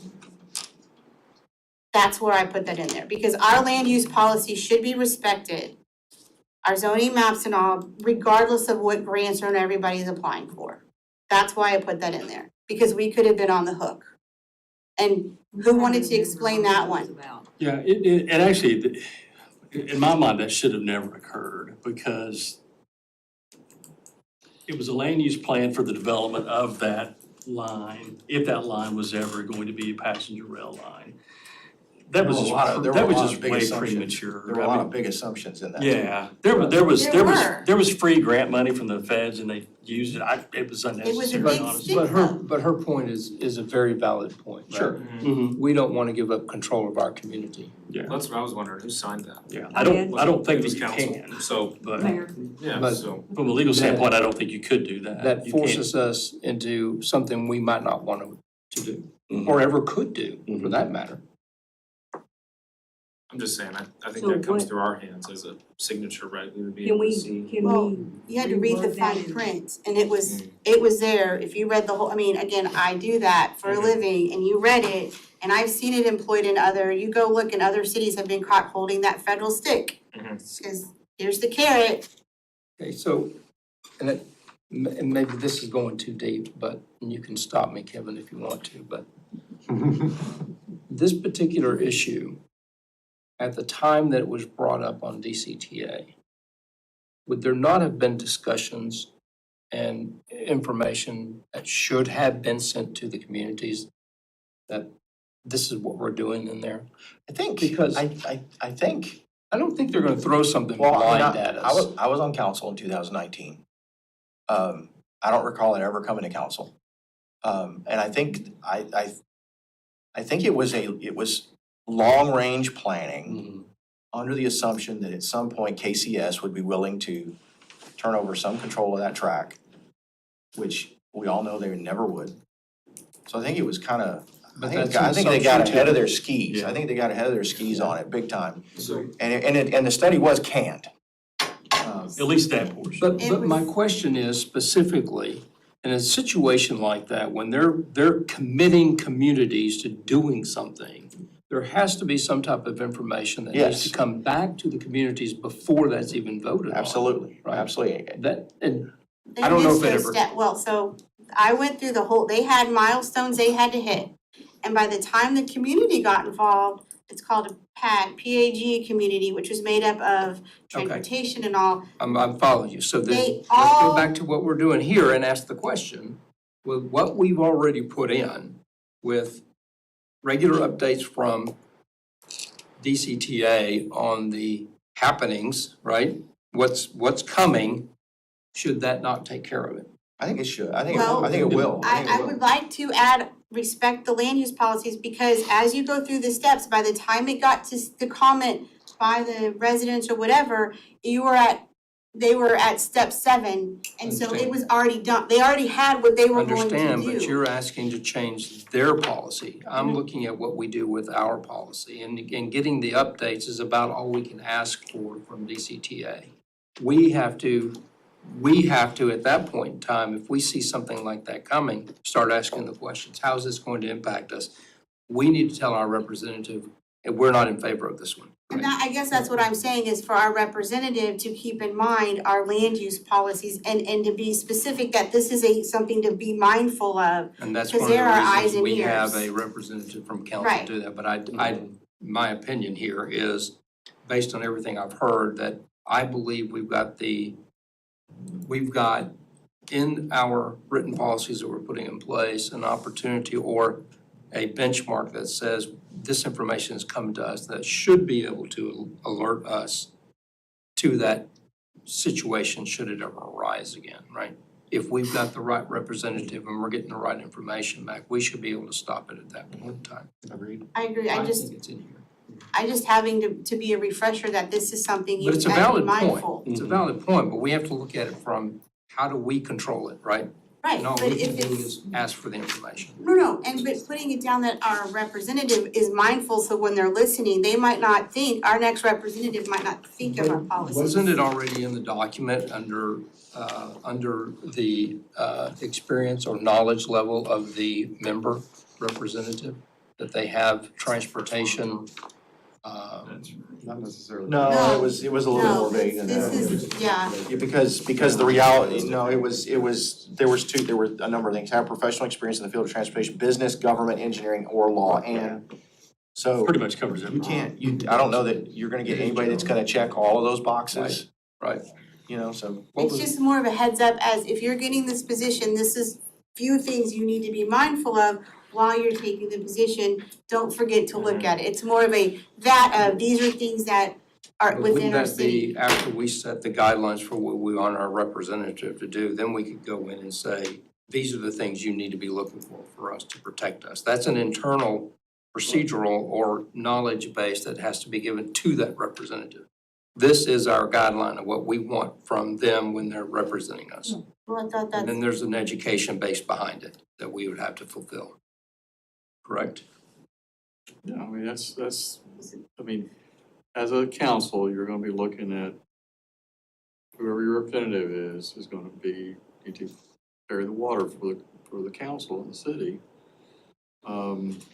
In whatever way you direct, and then that just comes down to ultimately if they do or don't do that, then you change your representative. I mean, it's- well, that's why you wanna kind of put a few things in that are important to look At at. the front end, like what you're doing now, I think that's what you're attempting to do, is to give a heads up to whoever's gonna be the representative. 'Cause This is what we're expecting of you. Yeah, that's the whole point of this exercise, as I have observed. So do we leave that as is, or do you think it's I implied think you elsewhere? can take that land use part and. put it up, Yeah, it can be move put it up. in another bullet Yeah, we've it already doesn't talked need to about. be a standalone, it's just more of a here's a heads up.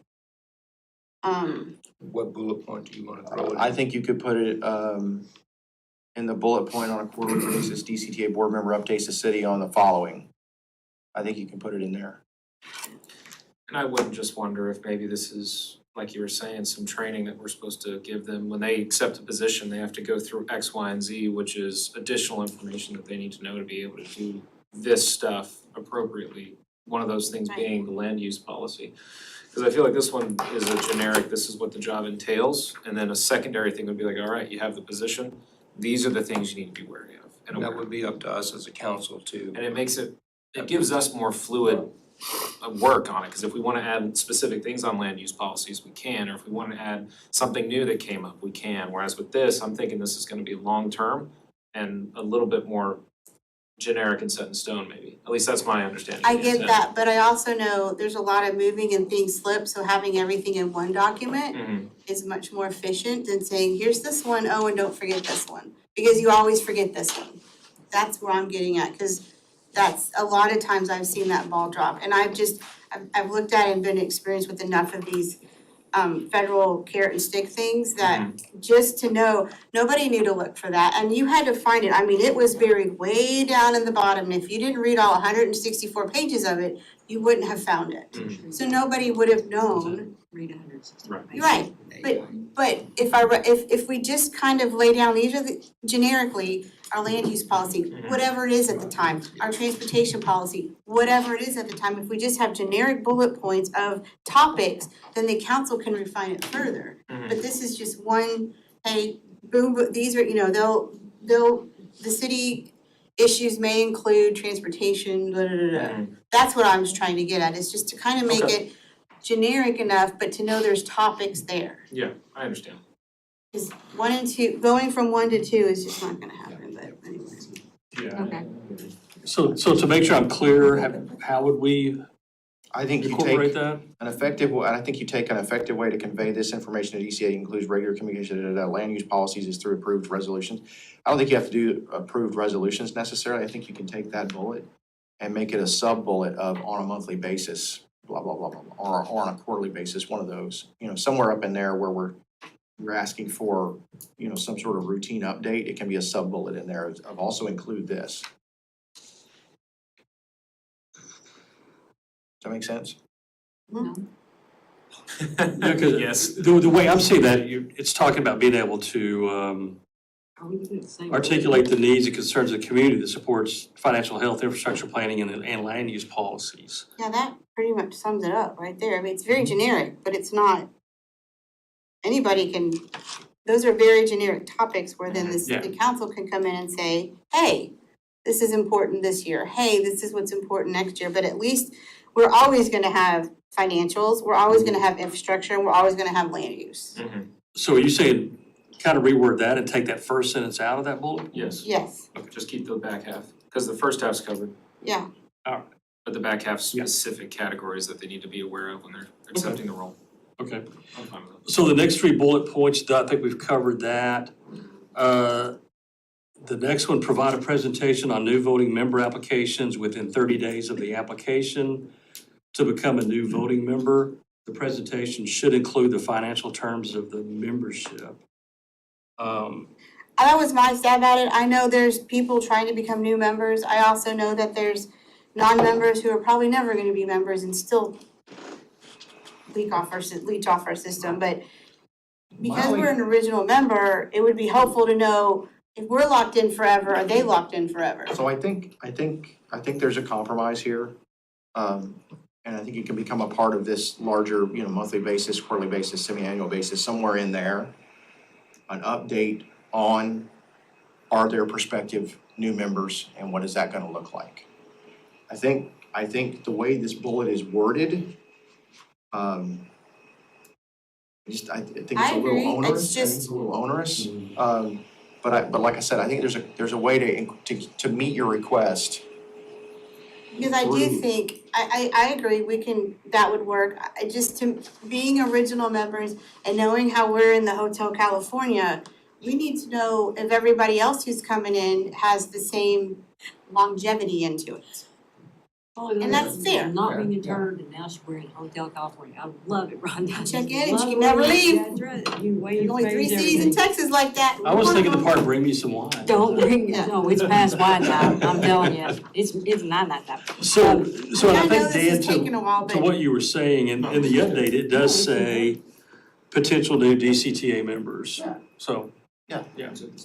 Okay, So we're good so with we that, think we're covered there? right? Yeah, I think that's fine. All right, and then after that, these are a little bit longer. Yeah, the one, I think we recovered the other one, and again, it is available, but, Yeah, I mean, a lot of it's been, Yeah. cause I threw a lot out, and again, this is for everybody. Yeah. I took the lead, but it's not just me, like, Right. there was other conversations and all that happened, so it's not the Rhonda roles and responsibilities, it's just, I signed up to write No, something yeah, down and sure. we We asked asked I you think back. what you can do to really make this very simple and short is the page that at the very top starts on a monthly basis, provide Highland Village resident rider data. I think if you take those three bullets, the monthly, quarterly, semi-annual, and you maybe refine them a little bit, of what would be a good monthly update, what would be a good quarterly update, and what would be a good semi-annual update, I think you can capture all of the rest of this in there. So I don't think we have to just go through this line by line. I think honestly, Paul, I think if you looked through everything above, there's a very simple way to say, okay, this is a good monthly update that can be done on the council agenda. But then on a quarterly basis, Paul Christina needs to come and talk about X, Y, and Z. And on a semi-annual basis, Paul and Dan need to come talk about X, Y, and Z. And you can capture all of these things in there on what, and I think we all can agree what's reasonable for monthly and semi-monthly and semi-annual. And I think of it too, because with every agenda, DCTA agenda, there are all of the ridership reports. Yes. And if I can put those over with that monthly report, monthly summary that I do, so you have all that. Now, some of those are fairly lengthy, They have the pretty charts, which yeah, that's really. I don't know, would be Do easy you to want- do that Do as you an want to attachment, capture, let me maybe. ask you this, do you want to be informed on agency-wide ridership data, or you want it to focus on Highland Village ridership, like Go Zone? Because obviously Highland Village train ridership data is We have none, let's be honest, very there hard is to capture. none. That's There is section none. Yeah, it's very But difficult to capture. it would be helpful, since this is a regional thing, we should know local and we should know regional. And I think it's probably gonna take a couple of steps to make sure we get it the way we like it. Yeah, okay. The presentation's This is our gotta come up and second- we're gonna say, oh, well, we'd like to see this, we'd like to see that. We started this in March and then it kept getting moving because other things kept coming, so that's why it's here now. Right, So- well, not even that, just Yeah. when the presentations come, we'll say, oh, we think we should add this to it, or oh, we actually don't need that, move it. Okay, I think we just had. okay. But I think the big thing is those 3 bullets can probably be cut into a much shorter and Yeah. succinct. Right, I mean, Yeah. that's was the whole point of this, was everybody to Paul. kind of give in their I'm happy to take a 2 stab at cents. this. Okay. Send it to you. And I would, Yeah. you That'd agree be- that yeah. on the, Especially, that would be a good idea. I would agree on some of these points with the semi-annual. And I do think the next 2 bullet points that Rhonda had, I think we've kind of covered. I think so. Which ones? On a quarterly basis, the DCA board member updates the city Yeah, council. we got on those. phone. Yeah, those 3 are good. Semi. Yeah, so I think both of those are kind of covered. And then after that, Rhonda offered city council roles and responsibilities to discuss. Yeah, we're not talking about that, we're only posted for DCTA tonight. I mean, Kevin before that. So I think if you want to, based on what we have, I can make those changes. That if Dan wants to take a run at that one, we can combine that and then go ahead and list out those council roles and responsibilities and then discuss that. Can we do that on another night? Yeah. As long as it's not the next meeting, Already here.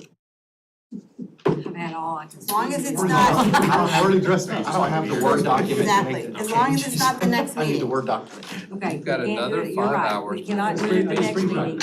Ron is I'll gonna. throw it in the air and I'll Right. send Yeah, you the Word screen document. shot. Again, this is a group effort, I'm the one that wrote a lot of stuff down and talked to a lot of people, So so we need. it's not yeah, Rhonda's you're right. rules and responsibilities. Yeah. This was, I generated a No, but now lot of you stuff. you volunteered to take the first stab at it. No one else is And that'll be fine, yeah. The next meeting, that'll start the budget process. So we'll have the CIP budget, which we covered a lot of it tonight, so maybe that'll make it easier.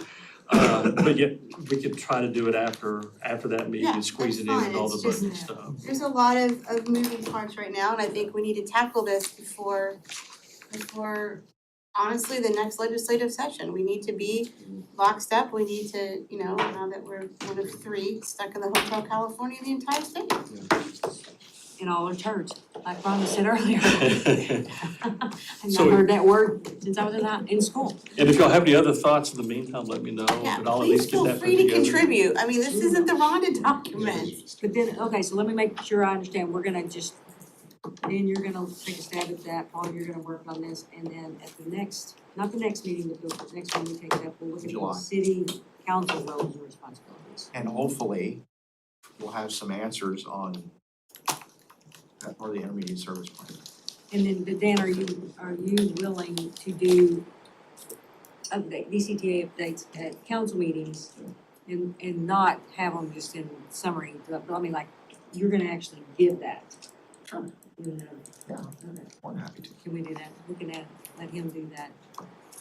Yeah, if, excuse me, the report that I give, that has every single agenda item. Some of it, not that important. I think if you do want to do it monthly, you can skip over that. But if there's a discussion about, increasing the speed to Carrollton and then the Carrollton connection, those are probably a little more Yeah. important.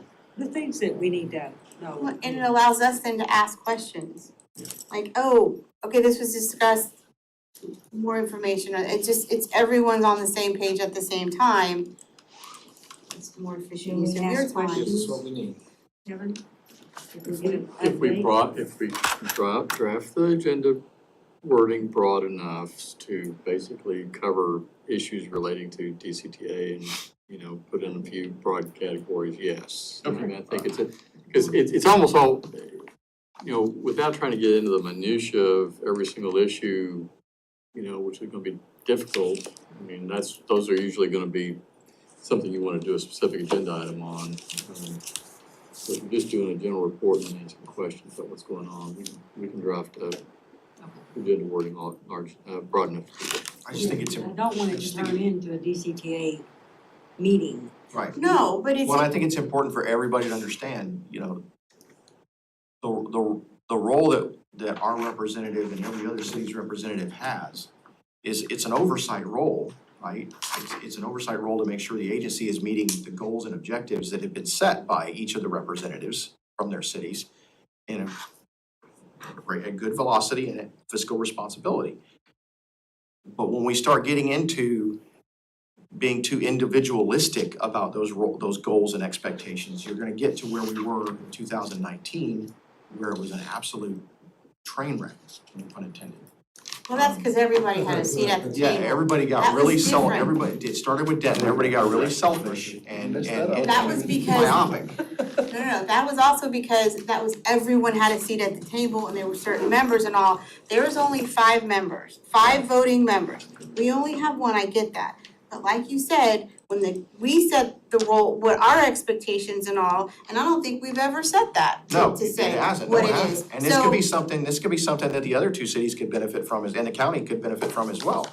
So, we could be setting a good trend and identifying good response expectations. Right, That's a so good thing. it is, so it is the member's responsibility to take the direction we give and then apply it to how it fits in with that transit agency. You gotta understand that board member, this council could become crazy, like 00 crazy at some point, and could say to the representative, we expect you to vote this way, and if that's not in the best interest of the county, is it reasonable to expect that vote? No, but you should always take into account how it affects your city. Right. Not crazy, but there are certain things that you should take into account. And that should factor in your decision. Sure. Not tell you how to vote, but it should factor in your decision. But from what I can find, from everything I've read, and I read everything, no one's ever put any guardrails on anything that has to do with DCTA. And it's been like, here you is, take it, you get to have it, this is how it is. And that's gotta stop. We have to be more actively involved and we have to be participating in this and not just think it goes in a black hole. And up that's until why now. we Yeah. put this on the agenda to do, so with the And I guidelines, I appreciate think. all of the work that Rhonda and Paul and everybody else, that John, everybody else has done we'll continue that, so, okay, well, congratulations to the newly elected town members and to the newly elected You've got 4 mayor hours to beat the record. pro tem and deputy mayor. All dressed up. You know what? Was that the goal, to beat the longest meeting record now? Let's do it. This is And probably I promise you, she's never gonna beat the shortest one. This is I my can't longest. remember, I think going back to the,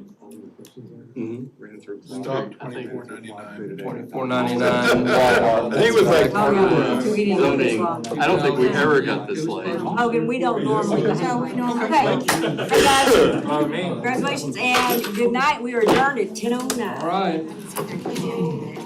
Oh, well, I guess that's a problem.